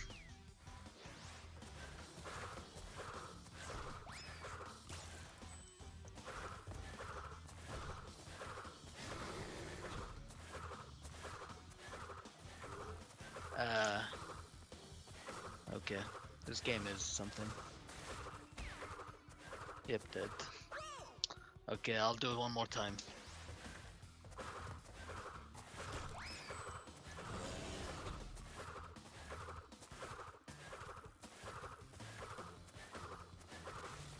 Dude, Actually, okay, I cannot do it anymore because I got stuck on the fence. I'll try it when I get there.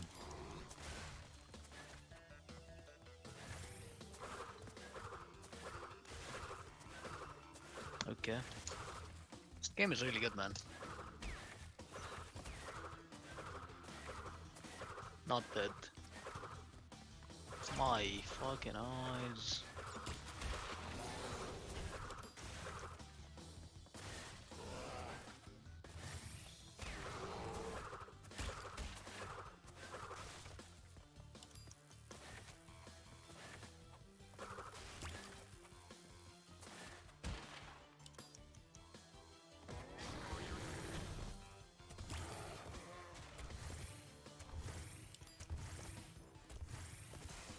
Not dead.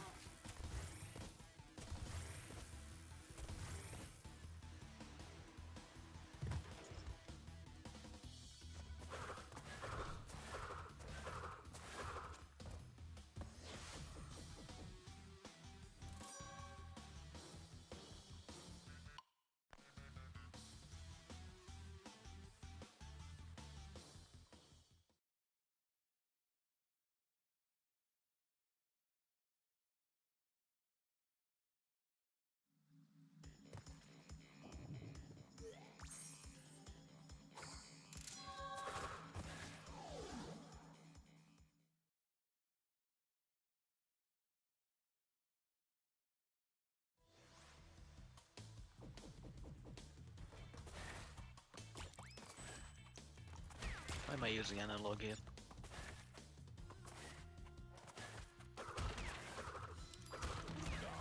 At least I tried.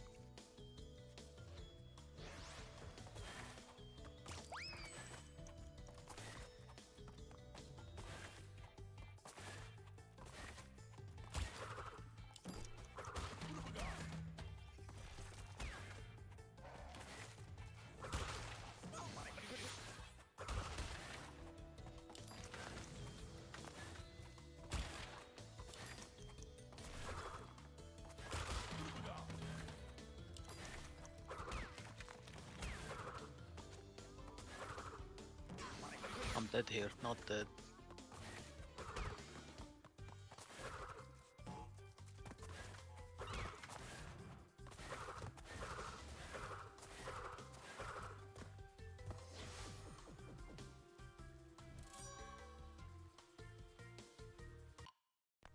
Huh. Thought I would just try that. I've seen people do it, but I don't know how they do it. Guess I don't know how.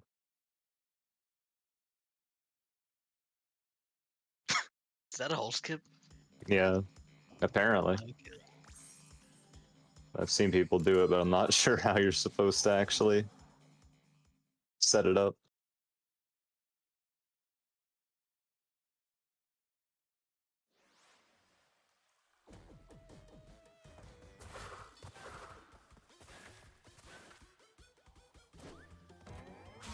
Okay. I love the consistency of jump heights in this game. It's really consistent. Oh, it's Boy. almost like I did the same thing. Nice. My eyes. Yep, that. Oh my god.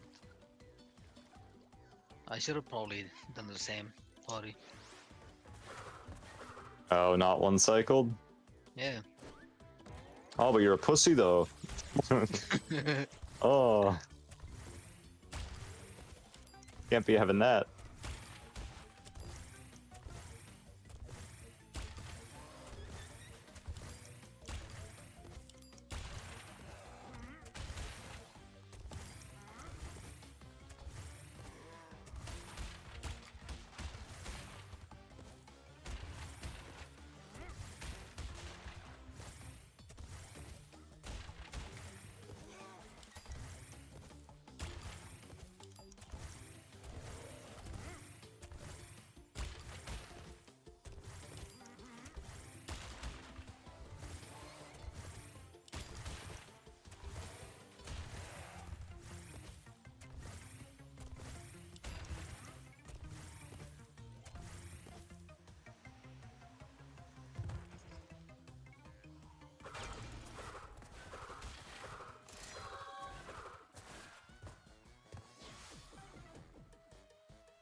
Okay, so this is the hardest split of the run. 2 or 1 cycle. I think it has like 2 seconds of leeway, right, Potty? Is it 2? Yeah, it's about 2. Yeah. I can only make 2 seconds of mistakes. That's it.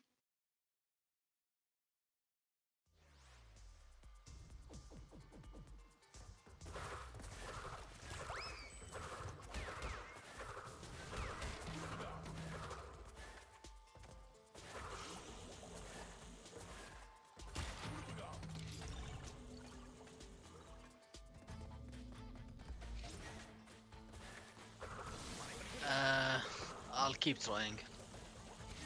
No! This game sucks. I jumped off a nitro in Cold Hard.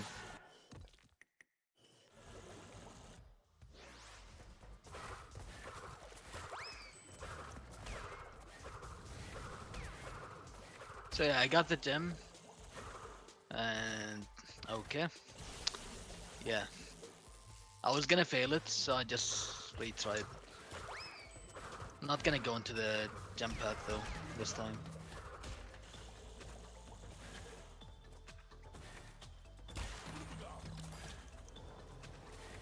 I want that.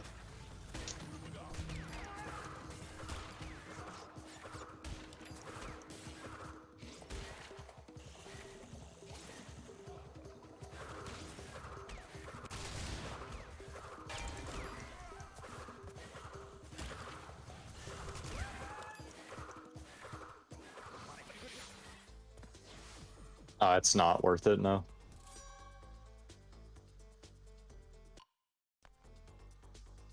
It'd be cool if there was like an enemy that you could snipe into them, but there's just the rats and you need that mask that you get, so.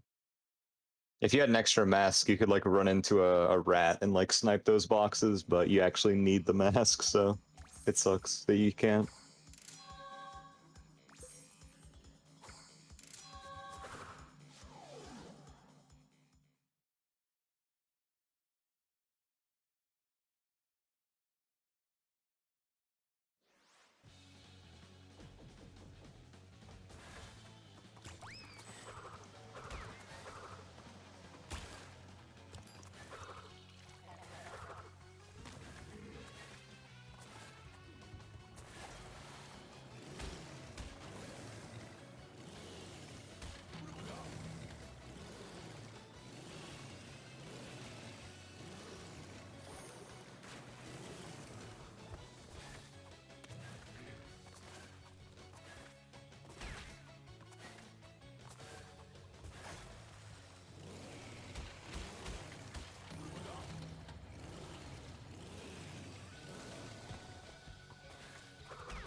Not dead.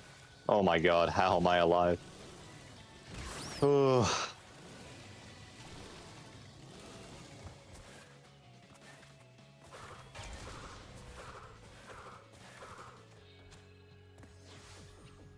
Hello?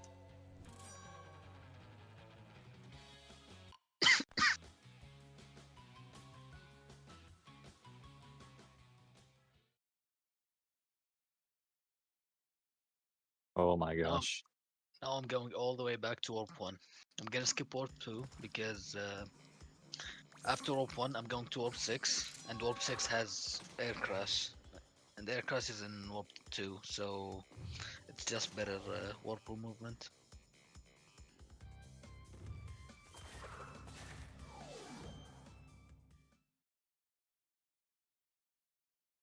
Oh. Kinda lucky in Ruination, not gonna lie.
Oh my gosh, I got a floaty jump and almost died because of it. Dude, I'm dying, what the fuck?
That was a really good pit, Stralik.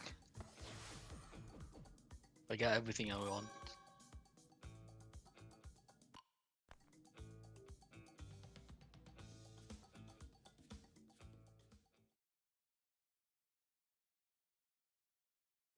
Alright, let's see if I can do third hole skip. Pause. Dying, pause. Hey dude, I am so dead. Like, even if I get it, I'm dead. Yeah, if I get this whole skip, it's like the longest hob slide in the game. You hob slide like 75% of the level in one chain. It's crazy. Why didn't I hop slide then? Oh, the fence took my fucking thing, man. I'll try and go for the bonk, though. Oh, I got the bonk, though. Let's go. Huh. Cheating. Lucky. Lucky. So now if I don't die, I can just hob slide like a huge chunk of this level.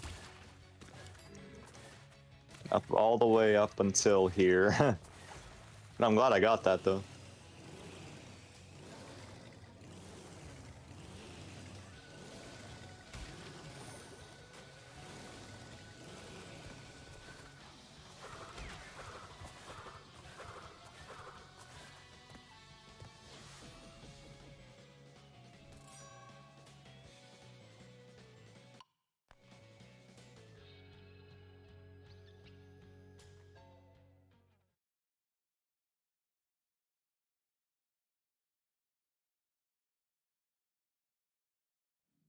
Yeah, sub 1, good.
Okay.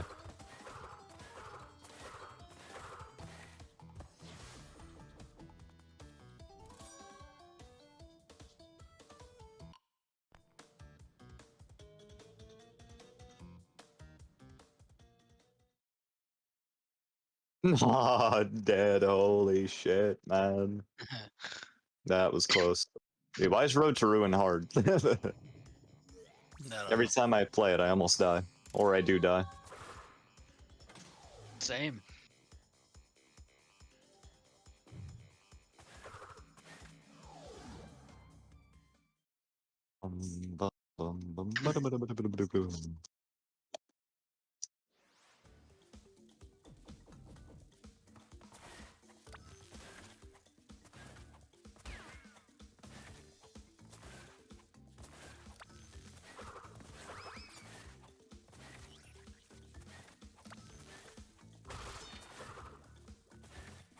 I didn't trust that.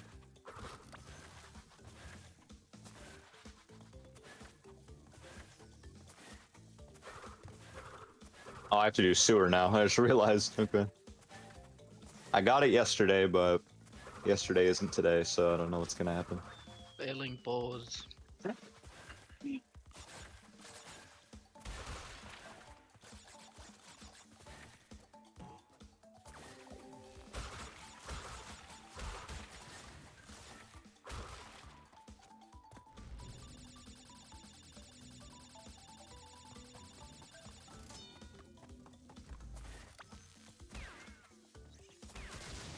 So this is the best section in the game.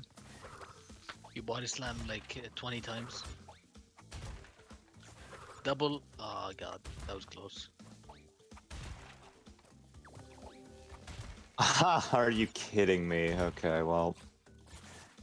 That's really dumb. I did the same thing I did yesterday, except it costs me the relic. Just keep not pressing jump there.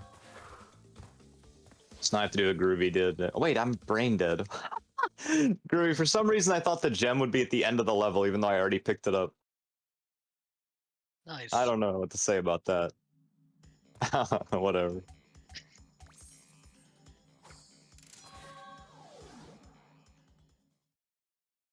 I was like, oh yeah, I already picked it up. Oh yeah.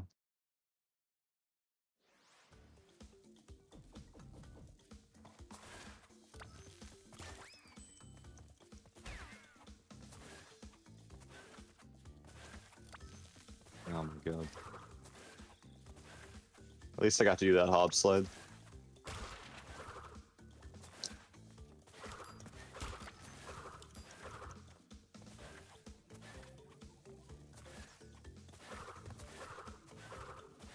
Could have got that if I pressed the jump button, but I didn't, so.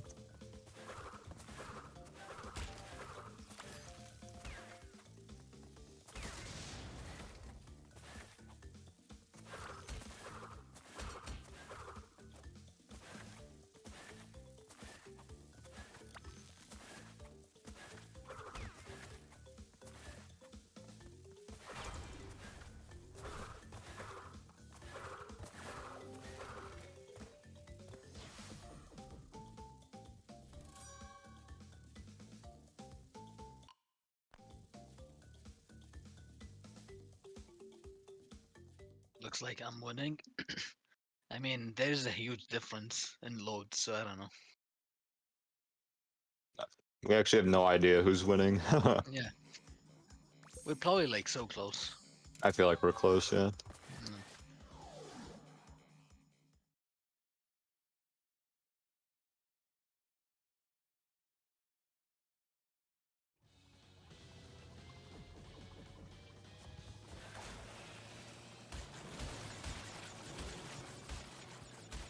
Ah, shit. That's fine. Dude. Why is analog so bad in this game? I don't get it. No idea. Like you cannot tell if you have a good analog or bad analog sometimes. Like that's what I did. Why did you push left? That was stupid.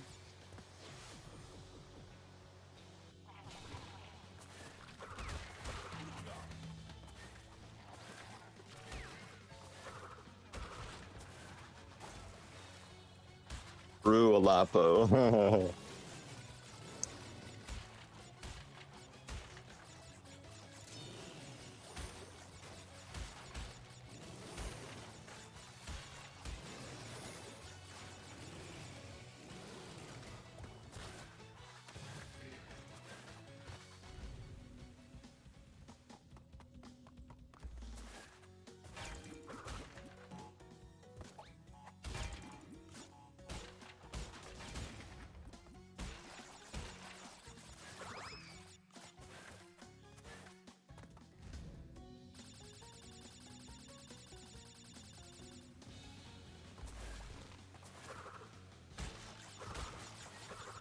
Okay.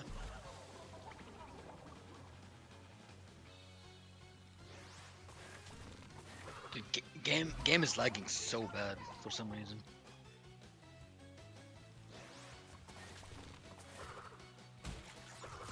Yep, jump.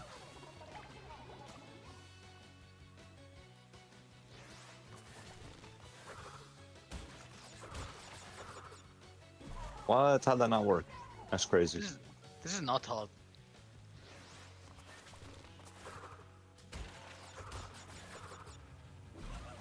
Bro, this is not hard. What the fuck?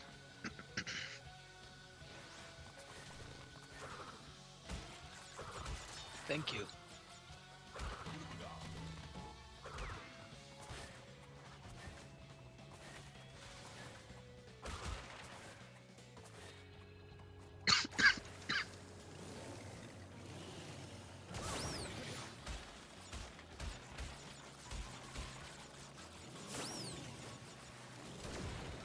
This thing moves really slow in this game for some reason. I'm dying IRL right now. Holy shit. Boom.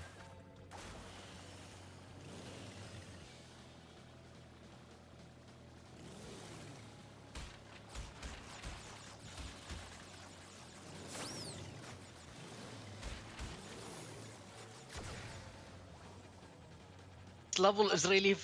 Oh my god, this level is so hard, dude. Oh. Oh,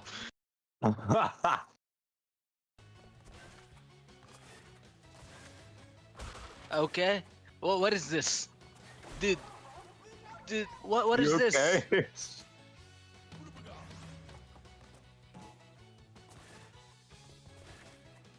He like gets on the fucking jet board, but he dies at the same time. Paid actor. Guys, I paid Groovy to throw in this level, sorry.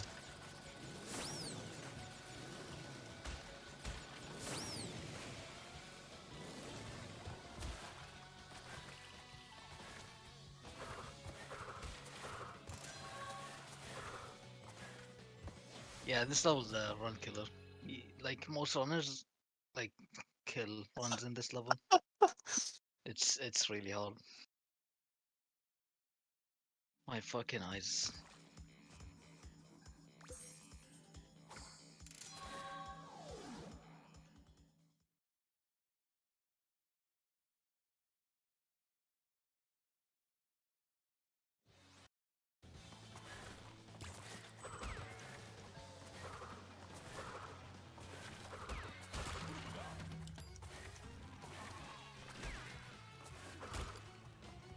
So I'm getting one cycle this level.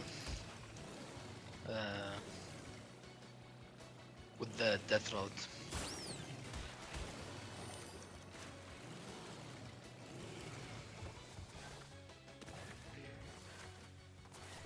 Really tight. Yeah. It's the hardest one cycle in the game probably, after Sewer.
I think I'm losing this Potty.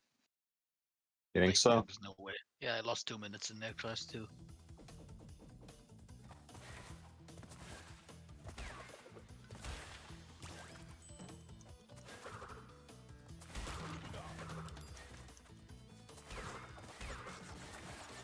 That's still some free SR for you. Like, what the fuck? Yeah, I'm about to get out of plat.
I'm dropping a lot of frames. That's fun.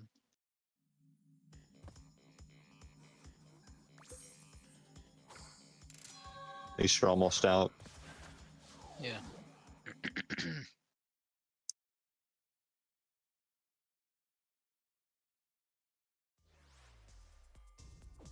You can go play Overwatch soon. It's okay. Yeah, sure. Oh, right. I forgot you haven't slept. Never mind.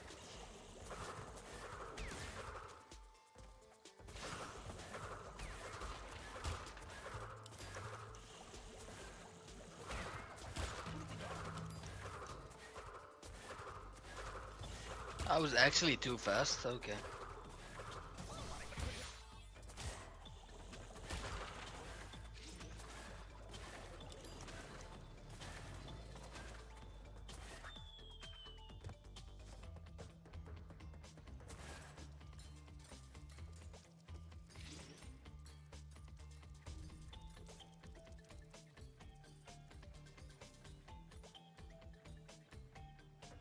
Love that shit. Oh, I'm too good? Oh, I got punished for it. Okay.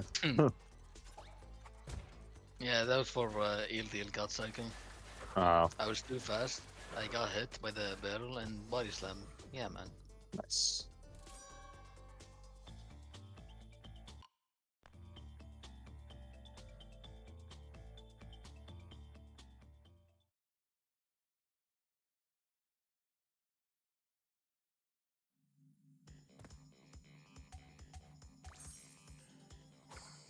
Okay, final relic. Final level in the game. Hallelujah. Lucky guy.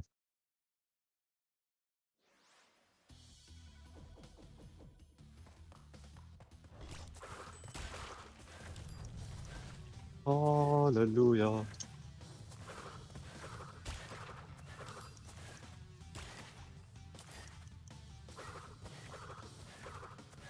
Potty, bridge hop slide is really hard. What the fuck? Yep, cunt.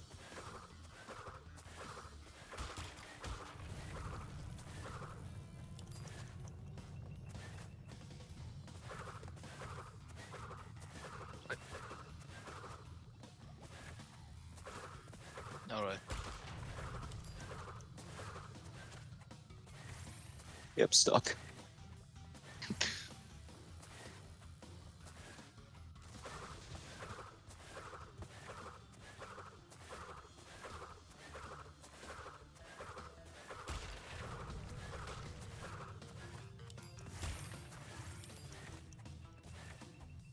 I trusted you on that slide in the totally fly bonus, Groovy. I was like, I hope this works. Not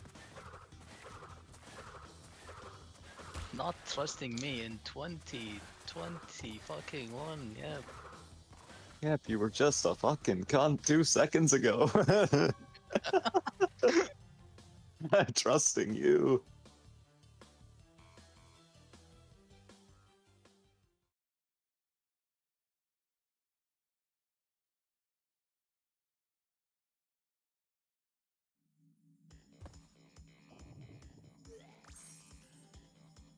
Alright, so yeah, I'm done with the game. I just need to get to Brio's cutscene.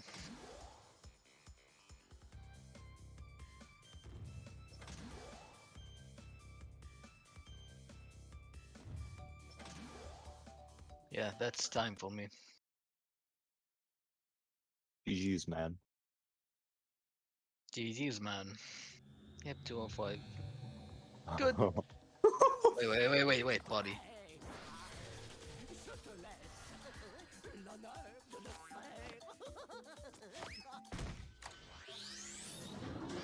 Frenchy. Aww.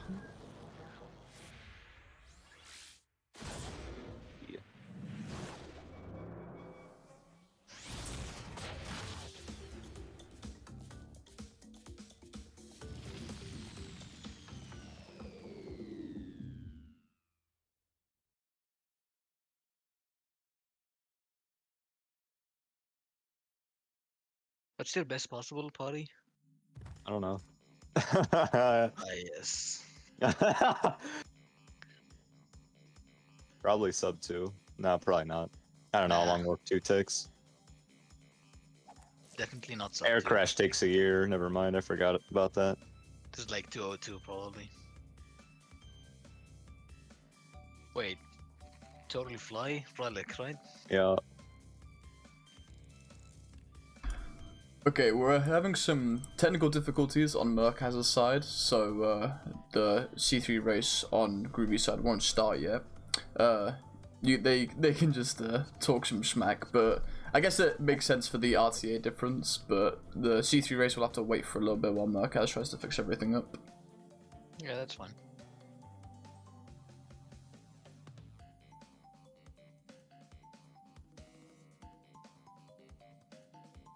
I was playing like a god. I died in Turtle Woods. I had a 30-second death in the first level. You're only 2 minutes ahead of me. Oh, really? Okay. Yeah, Well. but he can be 4 minutes. Oh, right. ahead. Yeah. I forgot about. Yeah. Okay. Okay. Yeah. Forgot about the air crash incident.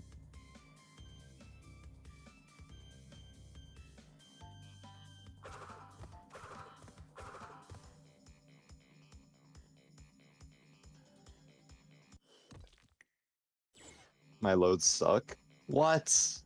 I didn't even know that. Are they actually bad?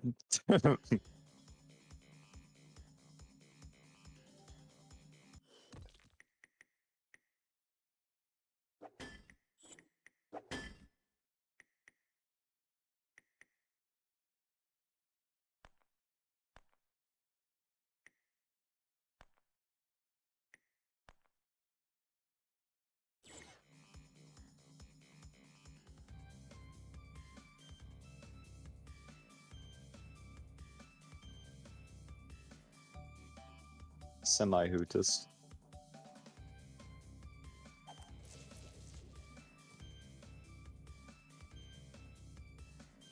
I'm not gonna talk any shit till the bonus is over. This bonus is raid boss.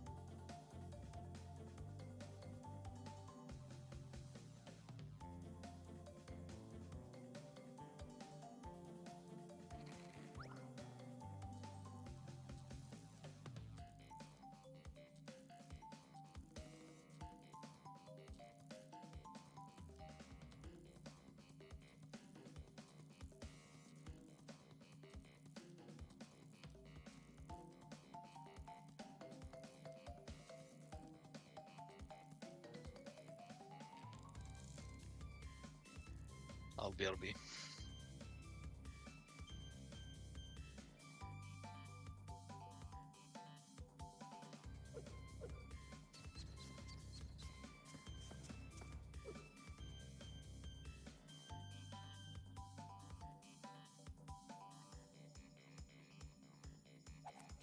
That was hard, man.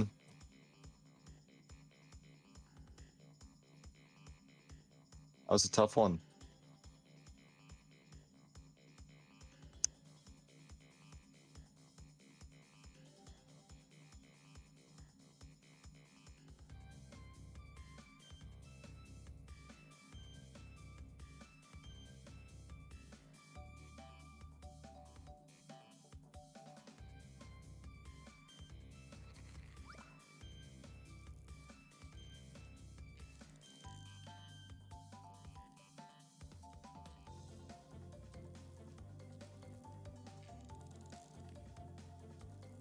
Not doing jet boardless.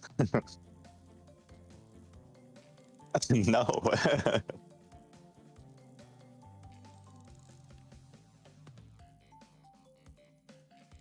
The console version has tolerable loads, but the gameplay is intolerable, so an eye for an eye.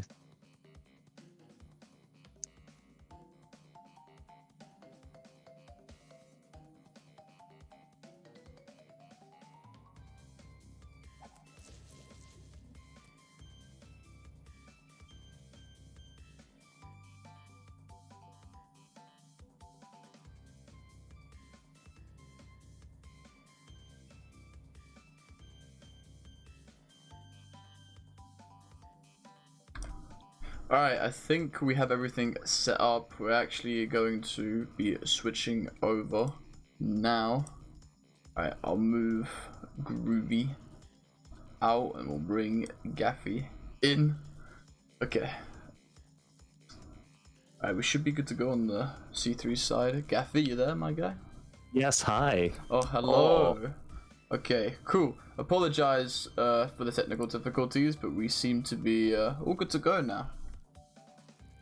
French. Oh no. Frenchie. I'm trying to get out of here, man. You know, I'm trying to like, I only got 3 left, so You're on your way.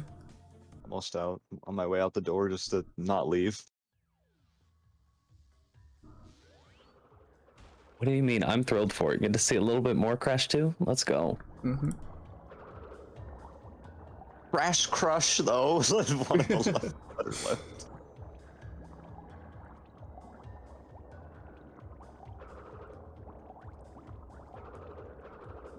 So, I will be excited for Potty to finish up his run, because I feel he probably knows more, but recently 108's kind of gotten a bit of a change up in routing. So Murcaz is already starting with going for more Crody out of bounds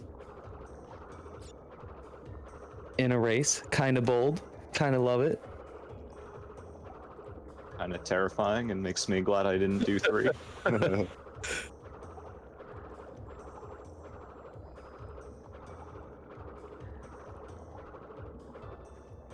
But yeah, before we used to gate clip immediately to go to warp 5 straight away to get 2 extra crystals and relics from the warp 5 vehicle levels, Orange Asphalt and Mad Bombers.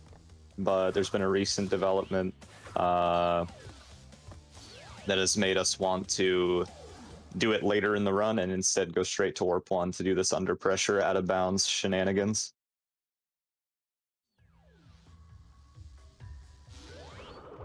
What do you think in general? I know you're kind of finishing up your run, so I don't want to pick your brain too much. Oh, it's fine. But my brain in shut this off. difference, like before is pretty much you do, you know, gate clip in vehicles for like the first half an hour.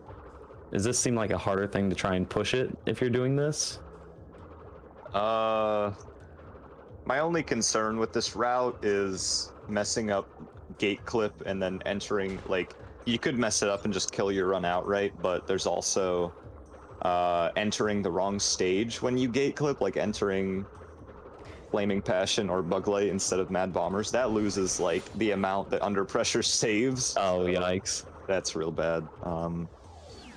So the prospect of that being later in the run is a bit scary. I haven't implemented this route yet because I haven't learned. But yeah, I haven't learned the route yet because I haven't learned the out of bounds movement, but yeah, it seems pretty bad.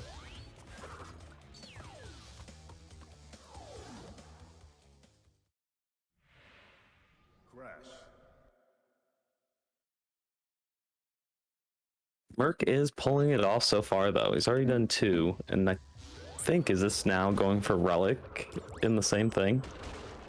Yeah, Gem Relic. It's a pretty easy one cycle. There's an optimal cycle you can get, but it's like, it only saves like 4, so not a big deal if you miss it or whatever. It's pretty easy one cycle.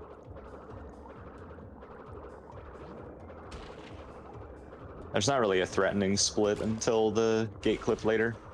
And I believe it's after midnight run, I believe, so it's a bit later.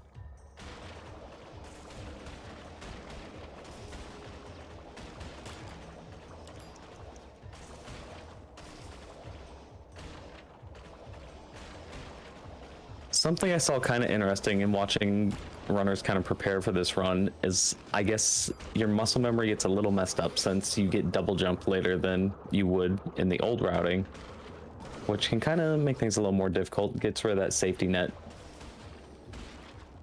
Yeah, it's only a problem in Hang 'em High Yellow Gem, but that is gonna mess me up. Like the entire route change is gonna mess me up because I've played the same route for like over a year now, so that's gonna be crazy.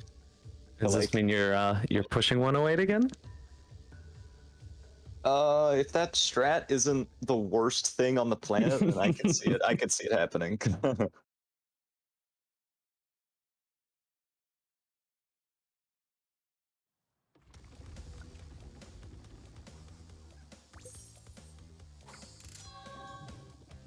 I'll be able to commentate more effectively after I finish this. I'm on the last level, so. No worries, no worries.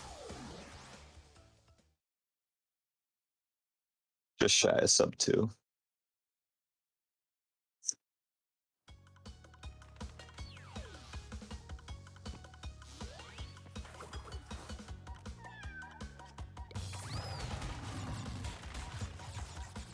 But yeah, you actually, the reason we go to Warp 5 early is because you need 10 relics to go to get the yellow gem and hang 'em high. So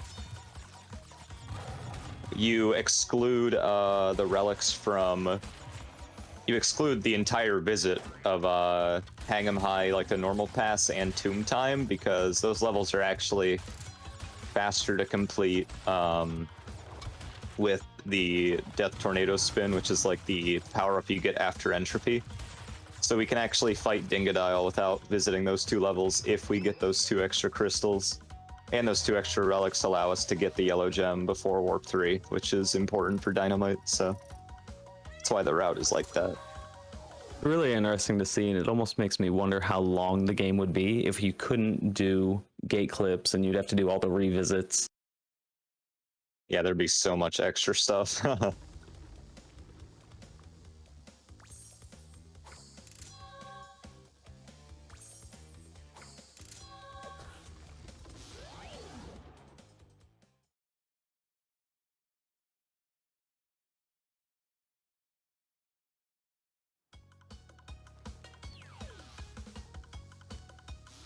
Brody better start his engine because I'm about to finish the run.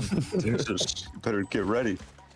It looks like he is already set up, so theoretically we'll get right into it as soon as you finish. Yep. I have heard that the two runners are going to do slightly different routing today, so that might make things a little interesting, hard to track. But theoretically, you would think it converges a little bit later on. Yeah, that's cool.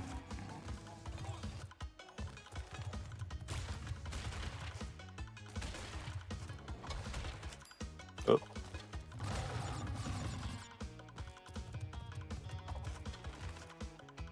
Just shy of the 2 flat, we'll get a 201 here, I think, which is actually like way better than I was expecting to get, so. So if any baby Einsteins or production want to do math for me, what kind of difference are we looking at for runners right now, or for the teams?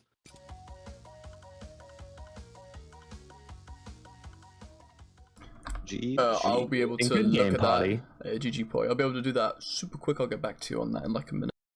Awesome, thank you. I'm happy with that run. It was okay for the shit that happened. I had to re-enter behaving. I probably lost like 2.5 minutes or something awful, so. I'm chill with that, whatever.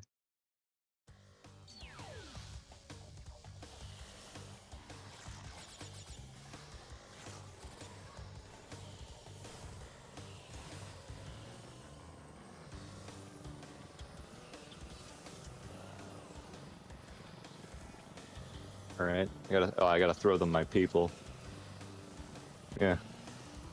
I feel like I'm swatting a fly. Like, get out of here. Go watch the main thing. All right. Oh wow, yeah, they're already going. Get out of here. Go on, get. McCrodi is going under pressure as well.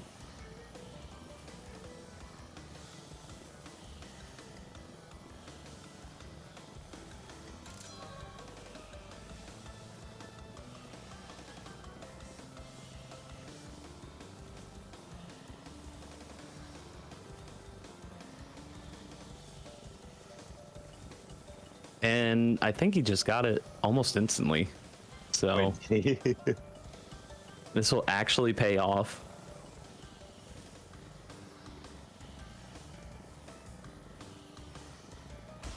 I gotta open the stream up on my PC now.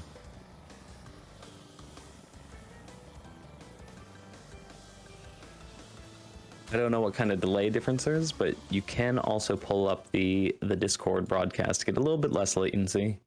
Oh yeah, true. I completely forgot about that. I was on my phone, so like the beautiful like 20 Oh second yikes! delay is pretty nice. Because I can't have anything else on when I play that game, or else it's like stuttering and awful. So yeah, Crowdy's like the king of this new clip. He just owns it. He did it in a IRL marathon first try. So That's awesome. yeah, it's his baby. He found it, so. Pretty much anything that seems miserable to do in a run, I pretty much assume that, oh, Crody found it, and Crody's good at it. It's just how he is.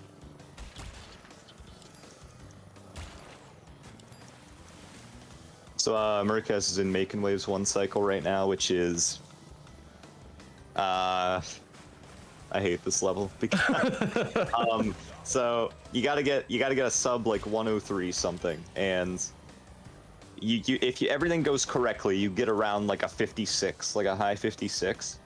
But if you miss a box and have to turn around for it, the jet ski turns so slowly, it takes like 6 to 7 seconds to completely turn around, grab the box, turn back around. Ugh.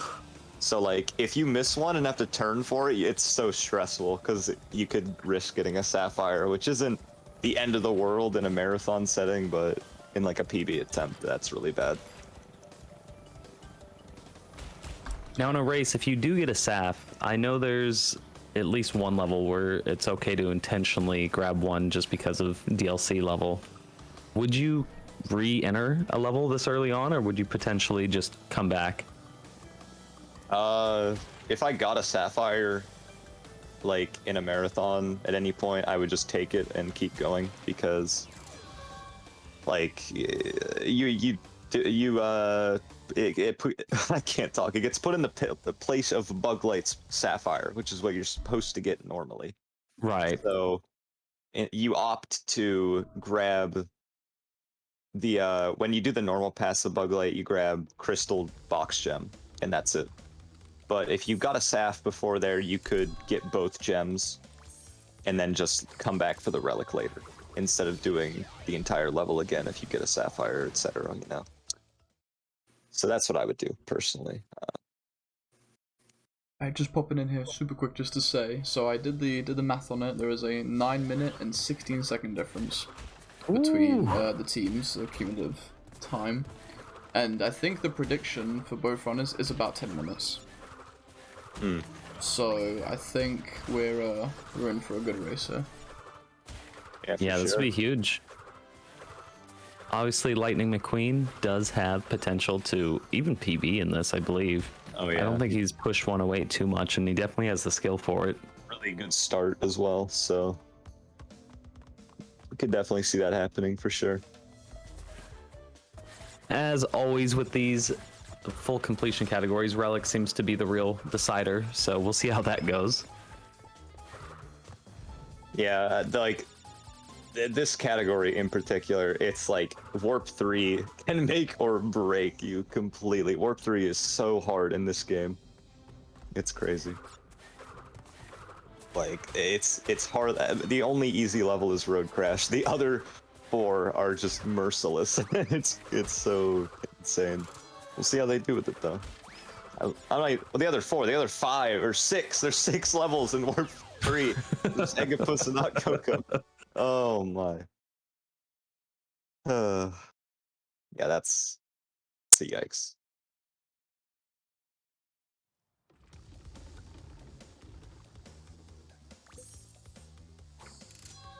Yeah, I'm kind of like in the dark until we get to after Dingodile. The route is a little unfamiliar to me right now, but we'll get there. And we're actually able to, normally with relics, you come back with speed shoes. That's how the game's intended to do it, but we use like hop sliding. It's, you know, unintended stuff. So we just you can get plats like without getting a single time crate because you move so quickly. So we can just get relics earlier than speed shoes, which is really handy, man. It, you know, run isn't like an extra hour long because of that. So that's cool. Thank goodness. McCrodi getting a bit of an unfortunate bounce off that boat, but that's fine. He'll be fine. It could go way worse than that. Doesn't make another big mistake. Like that. Uh-oh. Turning. That's really bad. That's really, super really bad. good. I feel like he's probably going to get Sapphire here, but if he does, he'll most likely just keep going. This doesn't look great for him.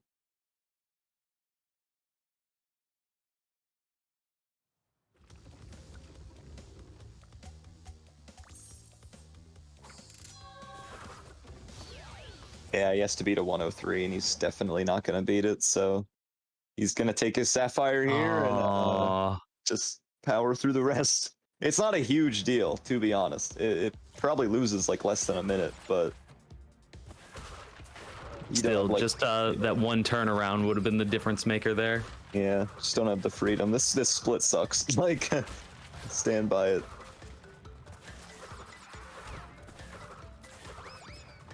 It's like so easy in theory. It's okay, Crody, you're my teammate, so you know you got it. It's okay. I believe.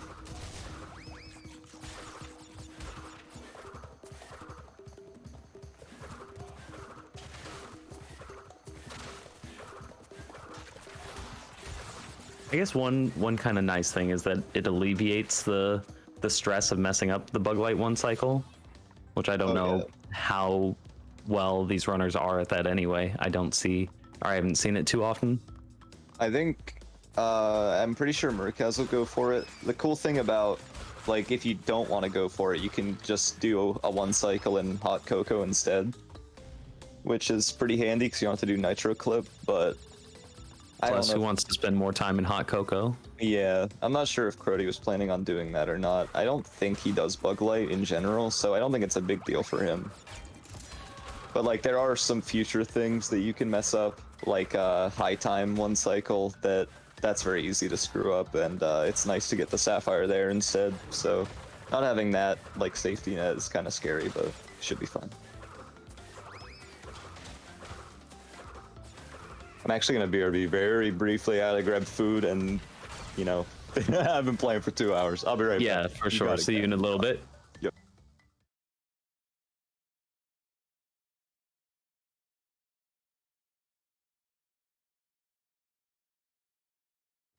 So major differences you're going to kind of see in this game versus Crash 2, which we just watched, is there's a lot of, well, the vehicle levels, of course, but because there's no specific movement tech that's going to change for a lot of levels, they can just re-enter for the relics right away.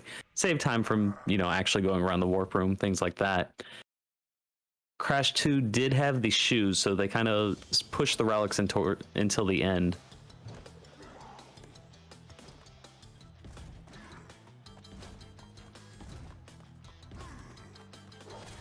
And often neglected because of any percent, we actually get to see Tiny. You're not going to want to gate clip and just skip him because he actually counts for percentage.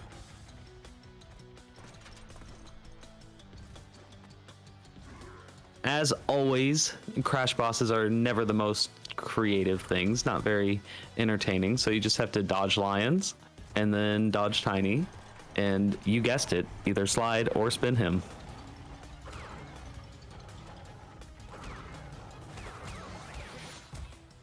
I'm surprised we're not seeing the cheese. Clearly not a man of the people.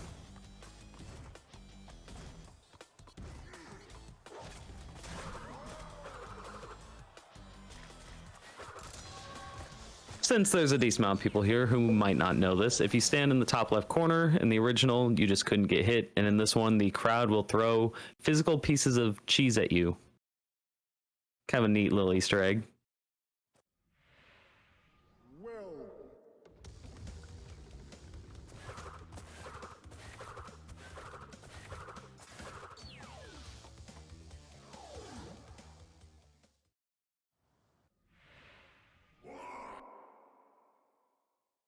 I personally love to see it. Thank you, Crody. He is choosing to go Coco.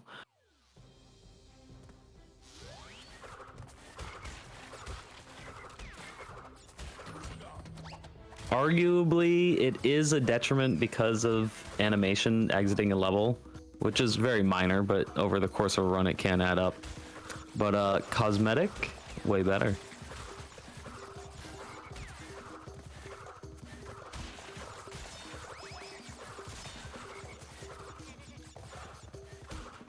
I recently tried to do a Crash 2 run with Coco, and you can only play her for like half the levels. And then every single time you have to talk to Cortex, misery. It switches back to Crash just to start the cutscene, and then switches back, all by force. You don't have any choice here either.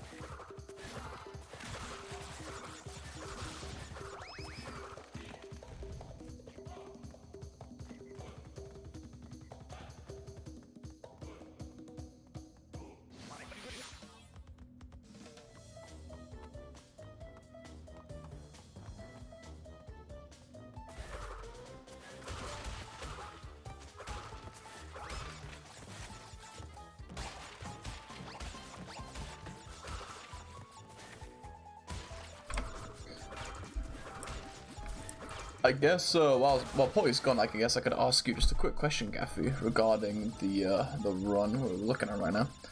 Mm-hmm. I'm curious. So you know the estimate of how long the run is going to be between the two runners. You know the gap currently, and you know the two runners playing right now. How do you think this is going to go? How do you think this is going to kind of sway? You know, I never count out Crody. That's just a good rule. So even though in their kind of D-Rusts, there was like a 10-minute difference between the two runners, I think Crody, especially with the time gap, has everything handed in his favor to still keep it, or maintain the lead here, and so getting Team Queen a victory. But Murcaz is also a top tier runner, so maybe we see him just play really well. And this has so many things that can just cause a lot of time loss, as with any of these crash completion categories. That's fair enough. I'm really looking forward to it. I know McCrodi, consistency is his thing, along with a lot of the runners we've seen today. And obviously with the estimate, I'm very excited to see how the runners do, because I think Murcaz is going to have to dance around the time he finished yesterday, right? Which is a pretty good run. I forget what he got Yeah, for yesterday. sure. I think it's a 2:14, which is about 2 minutes off his PB. Ooh, okay. So yeah, after like what? This is like day 3 of D-Rust? Yeah. Being marathon day. So the fact he got back up to that level kind of quickly, it's interesting. I'm looking forward to it. So kind of pick off of what Potty was saying a little bit. The early game and Warp 3 are very taxing, both on time and mentally. So I'm hoping to see that he can kind of stay calm and composed, because as soon as you pick up some crash tilt, one mistake leads into 7, and it's hard to recover from that. Obviously at a top level, people tend to be a little bit better at that, but it's real easy, especially as you do some of the non-platforming levels. I'm back. Hey, welcome back. Where are we at? Hog ride, boneyard bonus. Mm-hmm. Hog ride. Beautiful. Beautiful level. You hit a boost pad, you gotta hit one turn. If you hit the turn, you don't lose 5 seconds. That's how the crystal pass this level works. Is this an immediate re-entry as well? No. It's a restart in any percent if you miss it, but in this, it's not a big deal. And Murcaz got it. Nice. This one cycle isn't very lenient. It's lenient in the set, like it's a 3-second window, but it's a motorcycle level, so like that's kind of a lot. As long as you don't run into a police car and stay on it for like a year, you should be fine.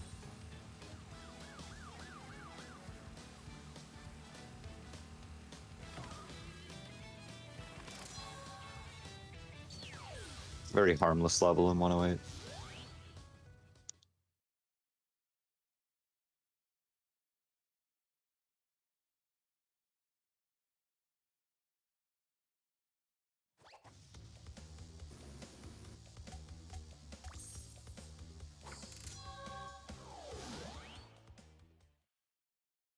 Now, Crody, unfortunately, is going to have to switch to Crash for things like boss fights, and certain levels just require certain characters. So what you might have saw there is he goes up to the corner and then switches after the portal has already jumped up. That way you don't have to actually go through the animation of switching characters.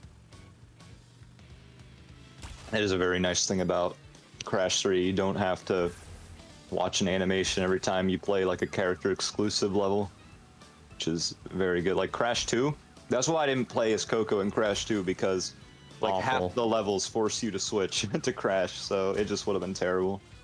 I was just talking about that. I tried it for the first time. Oh my god! Even like every Cortex animation or cutscene, like switch, cutscene, really switch bad. back, and then you go into a level that's going to force you to switch again.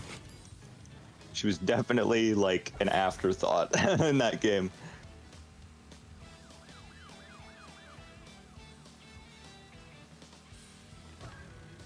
There you guys got Hog Ride, 41.5x, pretty much what you usually get.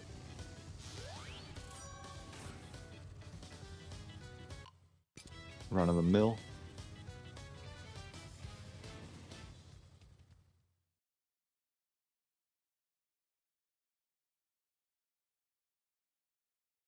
All right, so Crody would what I originally thought was like, oh, you leave Warp 1 and then immediately go to Gate Clip, but since you leave Warp 1 with 2 masks, you go to G-Wiz, because triple in G-Wiz is extremely good. Like, it is very bad not to take this. Is this also part of new optimizations, or? Yeah, just doing you do a little bit of Hub 2 before you do Hub 5. I believe you do G-Wiz, Hog Ride, Midnight Run, and then you go to Warp 5. Makes sense as far as mass go. I mean, already we're seeing a lot of the metal crates, which not having to actually slam those definitely adds up. Yes. Dude, Murcaz stays dying in Tiger levels, bro. Kind of It's a hard life. He's cursed, I swear. But yeah, you end on Midnight Run before doing Gate Clip because you want to be Coco when you do Gate Clip, and that's a Coco level, so it just lines up. Since you normally play Crash most of the time, unless you're McCrodi in this run, huh? Like, that's why in any percent we end on making waves, because it's a Coco level, so you just leave and then immediately clip. Same goes for this.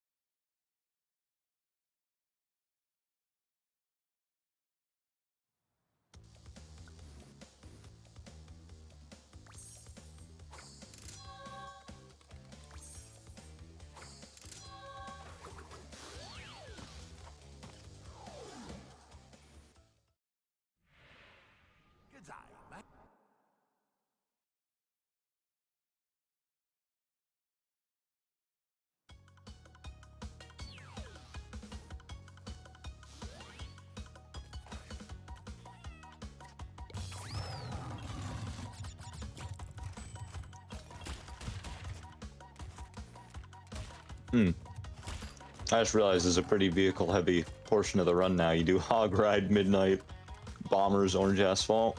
Oh yeah. That's kind of terrible. And then you do, and then I think you do Ski Crazed, Hang 'em High, and then Dingo. You do Ski Crazed Ooh. as well. Oh boy, yeah, this route seems great. I can't wait. You know, I almost might be worried because Hang 'em High can be kind of difficult. So to go from all these vehicles to something that actually requires some precision, Yeah. it seems a little rough. Thankfully, Ski Crazed is pretty easy in this game. Not getting an optimal Ski Crazed. That is complete RNG. I literally lose 10 to my gold every time I play that level. Oh, wow. Because like there's two strats near the end of the stage, and one of them is a precision thing. Like, it's hard, but it's not like luck if you miss or whatever. And then there's a completely luck-based one that loses like 7 if you miss it, because you have to turn around if you miss. It's terrible. Just be lucky, lol. Dude, I'm trying. I'm really out here trying. Ooh, and Murcaz is starting Gate Clip. Looks like it should be okay. Hopefully He's done it right level. 1,000 times, I'm sure. Oh yeah. Although marathon luck, race luck, and Mad Bombers. Very nice. Beautiful. Merry Christmas, those splits just switch colors. Huh. Oh yeah. He was telling me he hasn't gotten like a good gate clip yet in a run, so there you go.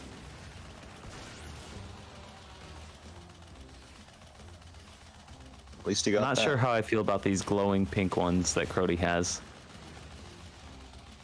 I feel like I'm in a nightclub in the 80s. There's neon pink in my face. Who's got the synth?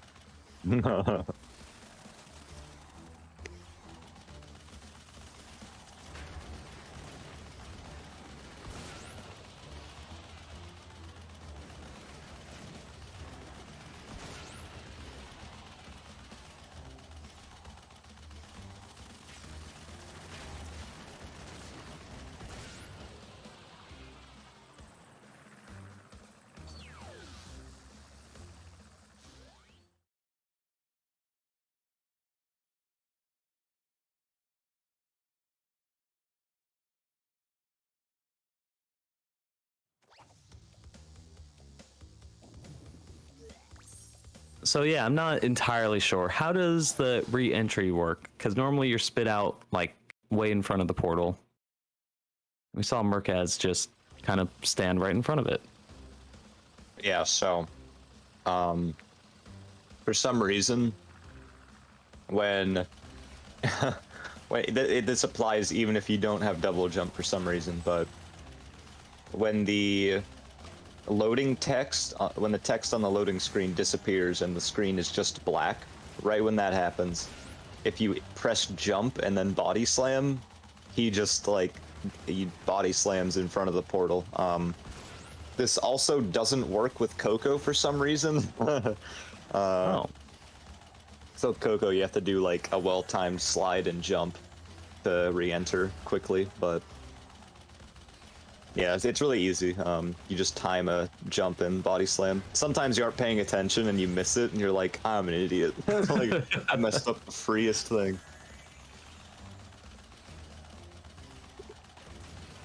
Paying attention's hard sometimes.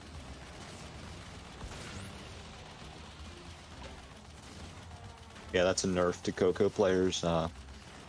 You can't do that with her, so. Murcaz got the thing. Nice. Okay, so. Go long. See you, Murcaz. See ya. See you later. So that's a glitch. If you contact the last plane as it's crashing to the ground, and it like bumps you during your victory like animation, Crash just gets locked in position and doesn't like leave the level until he hits the out of bounds, basically. It loses like 10 seconds plus. Like that's a reset if that happens. It's so bad. It's only happened to me like twice. And it's like the first level, so it's not a big deal. I mean, there Well, not are anymore. bugs in this game? This game has glitches. What So yeah, don't go directly at the last plane in these levels, in Mad Bombers. So just saying that you learn something new every day.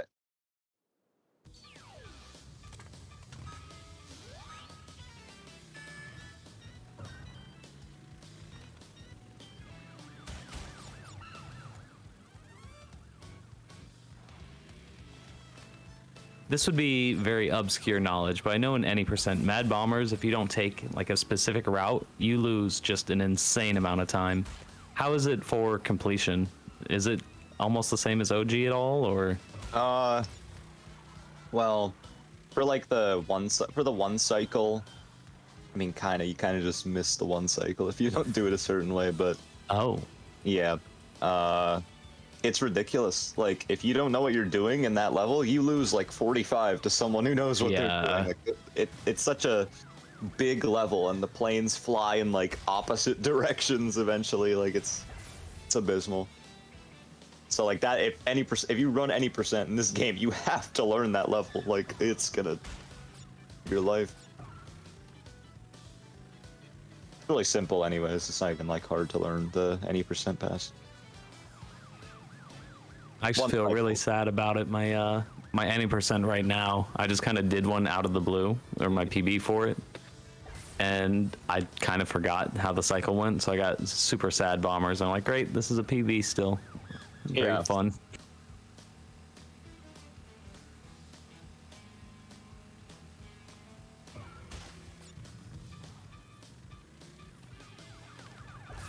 Could honestly make like a guide for it, but I don't know. I feel like you can just look at it and get Yeah, it.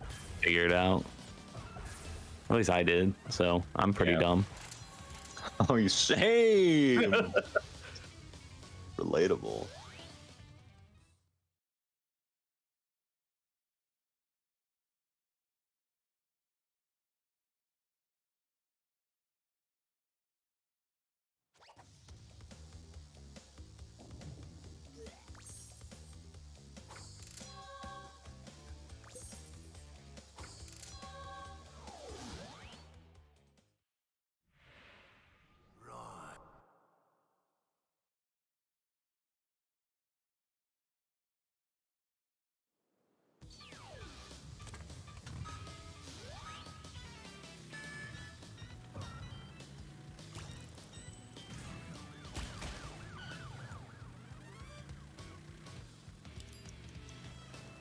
All right, McCrodi does the not blind gate clip, which is slower, but it's like guaranteed. So Wait, does he? Am I Oh, dumb? he's changed his Is mind. he doing it? Okay. Yeah. Usually you do the non-blind by setting it up with Crash, and you do the blind setting it up with Coco. So I was a bit confused there. My bad. I was probably just to reset the camera for ease. Oh, you got it. All right. Very nice. Good. I'm sorry, I don't understand your mysterious ways, Crody. He's a very mysterious guy. Huh. True.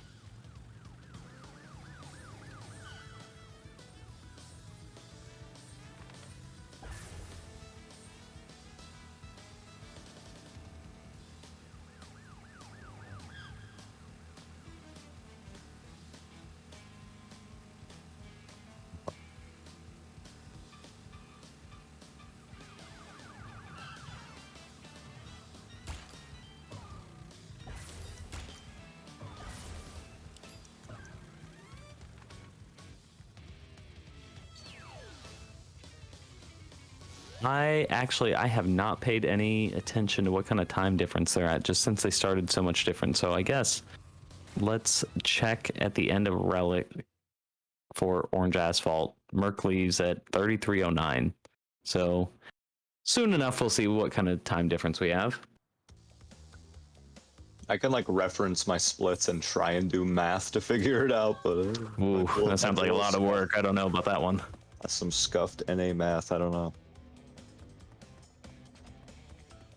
Hey, Warp 6. Huh. You know, that's the first time I've heard anyone be excited about it. Let's go. It's something that exists. So it's so funny. Ski Crazed is like one of the hardest levels in the original, and it's kind of just here in this game. Like it just exists. Honestly, it's just kind of harmless if you know what you're doing. If you've never played the game before, it's probably gonna destroy you. But you know they know what they're doing. I think so. It's an interesting trade-off, and I'm almost surprised you have to deal with it. But in this game, you don't have to deal with the waves, but the jet ski controls like a ton of bricks. So better? I don't know. It's debatable. If my math is correct, I think Crody is a little bit ahead. Makes sense. He had much better out of bounds and then no major mistakes. Yeah. Yeah, you like have to mess up like 3 different times to fail this relic. Like it's pretty tough to mess up. It's crazy hard on the original because of the wave RNG, but waves are always the same in this game, so can't really mess you up too bad.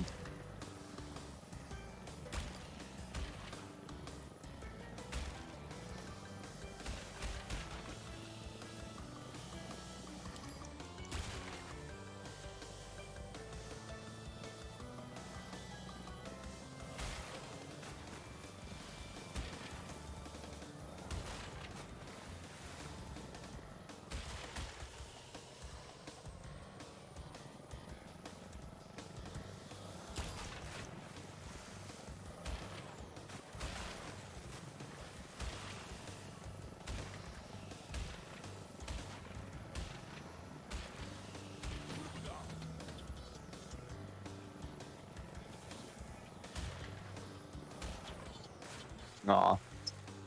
Yeah, those 2 boxes that Murcaz missed one of them, that jump is really hard. That's one of the hard things in this level that you want to hit.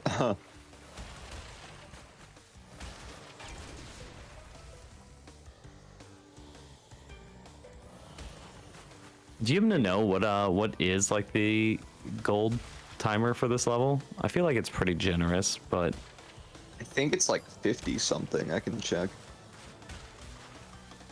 26, yeah, 53.50. So okay. yeah, it's pretty easy.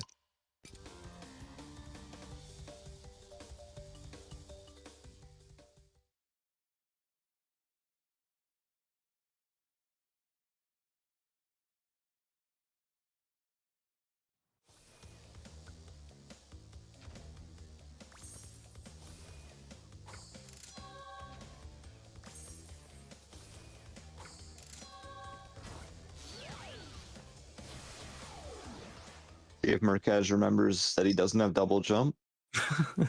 I think after yesterday, he probably will.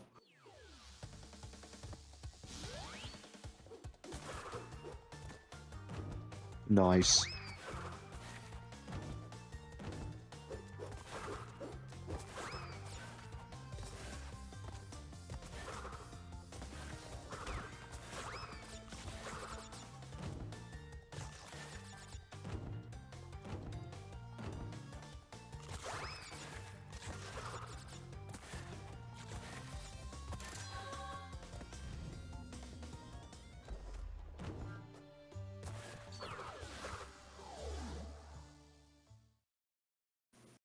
I can't remember. Is there like an invisible wall or something that prevents you from getting yellow gem without going through warp 6, or is it just not faster?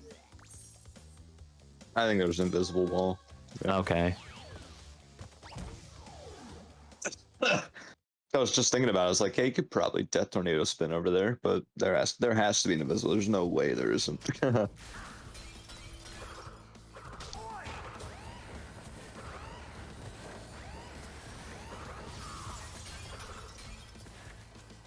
Yeah, Dingodile, same thing as the original. You can just abuse glitch eyes to hit him early, and that's it. His fight is very easy.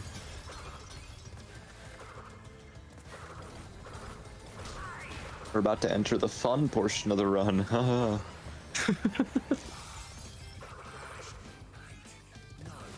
I feel the pain in that sentence.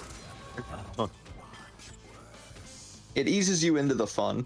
You play Road Crash 2.5 times. That's fun. And then you play Hot Cocoa. Very fun. And then you can do the rest of Warp 3. Just a great experience.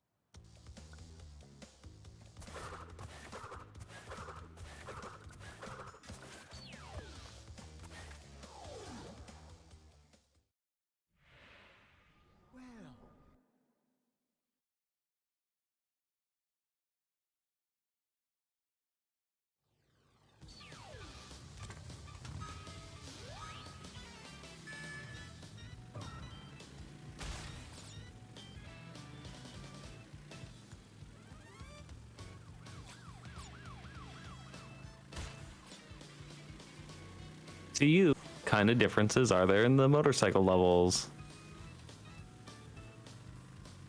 Not going in the dirt that much. It's a good start.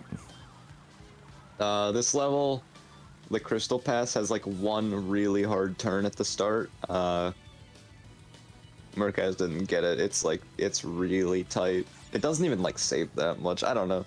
Like, if you just hug the walls, like it can't go that poorly. Like, it's just the scary thing is the one cycle, because if you get off the normal, if you get off cycle, cars can get in the way of boxes, and that's just awful. Because if you have to restart trial, you're better off leaving the level.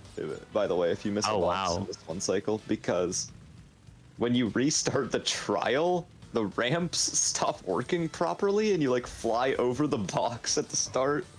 That's like That sounds really fun. Yeah, you go off a ramp to get a box, but like if if you restart trial, you just go over it for some reason, so you just have to leave instead. Pretty interesting. One way, it's kind of nice that we go loadless, so it's not tremendous loss, but still, it just feels bad. Oh, it's rough. You're about to get the Hot Cocoa, and then you mess up this level. It's like, it's so awful.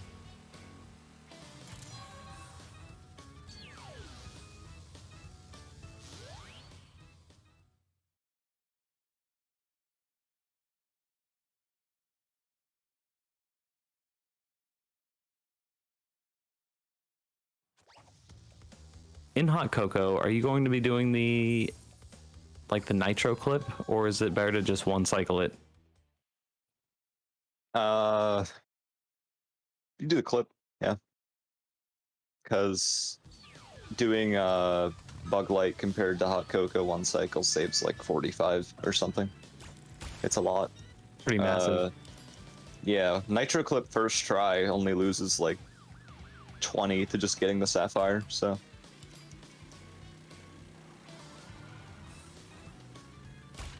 First try, you gotta like, yeah, it's like 20, yeah, about that, because a first try clip is only like 11 seconds on the time trial clock, so it's not even that long.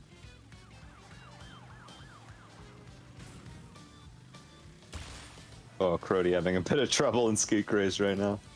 Weird ramp shenanigans happening.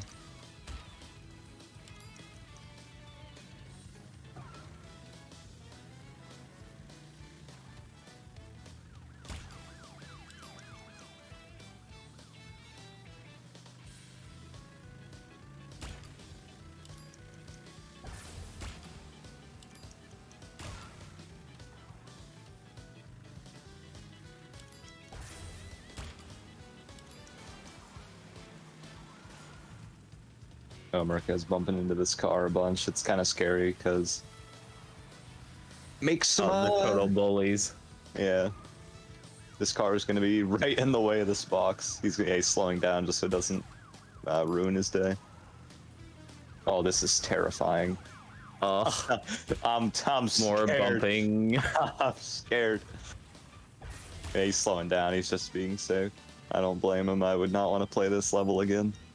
Just kind of how that worked. I think good awareness to notice. Oh, if I just slow down, he winds up getting to actually utilize the boost. Don't lose this race, Murcaz, I swear. Oh I no! think he lost. Maybe the boost. Maybe the boost. Rage. Not enough. Sag. Does that get the relic? I was gonna say I don't know. I think it's actually. 122 unless I'm tripping. Oh, he still gets it. Oh, okay. Never mind. It doesn't matter. Nice second place, bro. Wow, come on, man. It's bro. All I'm saying, in Twalk, it doesn't give you the relic for second place. What the So heck? clearly, Twalk is the superior game. It's only winners should get rewards. That's all I'm saying. True skill is in Twalk runners.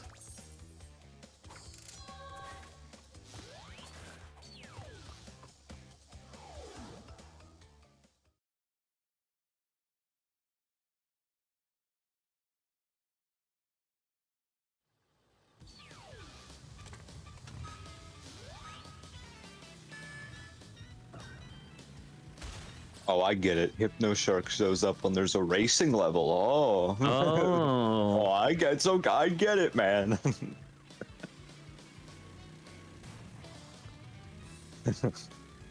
Anyways, Oh, hey, wow. I'm gonna pretend I don't know for commentary purposes. Why did he re-enter the same level?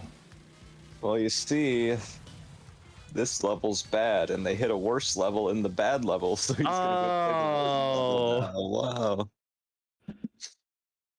Hot shit. I mean, Coco. More jet ski.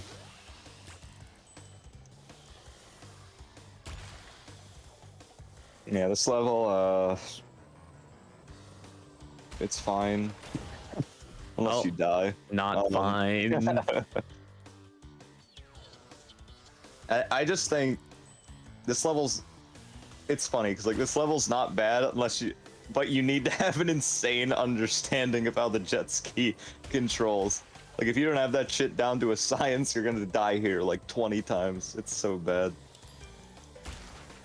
And that we used to have some terrible strats here that would kill our runs, but I finally used my brain and found like a consistent way to get the best cycle without the stupid risks that we always took like years ago, like a year ago, whatever. But now it's just Nitro Clip that's annoying. That's it. And even that has gotten more consistent. This level's gotten better over time, is all I can say. Oh, Crodi's going into it now. They're both playing out Coco at the same time. Let's go. Nice. That's hype. Who will get out first? Now, why did he enter already? Actually, I just wanted to. If I'm being honest. It's not faster because it forces you to switch off Coco after you exit the stage. So it is by no means like faster, but I guess he just felt like playing it now, which I don't blame him. did he maybe miss a box instead of like I don't even Or think he got the go for crystal yet. one cycle. Yeah, I think maybe he's trying to go for like the crystal in the gym, and since he missed the Maybe. box, he's like, yeah, I'll just re-enter it later. Maybe I wasn't looking at his. Yeah, I wasn't either. Yeah, the sapphire here is 1 minute flat, and the optimal cycle you exit the level around like the final pause on the timer is like 48 seconds, which like comes around to 50 by the time you leave.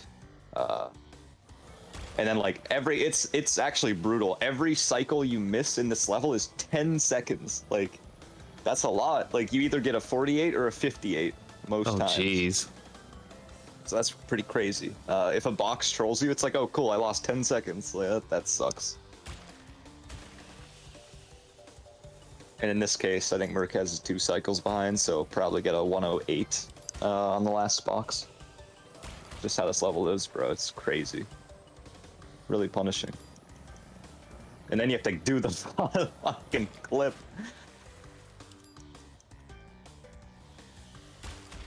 Oh my gosh, that was a fucking terrifying angle Murcaz took on those last boxes, but he got it. Let's see if they can get the clip. This trick is garbage, we all know this.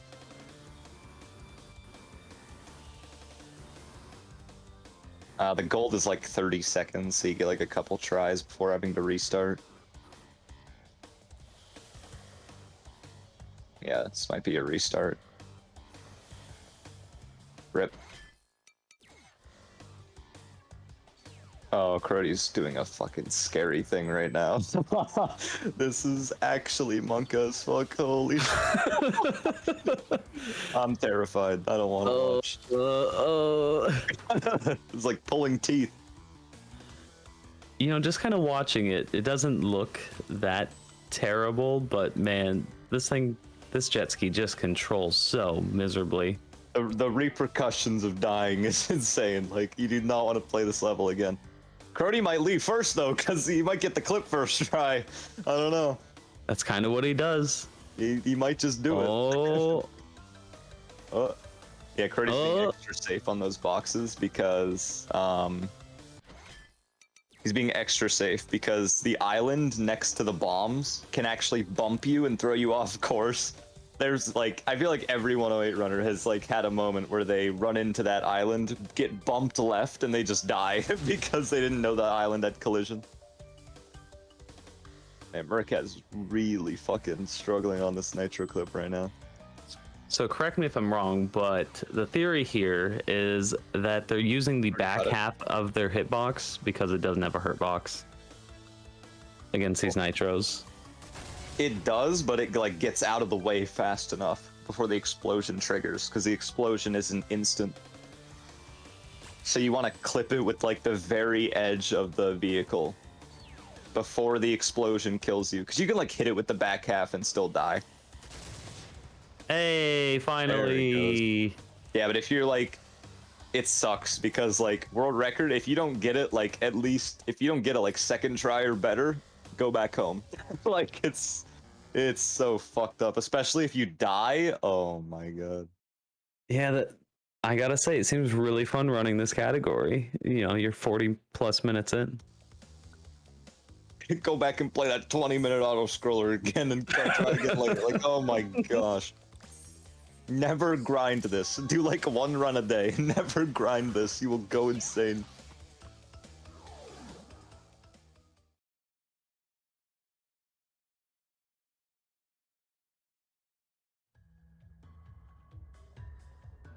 No, I think it's pretty easy too. I mess it up, like, I never die on it. I'll like miss it once maybe. But I do like a different thing than you and McCrodi, so I don't know. Who knows? Deep Trouble. Okay, so Warp 3, another reason why Warp 3 is hard. It is heavily dependent on masks. Like, you have basically no room to take extra hits in the whole warp room. It is absolutely tragic. Something like that definitely raises the skill ceiling, but man, is it punishing. Yeah, it's ridiculous. Like, you have to. Ideally, you waste a mask in Deep Trouble on like the TNT, so you don't have to wait on it to explode to go to the red gem. And then you do High Time Doubleheader. They each only have one mask in them, so you have to take both of the single masks you get into Dynamite, because that triple saves like 20 seconds. It's crazy. It's basically all about getting Dynamite triple. That's all that matters. And then not losing both your masks in Dynamite because you have to skip entropy with a mask. Like, it's so ridiculous. Because if you lose both your masks in Dynamite, you lose 17 in Trophy. It's like, you just can't win. You just can't get hit. These levels are really hard not to take damage in.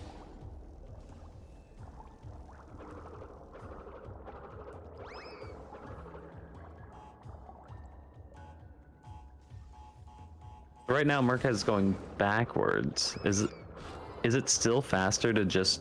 Oh no, there's boxes, just kidding. I'm gonna say, would it be faster to go back for the clip to get red gem? I would be cool, but no. Yeah. I had to put boxes here for some reason. Kind of weird.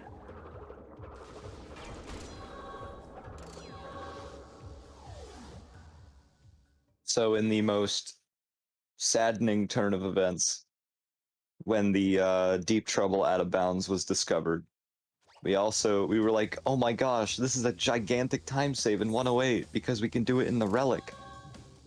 If you do the Deep Trouble Out of Bounds in the Relic and you exit through that portal, it soft locks the game. Oh, so you that's can't lovely. even do that. You have to do it the old way, which I kind of like the old way. It's fun, but man, it would have been sick if it worked. Same thing with Under Pressure. You can't out of bounds in the Relic there either. It sucks.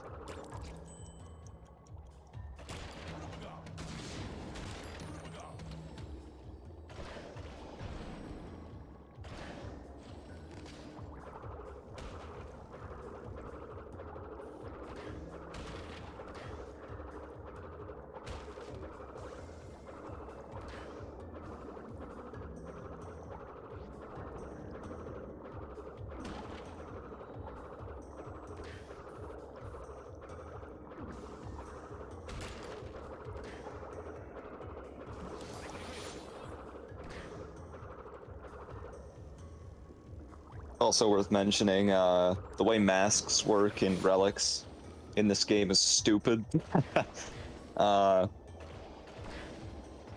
It's like dependent on entry, how your mask situation works. It's kind of tricky to explain, but Really, as I was gonna say, I don't know what it is you're talking about. if you enter a level with no masks and then leave the relic with 2, you exit with nothing. But if you enter with 2 and exit with 2, you have 2. If you enter with 2, exit with 1, you have 1. So like it only gives you masks out of relics if you entered with masks, if that makes sense. It doesn't make sense, but I know what you mean, actually. Like, that's what's stupid about Dynamite being picky with not getting hit in Dynamite, because you'll enter Dynamite and then like lose both your masks, for example, during the gem pass. So you have nothing. So you enter the relic, you're like, oh, there's 2 masks in the relic, I can grab those. Well, you can, but you're not gonna leave with them. That's what sucks about it. It's so I believe it used to not be that way, but they like patched it or something. Oh, really? I can't Like recall. with the inclusion of Future Frenzy or Future Tense. Oh, that snipe was sick. I've never seen that snipe before. It's probably like really dumb cycle stuff, but I've never seen that. Yeah, maybe it was on the Future Tense edition, I'm not sure. I've heard like you could have masks in the motorcycle levels, but they got rid of that. So maybe it was that instead, I can't recall.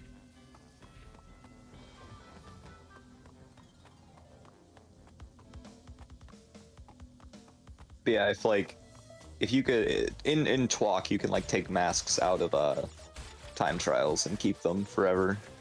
So like that would be really cool if that was in this game, but it isn't, so it just makes it harder. Less wiggle room.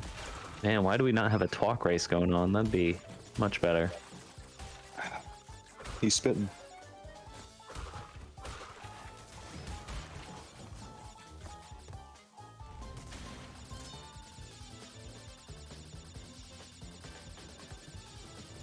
Yeah, Murcaz is doing doubleheader, which is the it has the most awkward box placements of all time for like speed running. There's so many times the boxes are like stacked up on one another and they're like in the most random places. So it has like no, it's not fluid at all to like speed run. It's so awful. It's like, oh, I gotta turn for this one. Oh, I gotta make a 80-degree angle for this one. Like it sucks.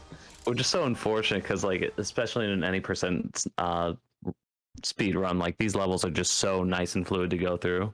Yeah, it's a shame. Like, G-Wiz is cool in 108, but that's it. Like, I don't know. This doubleheader is a tragedy. Absolute disaster to play.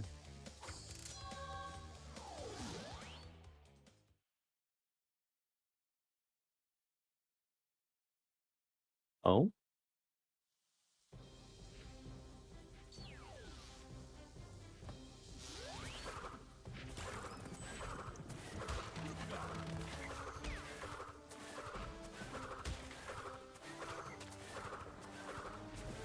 So, yeah, Murcaz entered this relic with one mask, so that means he has to exit with one mask.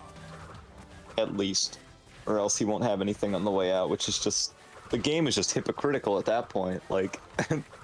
You know what, that's something I'm not sure I would even mentally kind of recognize entering. It's so weirdly specific. Yeah, it's like so important as well. It's like something so niche, has so much value, it's like, ugh. Like, time travels usually aren't that bad, but, you know.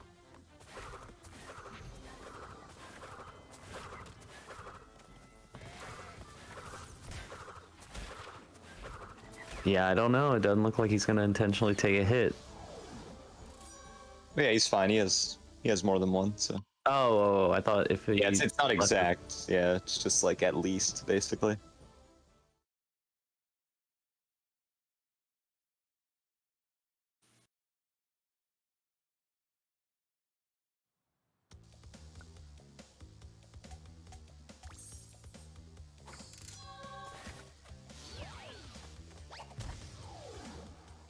It's so easy to get hit in high time. I think this is like the scary level with your masks. It's so easy to get hit here.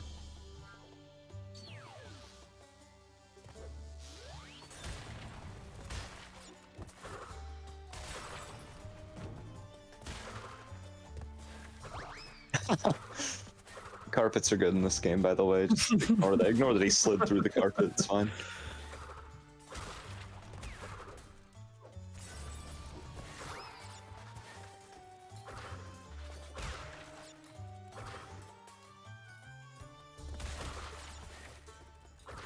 So kind of in hindsight now, since you just did a 102, do you look at this and you're like, you know what, I kind of wish I was doing this? Or Yeah. was 102 good for you?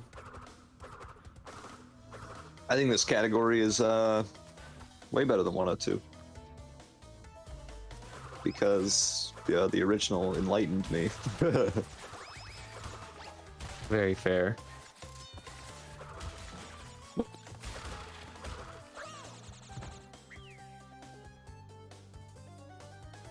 Ooh, Murcaz dying in the bonus. Okay, that's really bad, first off. Secondly, I'm not sure how that happened. I guess he got a bonk. I wasn't looking. I'm pretty sure he bonked off of the bouncy crate and died. That's really unlucky if that's what happened. I kind of got a little bit of a delay right as it happened, unfortunately. Yeah, same. I'm pretty like if the only thing that could have happened is he bonked, which is like complete bullshit. But that's this game, so you just roll with it. McCrodi getting the first lava pit hob slide there, which is really good. Should be able to get at the maximum mileage out of this triple. McCrodi getting triple and dynamite's really good. Like, you can see how good it is. Look at the man zooming. Huh. Yeah, that's exactly what you want. Oh, he turns around early. That's interesting.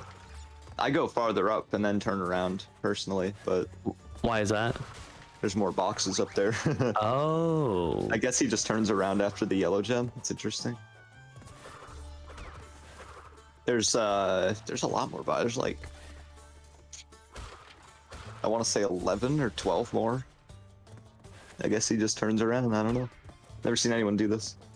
Oh, Murcaz, what are you doing? Oh, the re-grab on the monkey bars just scared me. That was just absolute panic.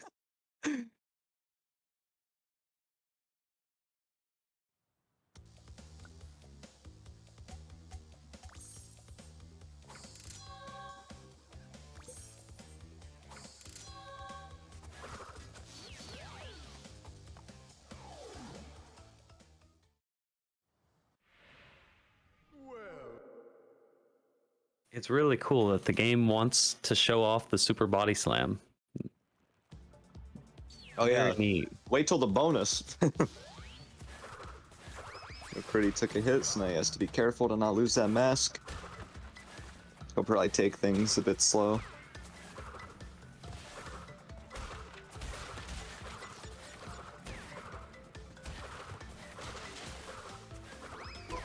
Pretty important that he doesn't lose this.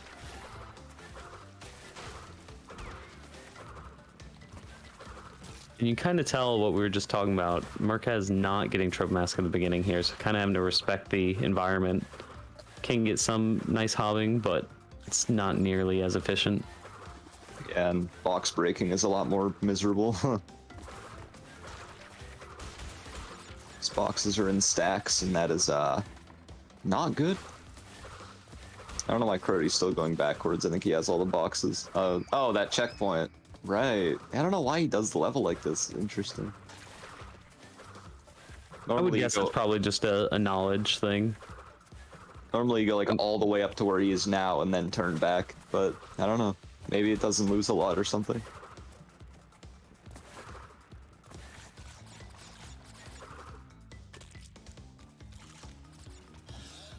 Right, time for the real showing of the body slam. This is the biggest showcase.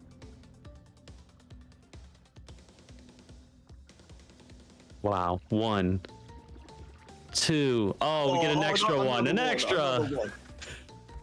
4. Oh. 5. Wait. Oh, Show me 6. Show me 6. Oh, 7. Oh man, I feel so powerful now. Bonus is fun.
I can't remember. Have there been differences in the routing, or Yeah, there are. I don't know what McCrodi's doing. I'm pretty sure he kept his mask from Deep Trouble, so he just had an extra mask. So yeah, I don't think he's done. Okay. He hasn't done double header yet, I believe. Murcaz is on. This is Murcaz's last Hub 3 level.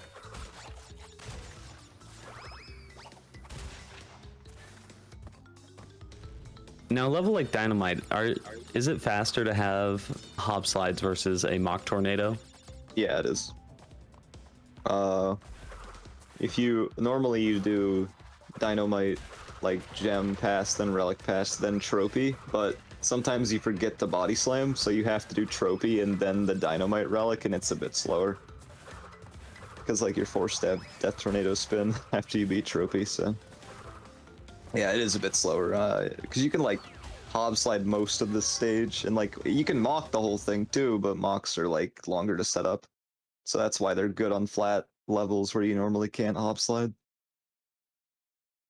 Which is like most of Hub 4 and 5, so it's actually really convenient that those levels Nice are. how that works out. Yeah. Yeah.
Oof.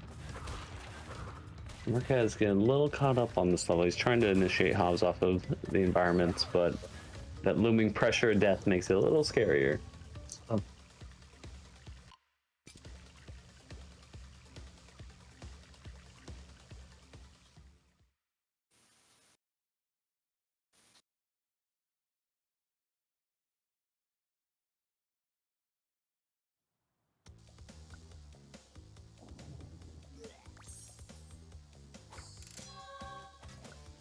I need to step away for just a moment, so I'll be right back. All right. Everybody behave.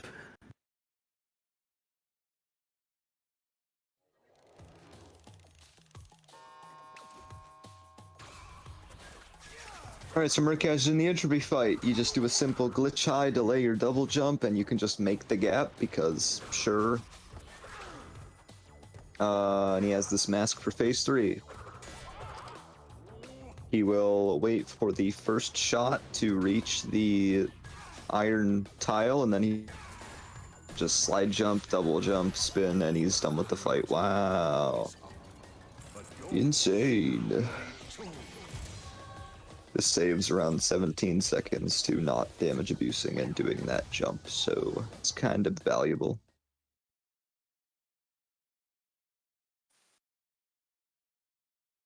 It's a lot of time, ma'am. What does he do now? High time, 1 cycle, I think. Yeah. Potty, I asked this to Gaffy a little bit ago when you went AFK. I guess I'll ask you too. With the time differences we have going right now in the runners on show, I know you've been watching the whole time, but which kind of way do you think this is leaning from this point onwards? I feel like my team wins. I feel like McCrodi's gonna possibly win Crash 3 as well. Like, he's been playing well. I'll say it. You know, he's made less mistakes. Okay. I've been a little bit in and out, but I've seen for bits and pieces McCrodi's. They both seem to be playing really well. Maybe I missed their bad moments, but I'm looking forward to it. I know, obviously, a bit of a biased ask, but I know. I know it's going to be interesting regardless. I don't know what the time differences is right now. But... Well, McCrodi just finished his... I believe this is his last thing before fighting Entropy, and Murcaz just got done fighting Entropy. Yeah, so there's a pretty big gap right now, I'd say. Okay. It's like in between where McCrodi and Murcaz stand, there's probably like a 5 to 6 minute gap. Okay. Oh, that's close then. That was close. I think if McCrodi keeps playing at a high level, I don't know if Murcaz is gonna be able to pull this one back. But we'll wait and see. Yeah, Cordy could get a good. He could get a good time here. Like, for reference, out of entropy, world record gets a mid 59, and he's about to get like a mid 102. So it's not bad at all. That's pretty like, solid. that's yeah. pretty good. You could potentially get a good time here. Mm-hmm. I guess it's with you being the world record holder player, I guess it's nice to ask you. Obviously, one way is a lot of reroutes has been found for this category. Are you going to be trying to grind down a record, or are you kind of waiting, or maybe like you'll feel out, or you're just not interested? So, I think if I learn the new under pressure thing, which I have not yet. I have not learned the movement out of bounds. Like, you gotta learn like an out of bounds thing. Like, you can't see where you are, so you gotta, it's kind of daunting to learn. I've learned stuff like that, but if I could like get that down to an extent, I could definitely see myself lowering this again. Like, it's doable without the new stuff. Like, it, you know, right. Potentially. Yeah, I'm interested then. Do you think McCrodi or Murcaz could maybe grind the category after the tournament and kind of pitch in for that kind of grind? Yeah, I know Murcaz wants to. I'm not sure about... Oh, that's unfortunate. I'm not sure about McCrodi wanting to grind it out or not. I'm unsure about that, but... Murcaz said he wants to get like probably top 3, which is pretty doable for him, I'd say. He'd have to PB by like 4 minutes, but he could definitely get that down there. 108 in general, I think, could use like a lot more better runs, because a lot of the runs are just outdated. There's just so much in like stuff being found. Like, most runs are outdated, so I'd like to see some more activity. TBH. I think. I think Murcaz and McCrodi are definitely going to be two people who grind for that. If you go back to that'd be like what we've seen, the best runner back. So that'd be really exciting to see. Do you feel like McCrodi has a potential to PB today? I don't know about Murcaz because I'm not aware of his pace right now, but I think McCrodi's doing definitely better than his PB might entail. Do you think he might have it in him today, or? He could, absolutely, yeah. Actually, like, he's on like sub 210 pace right now, and that's like way better than his PB. So, right, he holds it together. Who knows? I'll be keeping tabs on it. I'll take a time check for both runners, and then I'll get back to you guys when I have the finding. Sounds good. All right, so Murcaz just finished the end of work 3. It felt like we've been here forever, hasn't it? Because it takes forever. Anyways, unironically, like a half hour of the run is one warp room. So Murcaz finished up warp 3. On to back to warp 2. it's like, oh, warp 4. No, back to warp 2, because we have the death tornado spin, so we can go wrap up Tomb Time and Hang 'em High. Then after those levels, we go to warp 4, and then the run starts to like, it starts to feel like the end is coming. Not in real life, but you know, in the game.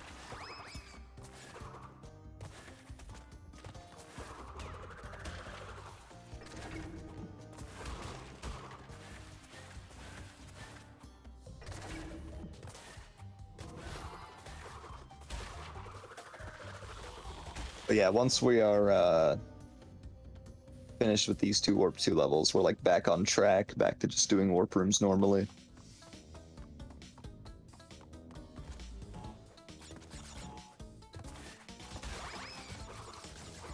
The reason like doing Tomb Time now is good is because to get the purple gem path open, you need the purple gem. We just got that from High Time, so it saves an extra visit.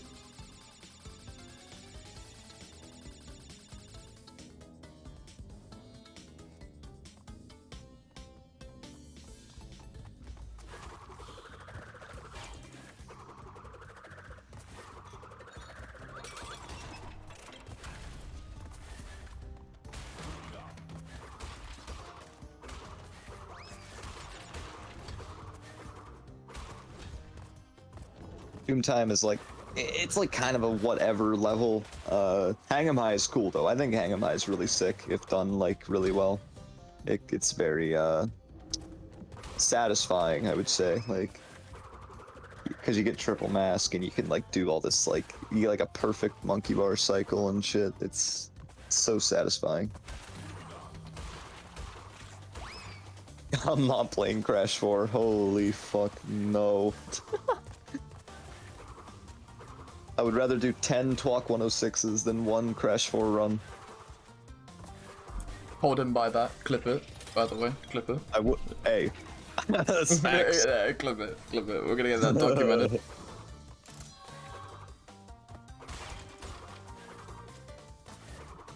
No, I don't own Crash 4 on PC, no. Buying that game again. Making the same mistake again.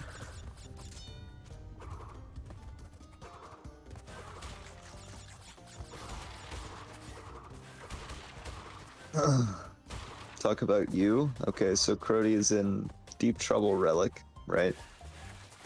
I actually didn't know he still had this relic, so he's actually not as far ahead as I thought he was of Murcaz. His route's so fucking weird.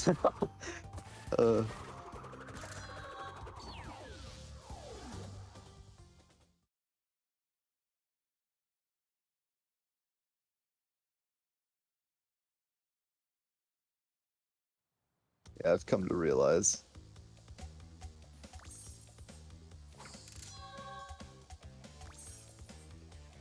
Crody fucks though, so he wins.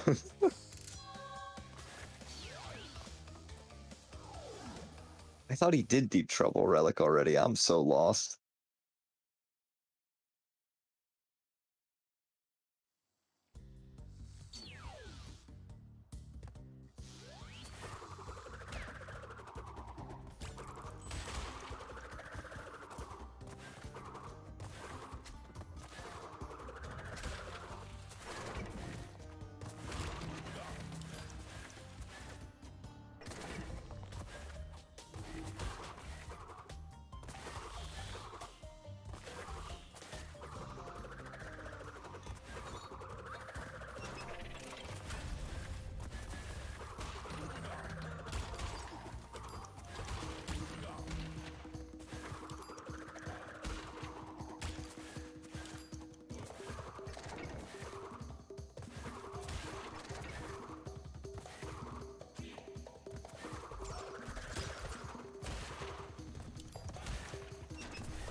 Oh shit.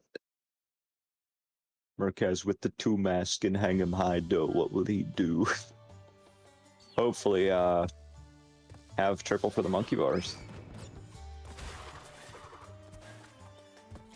Maybe even get all the boxes before triple wears off, even though it's really hard.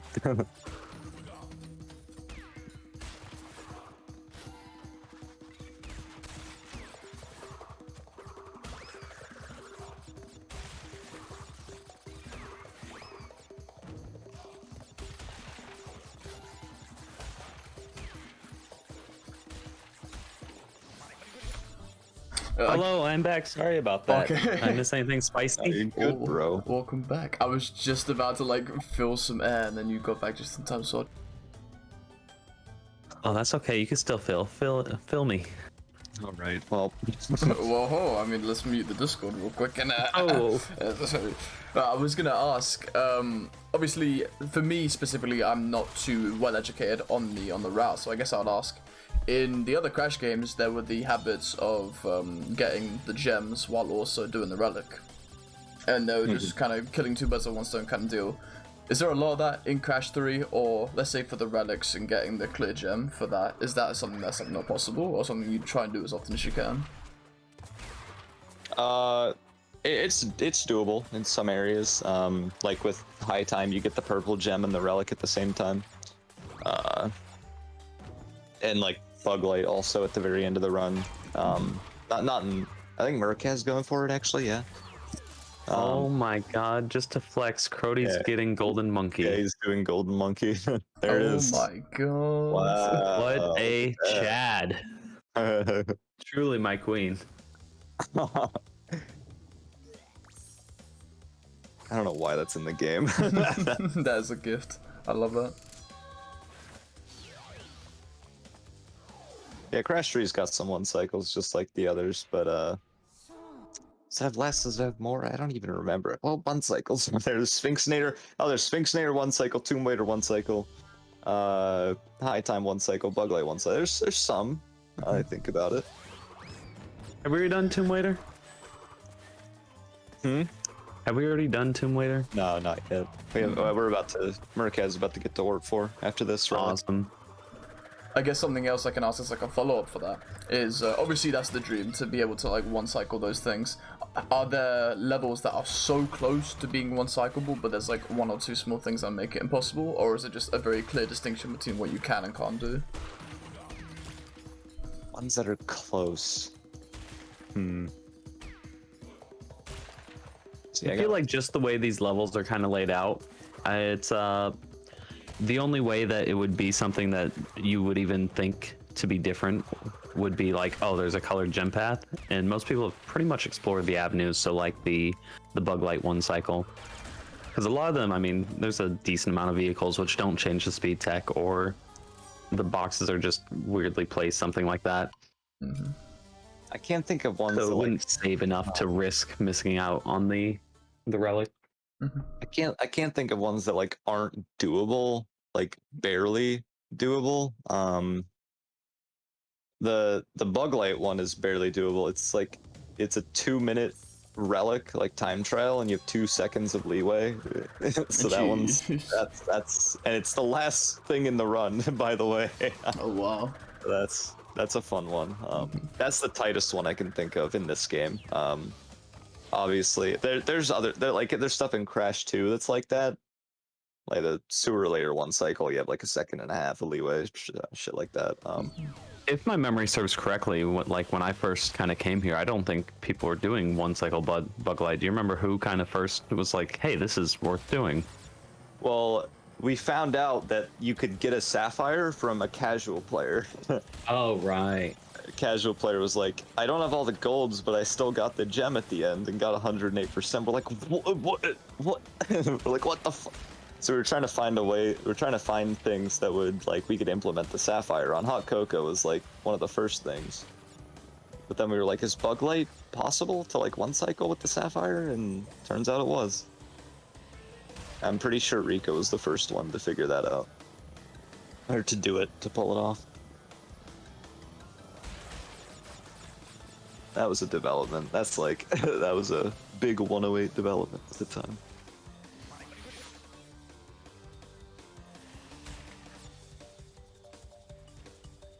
Yo, Murcaz is in my favorite 6-minute portion of the run, the Tell No Tales visits. Oh my God. These are a hoot. It's like all the fun of every other jet ski level, but extra long. Warp 4 has good levels, but you start with this, so it's like, oh. It's a shame. We also won't be doing Future Frenzy until the very end of the game, because we have 2 extra crystals from Warp 5 still, so we can just do Engine without getting the Future Frenzy crystal. We'll get that at the very end when we do Warp 6. That is the DLC level for everybody not very informed about this game.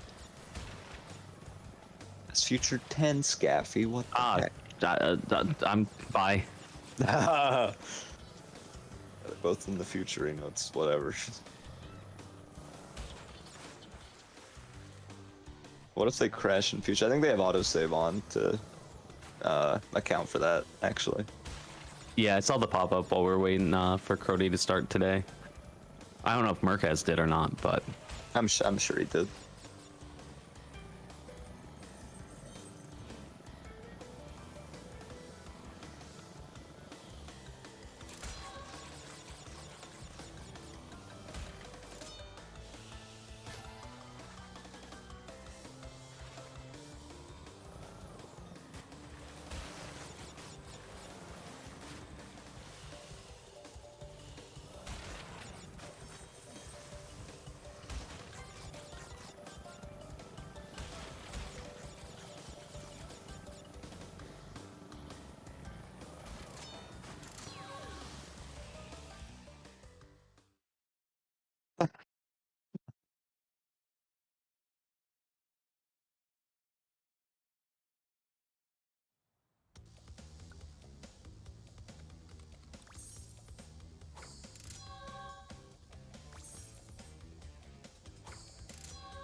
Poco looks so strange on monkey bars. Like, you get that little speed boost, and it just looks so different than Crash's speed. I prefer it, I'll be honest. Just looks funnier.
Now this is kind of neat, just seeing the difference here. Crody is doing Tomb Waiter, and I think it's because of his mass priority. And when you have triple mass, it actually prevents the water from going up.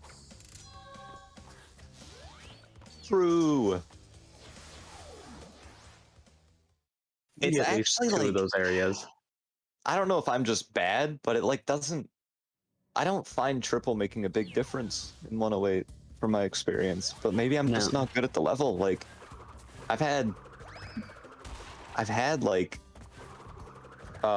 visits where I don't get the triple at all, and I only lose like 3 to my gold or something. Like, maybe I'm just shit. I think a lot of it is a comfort thing too, and Yeah, that's I true. don't think a lot of people really practice Tomb Waiter, which, I mean, even in an any percent, it's very clear when someone's like good at the level and Yeah. just okay. Because I think I see a lot of like jumping on boxes in the water, jumping on enemy heads, so you can kind of extend your distance.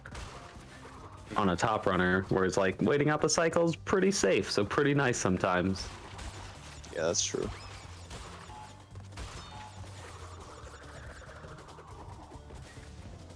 Yo, Murcaz is in the best level in the game right now. Unironic. Sphinxinator, goated level. Insane. What do you like about it so much? It's not hard. No. So like, he double jumped too late. That sucks. That's not like the end of the world, but it's unfortunate. I don't know, actually. I like the stairs. I like the blue gem section. I think it's fun. So compared to Warp 3, how important is mass in Warp 4? Not very. Not very, I would say. Like DTS and Mox make triple like kind of not a big deal anymore. Because hob sliding before it gave you like that verticality with your hitbox. So like you could break stuff that was high above you, but when you have like DTS, you can just like hover and break it all. Like it's not even a big deal. Yeah, true. Triple becomes a lot less important when you get past trophy, and that's just the way it is, which isn't bad at all. I'm fine with that. It's one of my least favorite things about Crash speedruns. You have to maintain masks, or you just lose time by default. Yeah, I feel like C3 definitely hits ridiculous for that sometimes. Oh yeah.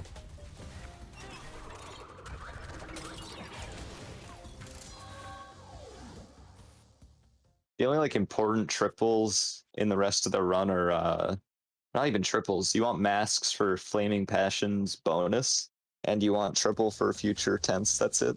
The rest, like, you don't really need triple for anywhere else, which is nice.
I believe McCrodi's in the lead, yes.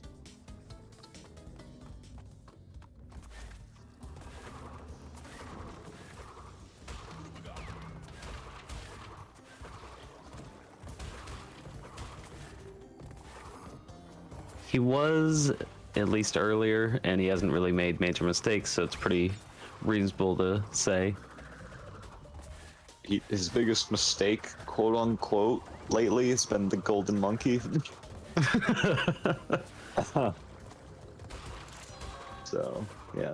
I know what text I'd be putting if he does PB. That would be quite a flex.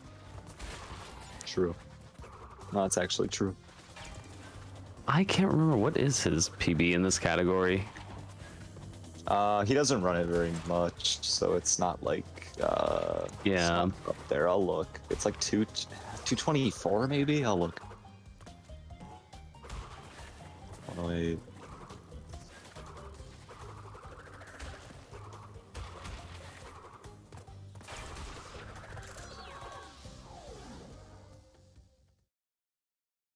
Oh, I don't think he has. I don't think he submitted a time yet. But I think he said 224. Jeez, runners, just submit your times. God. SMH, my head.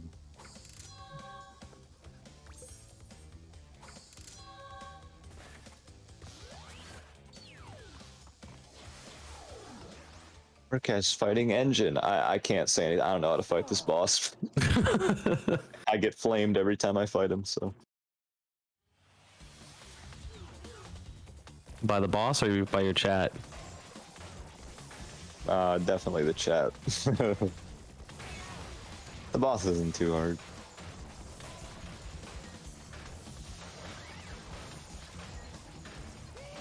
Oh, hey, I've seen this boss in an MG run before. Oh, that's where he's from. I was trying to remember. Yeah, yeah.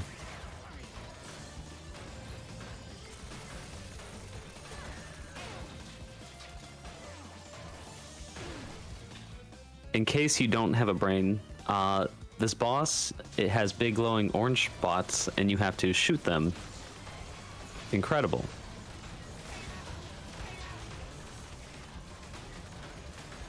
Shoot them enough, they go away. Make them all go away, and you win. There it is.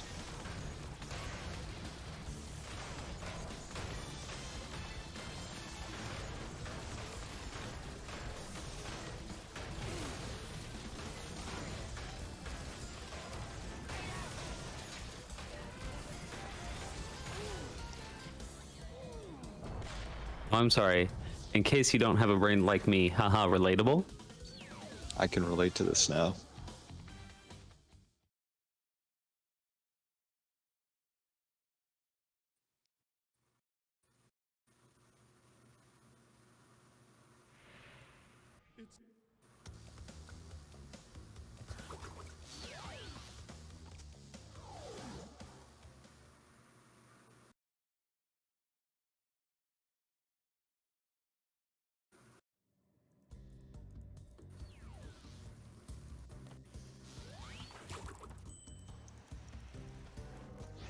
Murcaz death abusing in the Tomb Waiter relic to manipulate the water cycle.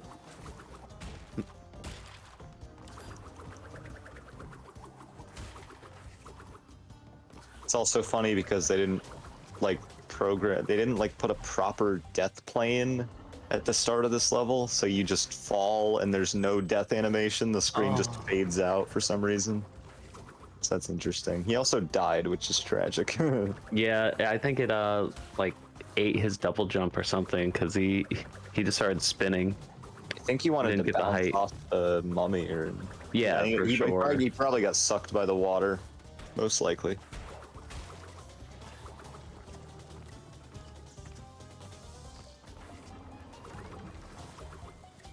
The water in this level is like the water in a sewer or later in Crash 2. If you like dip into it a tiny bit, you just don't jump at all. You press jump and you go like nowhere vertically and just die.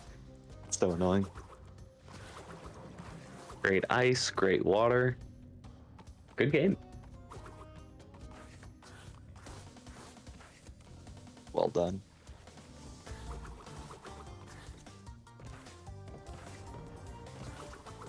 By the way, were you thrilled with the 25th anniversary mobile game update?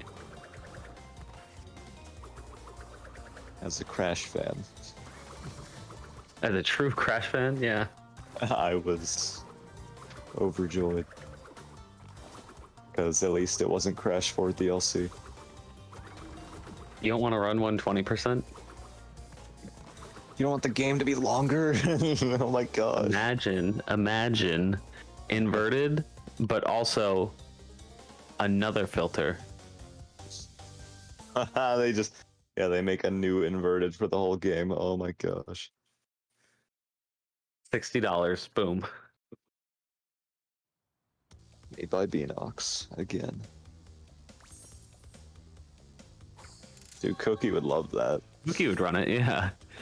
It's not 14 hours. I don't want to play it. Exactly.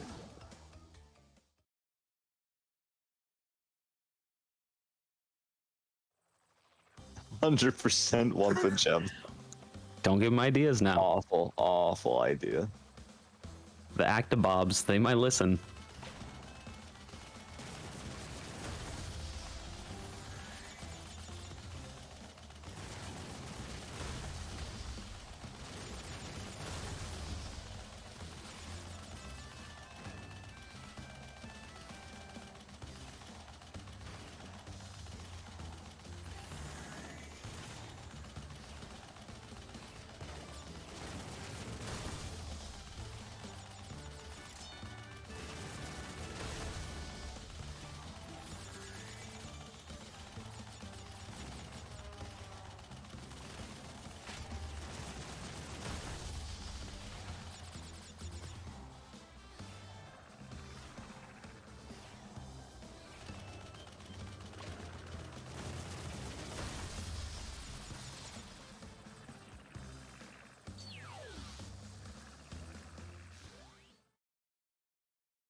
Dang.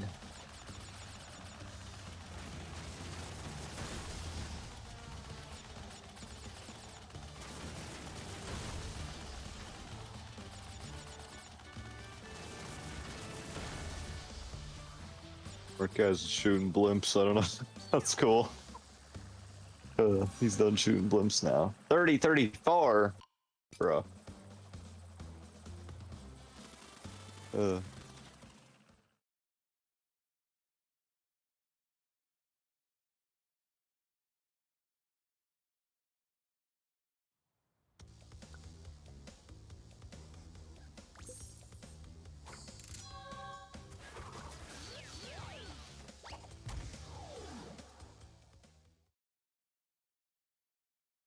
All right.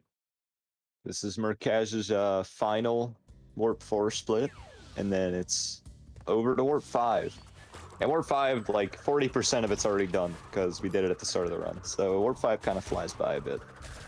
Besides, like, Gone Tomorrow because that level's fucking long.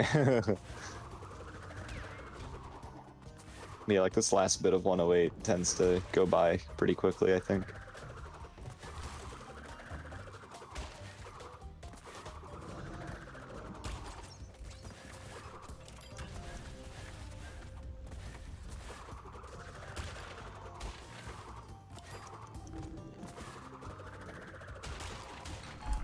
Gaffy has seems to have disappeared off the face of the earth. He really did. Worried about him. Damn. How long do we have left of the run from this point onwards? I can give you an S, I Yeah. guess. Yeah, like estimate's fine. It's like out of Hub 4.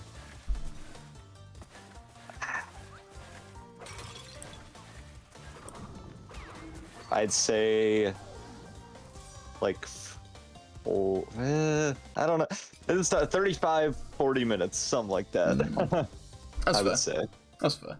Do you suspect any kind of leeway? Do you think anything could happen from this point on, or do you think like this is the part of the run where it's just like smooth sailing? Oh no. No, no. no.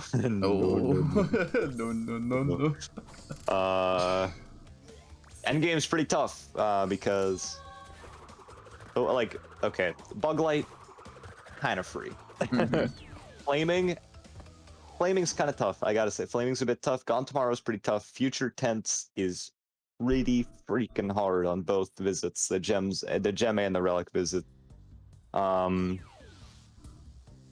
you got Boneyard 1 cycle. That's not terrible, I guess. It's like most times it's fine. Area 51, pray they don't throw. Like it's really like easy to be honest. And then Rings of Power can be thrown, but not likely at all. Right. Yeah, it's just a couple Warp 5 levels Future Tense is about it, I would say. That's about the hard stuff remaining. And the Warp 6 and like the Boneyard split aren't bad, in my opinion. Right.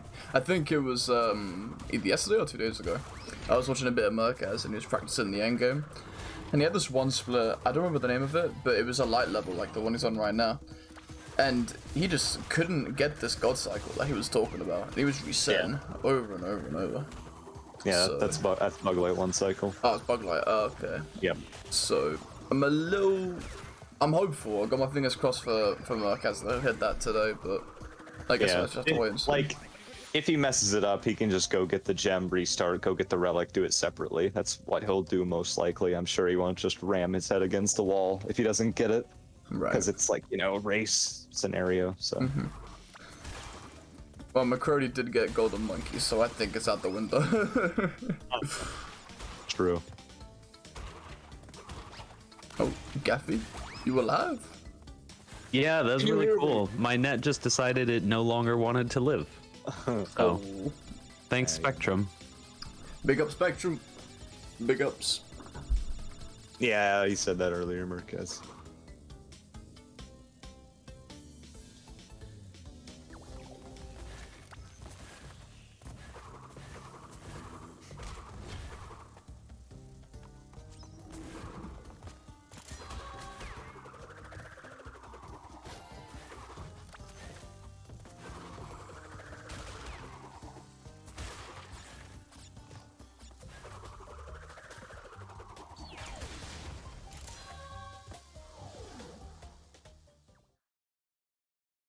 They're at the final frontier, Gaffy. Except they're not. It's just Warp 5. And Crody's still in the last split of Warp 4, so technically it's not, whatever. No, they're We getting really need we need those Google strats. So if production can get behind that, that would be awesome. Murcaz in need of a major comeback. Sub 2 is not possible. The best you could get, like the God run would be 202. Sub 2 is not possible right now. Maybe if new stuff is found in the future. I believe Crody strats. The best sum of best for this category, Cam has a 2 flat or X sum of best. So, Really? Yeah. My sum of Have you best guys is ever low. bothered with a comm sob, or is this game just so strange and how it can be reworked that comm sob would be not possible? Community saw we like for any percents we have that stuff, but for like completion it's kind of not around. I guess we've had like any percent comm golds, but like when I ran any percent I didn't use individual level splits, so it's kind of hard to like keep track. True. Of everyone, like some people just don't use them, so that's a big reason it's not widely. Bashing your head against this with level splits is kind of rough. Yeah, because like you play Orient Express and it's like it's like, oh yeah, I want to split that. Like, no. Sorry. I apologize. And it's just me being lazy. Whatever.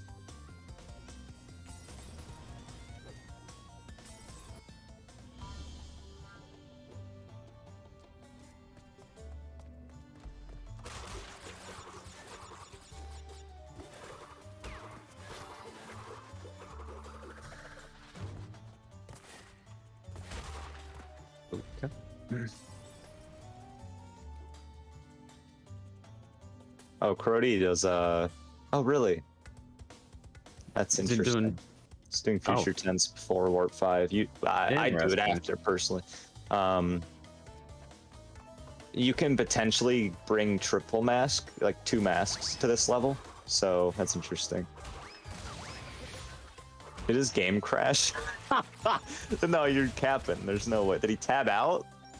His game didn't crash, right? Yep. Oh my He entered the Activision level. presents. He entered the level and it died. I've never seen that. That's so funny. How bad is that? Okay. You restarted it. Never mind. Okay. Oh, okay. Oh, probably just to Okay, that's fair. potentially prevent a crash. Yeah. So, future tense the game can crash in future tense because the game's like been on too long. That's a thing. Like you enter the death route usually, and when the death route platform stops moving, the game crashes. That's what usually happens. So, for like a marathon setting, just restarting it before makes perfect sense.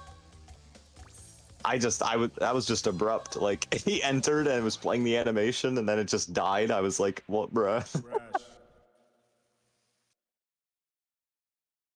Yeah, I personally, when I would do 315 runs, I would do Crash 3 first, because if you do it last, the game's been on for like 6+ hours at this point. So like you don't want to play this level after that's been on for so long. Also with future tense, to prevent the crash, they have to kill every flying saucer enemy and every big robot enemy that they can, because for some reason that prevents the main crash. It's just raising the skill ceiling. It's just strats. Yeah, you have to kill enemies now to save time and not end your run. Isn't that fun? Yeah, really cool. It's so annoying.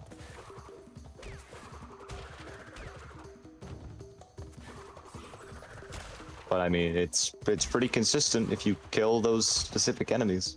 But I think Crody's just opting to kill everything. He's doing a genocide playthrough. If the community ever somehow made a fix for this, do you think it'd be allowed?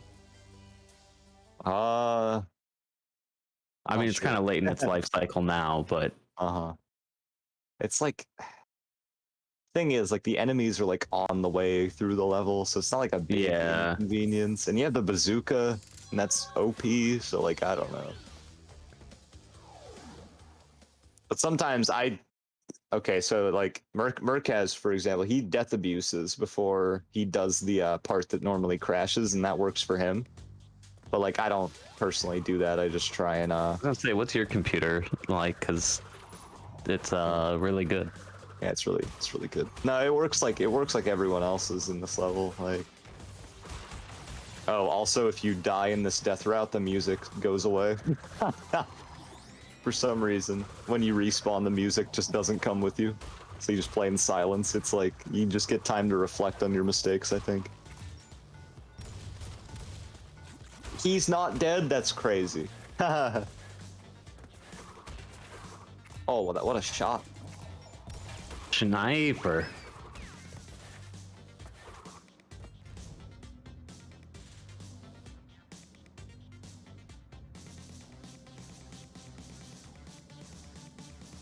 I saw this somewhat recently. It's very funny to me that it's faster to use the bazooka on some like box areas than it is just to bounce on them. So the bazooka actually gets some use. That section where he used it, like, if you had triple mask there, you would just run and like jump on the boxes. It's like precise platforming, but it's fast. But bringing triple here is really tough. Like, I rarely bring it. It ain't easy.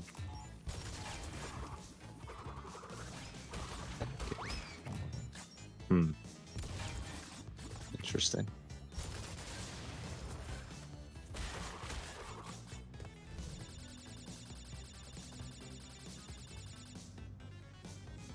I think he missed one too, Rakester. I'm not gonna lie. Uh-oh. He like sniped an enemy. There's a set of 4 boxes up like that treadmill with those enemies coming down it. And he like broke one box and then sniped the enemy. And it Could added this only be the equalizer? it might be. It added like 4. He could just backtrack for it, but it added like 4 to his total, and it's supposed to add 5. So that's a little concerning. Also, that box just doesn't break, I guess. Right? Oh no. Or he's gonna bonk off it or something. Uh-oh. Yeah, there is a chance that he's missing one at the end, but maybe I just did my math wrong. I don't know. Nice. Also, people have realized this is pretty funny. That enemy he shot with the bazooka and then sniped into the box. If you try and attack it while it's doing its flip animation, it has an active hurt box. So you just, there's people with no masks, and then they shoot him and try and slide spin, and they just die. Like, I love the miss animation enemies. People really love them, especially in a casual playthrough. Yeah.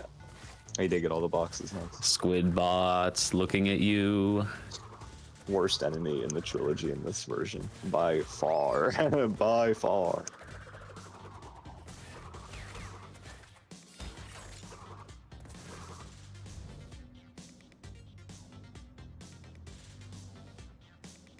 I don't believe so, clutching. I'm actually not sure I'm not sure who has the best goal. It's either me or Cam. I'm not sure who has the best one. I assume Cam has the best one. I guess that's the thing too, right? Like if you wanted to play with fire and potentially get a better gold, you can not take out the enemies and just kind of hope. Yeah, that's... If you have like a dead run, sure. Yeah, I could see that.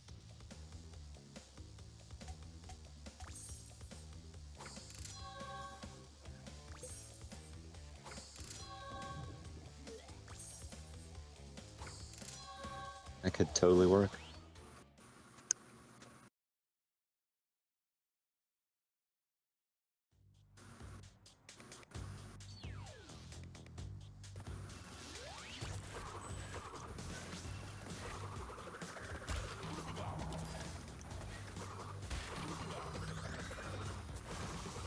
Alright, so McCrodi gets triple mask in this relic, which is very good, like insanely good.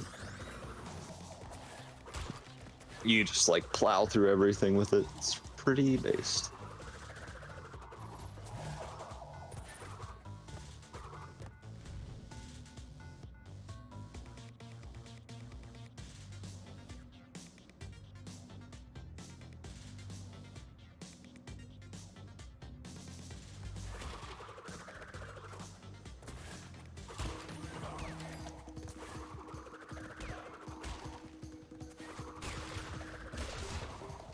Oh yeah, I'm a little surprised you can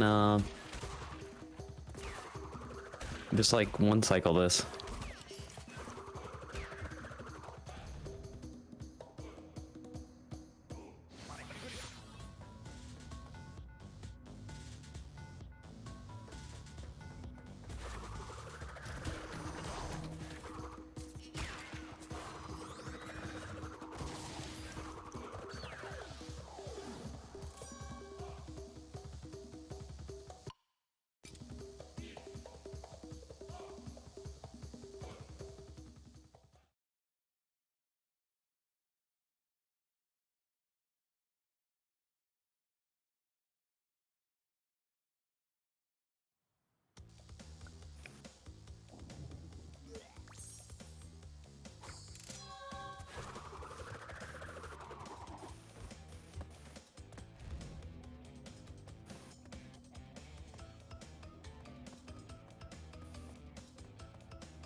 First try Boneyard from McCrodi. Love to see it. Very nice. Let's go.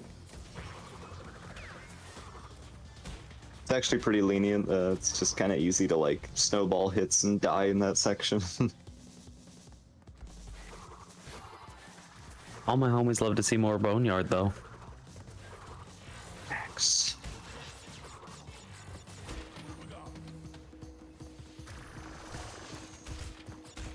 Oh, Murcaz has triple and future tense right now. It makes this TNT section way better because you don't have to do all the bouncing. Just you walk run and off. jump. Yeah. That's way better.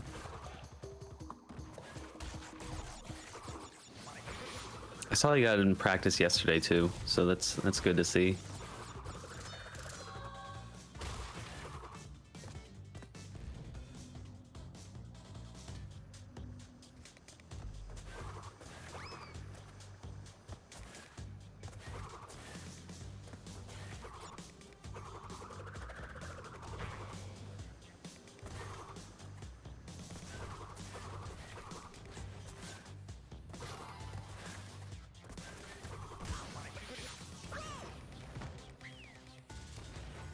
Yeah, so Murcaz is dying on purpose to avoid the crash.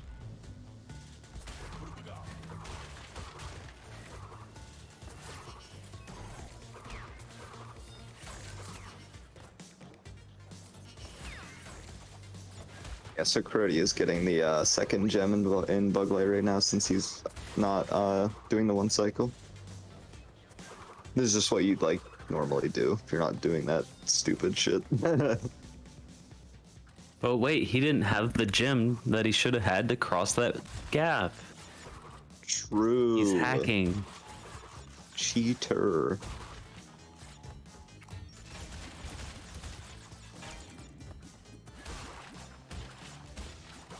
Actually, I had no idea until you had shown off like a nice little showcase of how wonderful this game is. That you could just run around, on the left side. Fucking brilliant. Oh, that nitro. Yeah, and Sphinx, you can just run on the side of that. Yeah, it's pretty cool.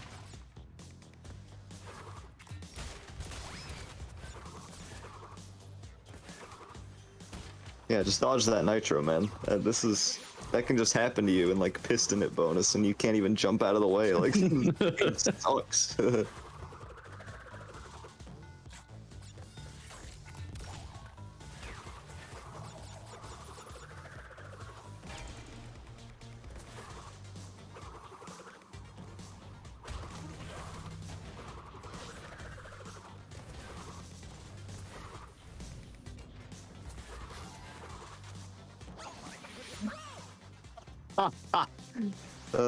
That's a good one. That was a good death. Aww.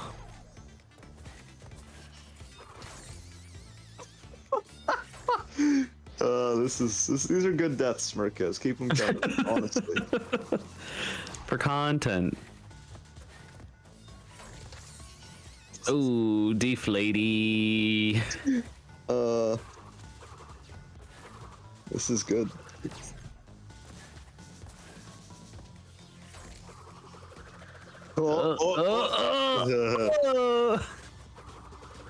Yeah, if you do the super body slam on the edge of the reinforced crates, it breaks them all.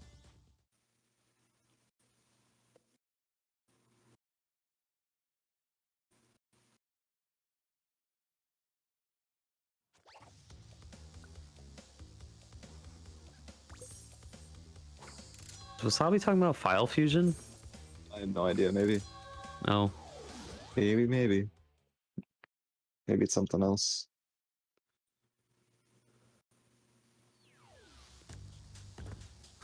Is he hop jumping? That's actually possible. I wish I had the skill to hop jump. Same.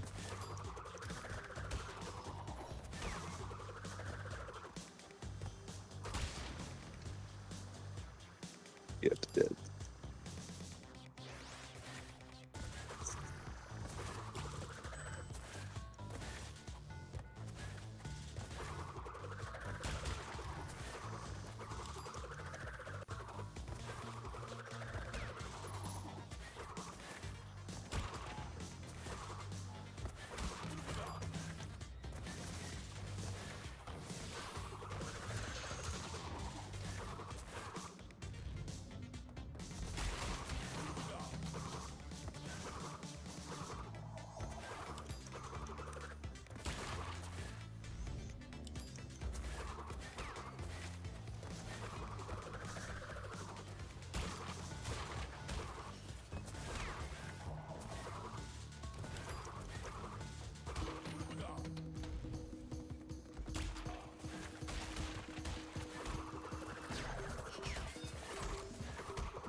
Oh, Brody's moving along and flaming.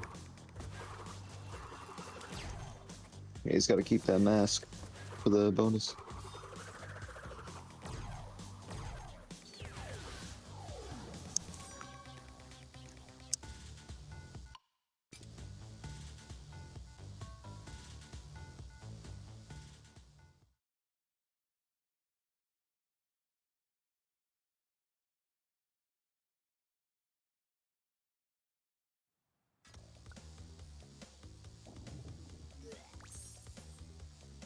Ooh. Rip. Sword hitbox is kind of big. Yeah, but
Oh yikes! Another one in almost the same exact spot for Crody. Exactly the same.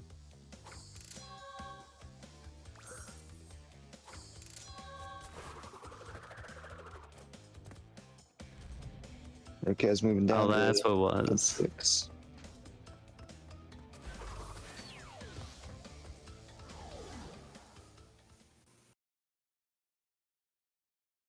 Area 51.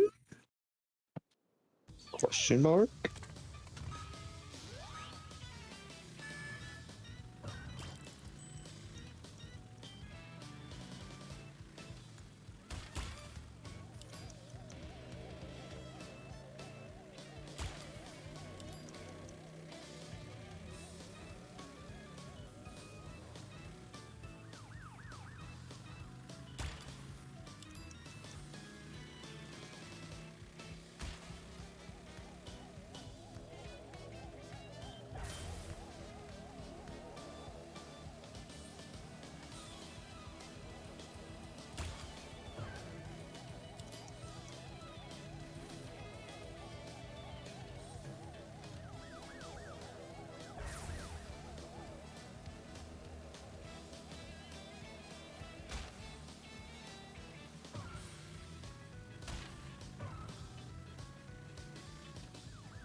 Yeah, Warp 6 definitely seems like, especially when you're newer to this game, between Area 51 and Rings of Power, I'm just missing a box. It's just like, okay, well, that's big time loss. If you go for like stupid optimal rings, it's so stressful. Do you go for it? No. No thanks. Because like the plane does not shoot consistently. It shoots. It has like a range of shooting. It's weird. Like it's just not consistent. Like sometimes you just miss. And it's hey, you really can't recover when you miss. So.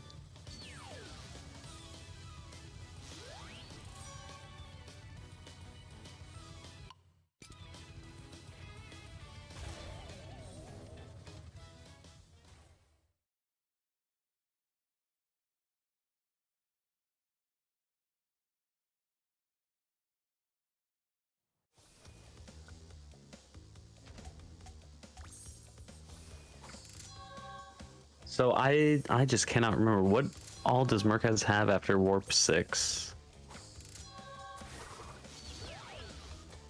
Cortex bug light. Okay, nice. Because after rings he goes to Future Frenzy, and then he does those 2 Future Frenzy visits, then Cortex bug light. So, but you gotta enter through the Warp 6 entrance to Future Frenzy to get everything. So.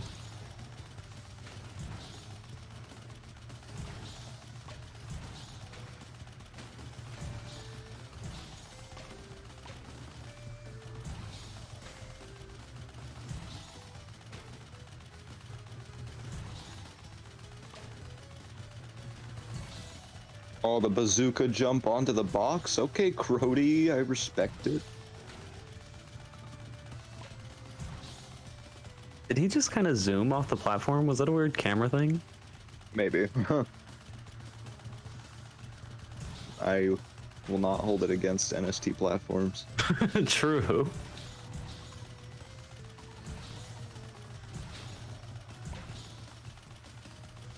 What is Murcaz doing?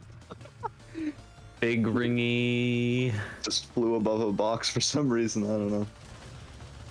The gold is 110, so he should still get it, probably. Not anymore. It's pretty tight. Is he gonna Oh go yeah, for it? no. Well, what? Oh. Am I supposed to be Oh. lying? Hold on. You know, I think I remember hearing this like a while back now. Like it's actually like a 113 or something, or 112. fucking game, bro. I just saw you go up when the fucking balloon was below you. What does my thing say? Oh, it says he got it by point three tenths of a second. It's 1:11:46. Bless. That's pretty close, man. Wait, you didn't get the box gem? Oh, oh, we didn't win. I'm brain dead. Oh. Forgot you have to win in this. It is a race level. My bad. Oh yeah.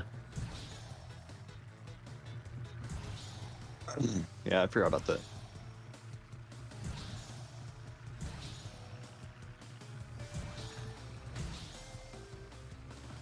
So what is interesting about this level? I've heard you can't really just hold forward. Like you have to brake at certain points or something. Yeah, you got it L2 to brake, or else your turn radius is too shit. You gotta like tap L2 and he'll like adjust his angle way quicker, but you get less speed. But it's necessary, definitely.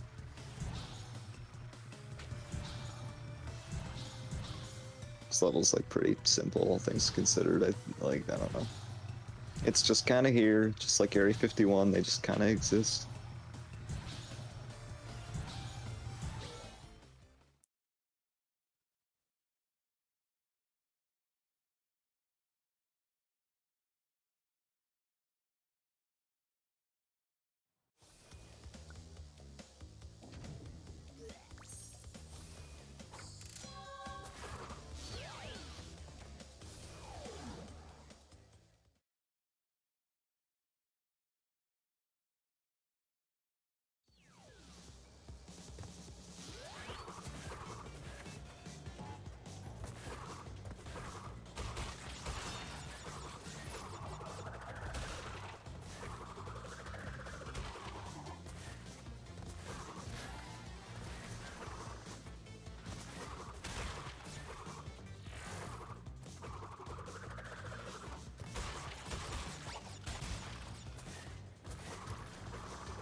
Future Frenzy, this level sucks, thanks.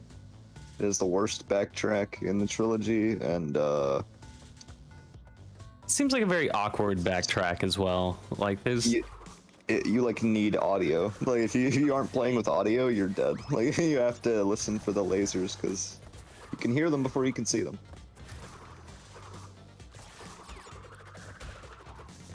OG, do you have to backtrack like this? Yep. They That literally has like a designed the worse level of FOV, this. doesn't it? It's bad. They decided to do this, so shame on them. One of Naughty Dog's final FUs.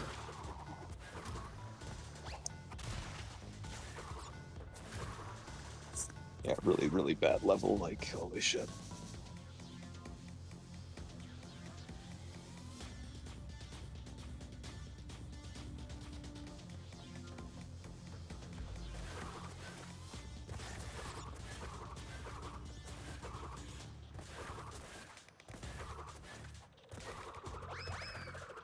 Right. So yeah, we're almost done. McCrodi just has warp 6, and Murcaz is about to just has one more visit of Future Frenzy, so very nice.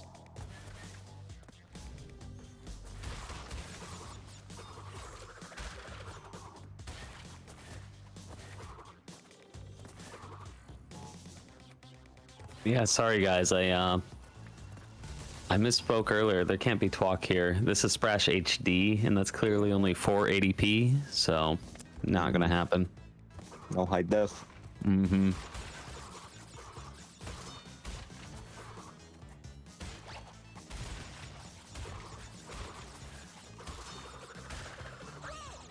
Oh, I understand why bonus. that happens. Is I can relate. I can relate. Slide spawn.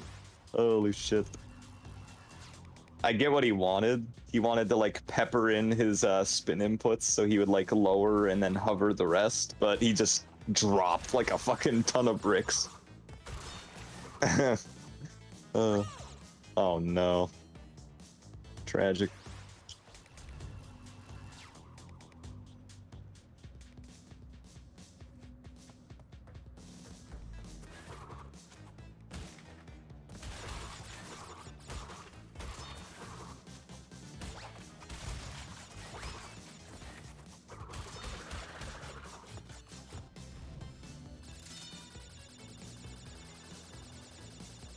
That's also one of those awesome like bonus platforms that you can fall in between, right? Yeah, you can. I forgot about that. It's always super cool. Because I think I've seen someone like try to mock it and then just like, ah, yep, shit. You just Forgot fall. about that. Mm-hmm.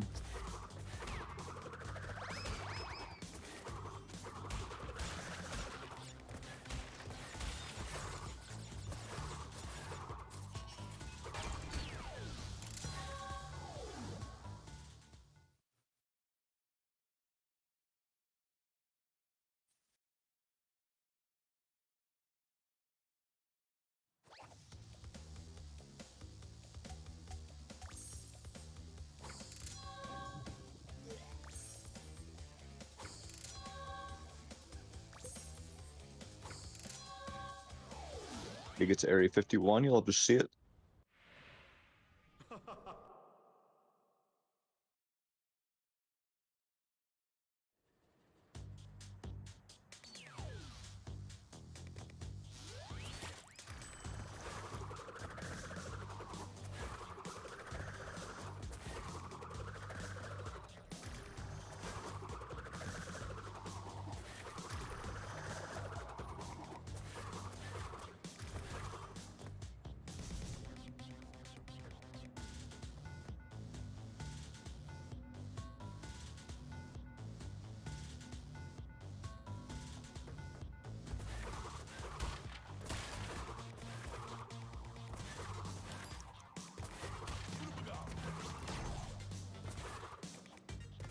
Coco's playing in Rings of Power is hurting my eyes. I gotta be honest. This is cursed. I like it better.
All right, get in now, guys. Where's your knee owls? Oh. It was Murcaz's favorite boss in video game history. It's always so nice to him.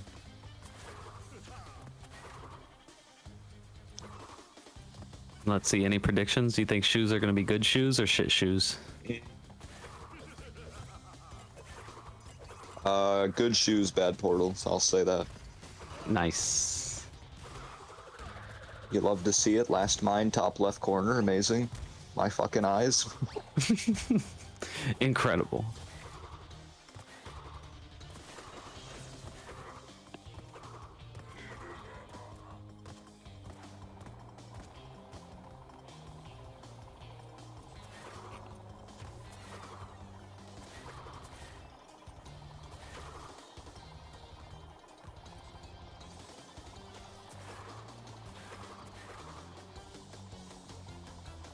Will he swag walk for the fans? Probably not. Look at that fucking garbage fest. Holy shit. That's so bad. Well, it's not like you want to hit the boss anyway. Yeah, overrated to be honest. Oh, you might do it. Oh, No cheese, no swag walk. You know what? I'm calling it. Crody wins. no matter what.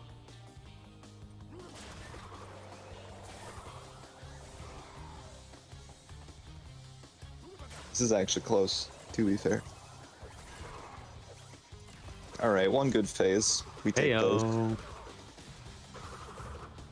Yikes! I mean, those are okay. Hey. Wow. All right, GG, not GG. GG. Wait a minute. Oh, man, nobody's ever made that joke before. Nope. Nope. We're good. Nope. Oh, fuck, we forgot. Game crashing. It's crashed. It's supposed to. Oh, come on. That's content. Comedy has peaked. Everybody go home.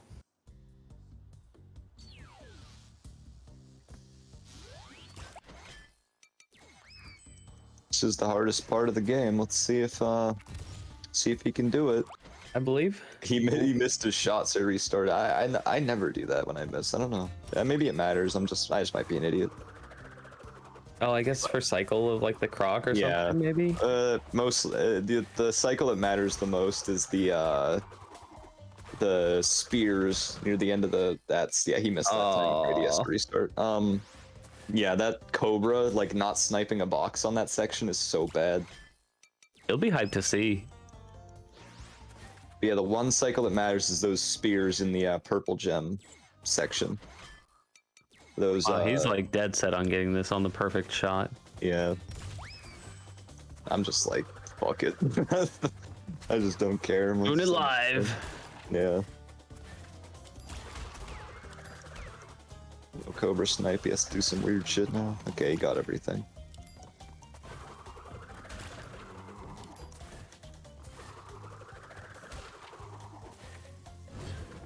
Huh. That's crazy. He like slide jumps immediately to beat the door. I don't even do that. I just like wait to slide because then I guaranteed don't get hit. Wait, did he get hit? Yeah, he got hit. Oh, he's fucked. Yeah, you have to. He might just go get the gem and then restart. Yeah, at this point, you're better off just doing the relic. Because you like need the damage abuse to get it. Mm-hmm. That sucks. Oh, wah, door. Oh, wah. Oh, he Crody slid. Oh, he's fucked. He's dead. What? I'm living a lie. He Crody slid the door. That's based. Not dead. This is like. This is throwing me off. He's just like not dying somehow.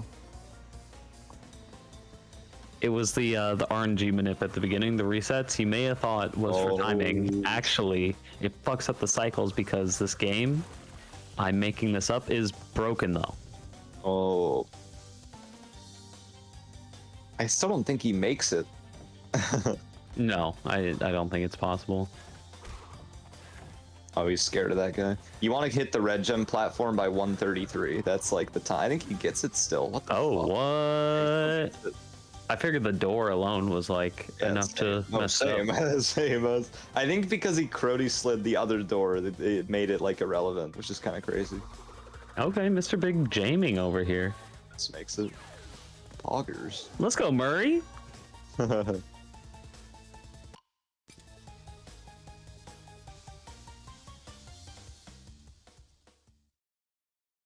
He done did it. Done did it.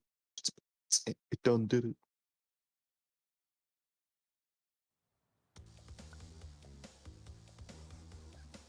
Now, as we've seen him in the chat, he definitely hasn't been in love with this run.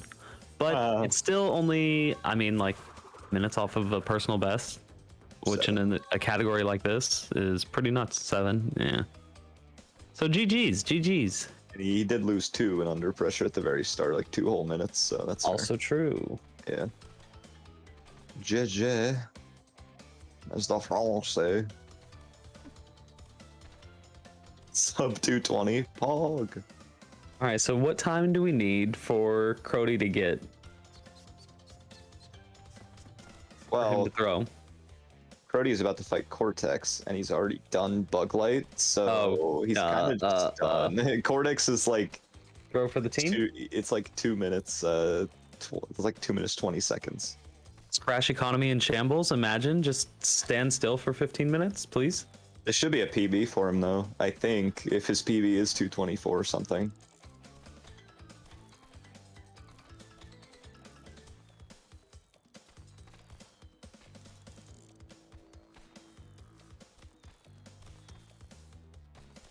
It is 224. Yeah, this is a free PB then.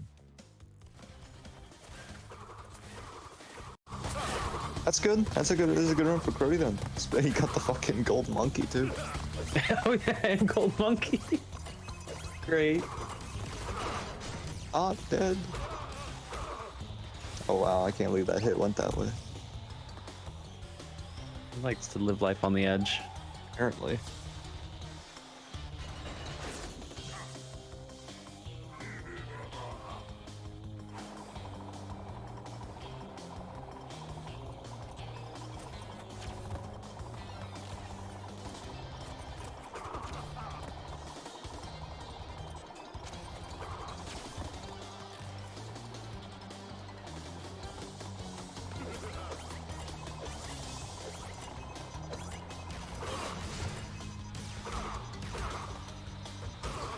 Oh.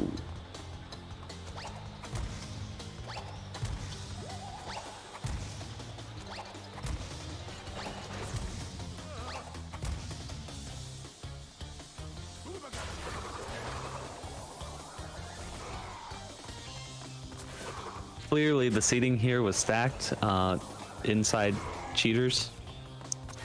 Team Queen's too strong today.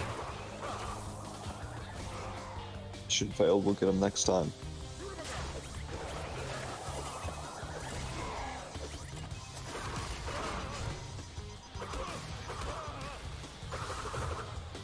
Based shoes. Portal was okay. Oh, is Merc doing big gym? The cursed glitch. Yes, love to see it. Yes. Oh, bring it back. GG Crow D on the PB. Poggers. Yeah, big jab. Yeah. Ah! Let's fucking go.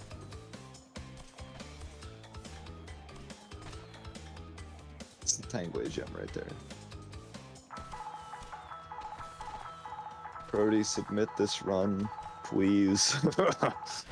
I Needs beg. more people. Actually, I wonder if he's gonna take this and try and improve it. He got a golden monkey and played as Coco. He has to submit it. Actually, you know what? Yeah, never PB again. Thank Beautiful. Well, hey, Potty, congrats to you too.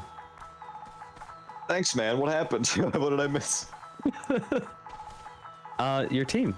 Your team won. Yep.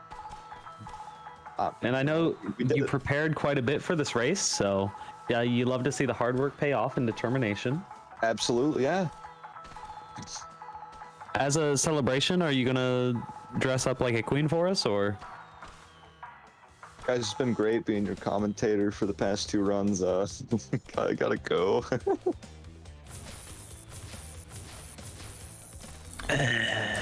Oh, hey Gaffy, you shot your shot, mate. I respect it. But G's to the runners. Yeah, honestly, great show today. What did you guys think of that race then? How do you think it went? David, it was close. Hey, I listen, learned some things, that's for a sure. lot closer than I thought it would be. Mm-hmm. It's poggers. Yeah. My fellow Queen Crody came through in the clutch. 7-minute PB. Ooh. Yeah, to see it. this is a massive PB for McQueen. Sorry, nearly said that wrong. McQueen. Lightning. Okay. It was a big one. Alright, we're gonna drag the runners in and get their reactions. Yeah, post game commentary. Oh On no! the run. Oh, yes. I gotta run. Hey boys. Hey, fellas. Hello. Hello. All right. We'll take a moment with. We'll go through like the C3, C2, C1 in terms of post game stuff. But Murcaz and McCrodi. Where's Cookie gone? Cookie. I don't have much to say. I was like furiously tilted from the beginning of the run because of the tech issues I had before, and it showed like clearly too. Because my PC just shit the bed like as I was gonna start. So I was furious by the time I started. So I started the run with like failing under pressure and 2 minutes behind, and then I just continued to throw throughout the entire run. I've been sitting like almost silent for 2 hours because I've been so raging furious. Jeez, unfortunate to him, my guy. Yeah, like other than that, it's like alright, I guess. Some levels were okay, like most of it were. I felt like I was just. Because the thing is, in this game, you have to like restart the game over and over to get a good analog. And I had done that, and then suddenly my audio broke. And then I had to like restart my PC, and then when I started again, it was just really bad. So I just absolutely got demolished by the game today. Yeah, a bit unfortunate, but you know what? Still a close race. It was still very, very close. Yeah. McCrodi definitely came out with a massive PB. How are you feeling about this one, McCrodi? With Golden Monkey and everything. Golden Monkey. Imagine if there wasn't Golden Monkey, that would have been world record for sure. That would have been the run. That would have been the run, but I spared Potty and his near perfect PB. Very generous of you, might I add. Oh, what's the situation, McCrodi? You leaving a C3 at this? Well, I think the run is it's got everything it could ask for, to be honest. Or Yeah, just commit, never I run. might do 108 at some point, but like I also wanted to do more any present, just to push that a little more for myself. But this run didn't really have many mistakes. Like I had to restart in high time, for example, and got the Sapphire in making waves, so like that's something. At the end, that was a solid run for me. That's fair enough. Yeah, I think that's the relay done. That's everything sorted. I think. Yes, sir. Yeah. I guess Potty gave us. If you wanna like say anything else about your run, Potty, I know Groovy can't be here, but if you have anything else to add on your C2 run and how that went. I fucking smoked his ass. I'm done. We can stop that. Got him. He's gonna wait. Let's clip it. Someone clip it. And Raymandicoot with your C1 run. How are you feeling about that one? Honestly, it went way better than I thought. I didn't expect to beat sub 2 by that much. All I'm Jamie, saying you is that don't mess up in I'm- races. It's actually not fair. I'm proud of my fellow queens. We fucking smoked them all. Let's ignore the fact Murcaz fucking lost 2 minutes in under pressure and would have been like about same time as me, but fuck him. The All I'm queens, saying- go. All I'm saying is the Team French lived up to its name, dude. The game was really French to us today. Like, Yeah. not even close. I think I lost 3 minutes in Nitro Clip alone, and I usually do that within 2 tries, so that was weird. Yeah, like my only major mistake was fumbling, and that was it. The rest are small mistakes. True. And then the bazooka just didn't work in Bug Light for some reason. Just kept aiming right. So I don't know what that was. Other than that, You got that still. Yeah, that Bug Light was so clutch. That Crody slide on that green gem that was insane. wild. That was the wildest. That was. I did not think I would make that, but that was a good. That was a good Bug Light. That was because I took damage, without meaning to take damage, and usually that's just GG there. But I was like, okay, I'll try and see like what I get, and then I got that slide, and I was like, okay, this can still make it. This is really good. By the way, what did you guys think of our intro? Well, I said about putting Crash behind the portal where he just flaps about. Based. Yeah, that was really good. That was really good. Shout outs to Potty for that find. I crashed on Magnamopus, thanks. It's a gift. Shoutouts to Potty for this gem too.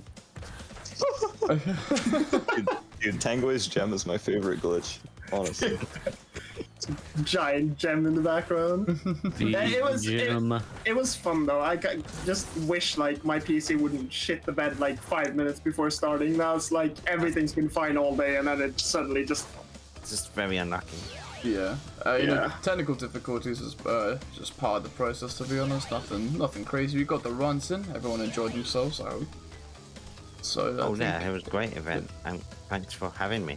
Oh, no problem. I'm McCrodi. So The light. next event is 6:52. Yeah. Next week. Yeah. Next week. Well, next next week. week, yeah. We still need some people to do 337 relay first. The fuck? They've done it. They've done it. We already done They did? 337. Yeah, that was our first Splash HD event. We started with 337. Damn, that's kinda cringe. Okay, well, Alright, boss. Alright. good one. We let him in? Oh my god, alright, no, I'm not having it again. Never for real. Before relay, we already had any percent, didn't we? Yeah.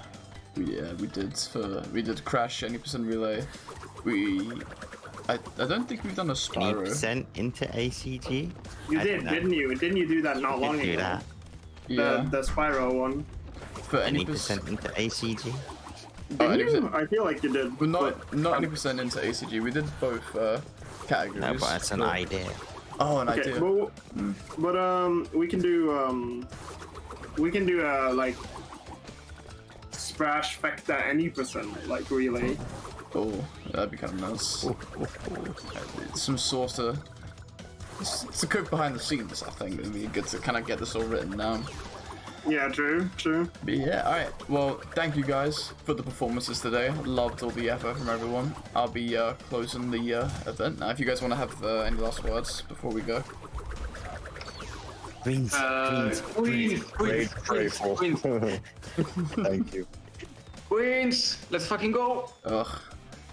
I can't wait to move everyone in VC and rejoining in a bit. Queens. It's charming. Yo, we'll live in the Queens in New But York. nah, seriously, it was fun. It was fun to watch as well. Yeah. GG's, man. GG's, The names in the chat was fun as well. Alright, thank you guys again. No problem. Alright. We'll be closing out the marathon there, though. Thank you guys so much for watching. Honestly, a gift today. The Queens crowns in chat. For the Queens, I'll join in. You gotta show respect. Yeah, that's alright. Thank you guys so much for watching. Really fun event today. Thoroughly enjoyed myself. The Queens with a 3-win sweep on all the games. It was a great time. I thoroughly enjoyed myself.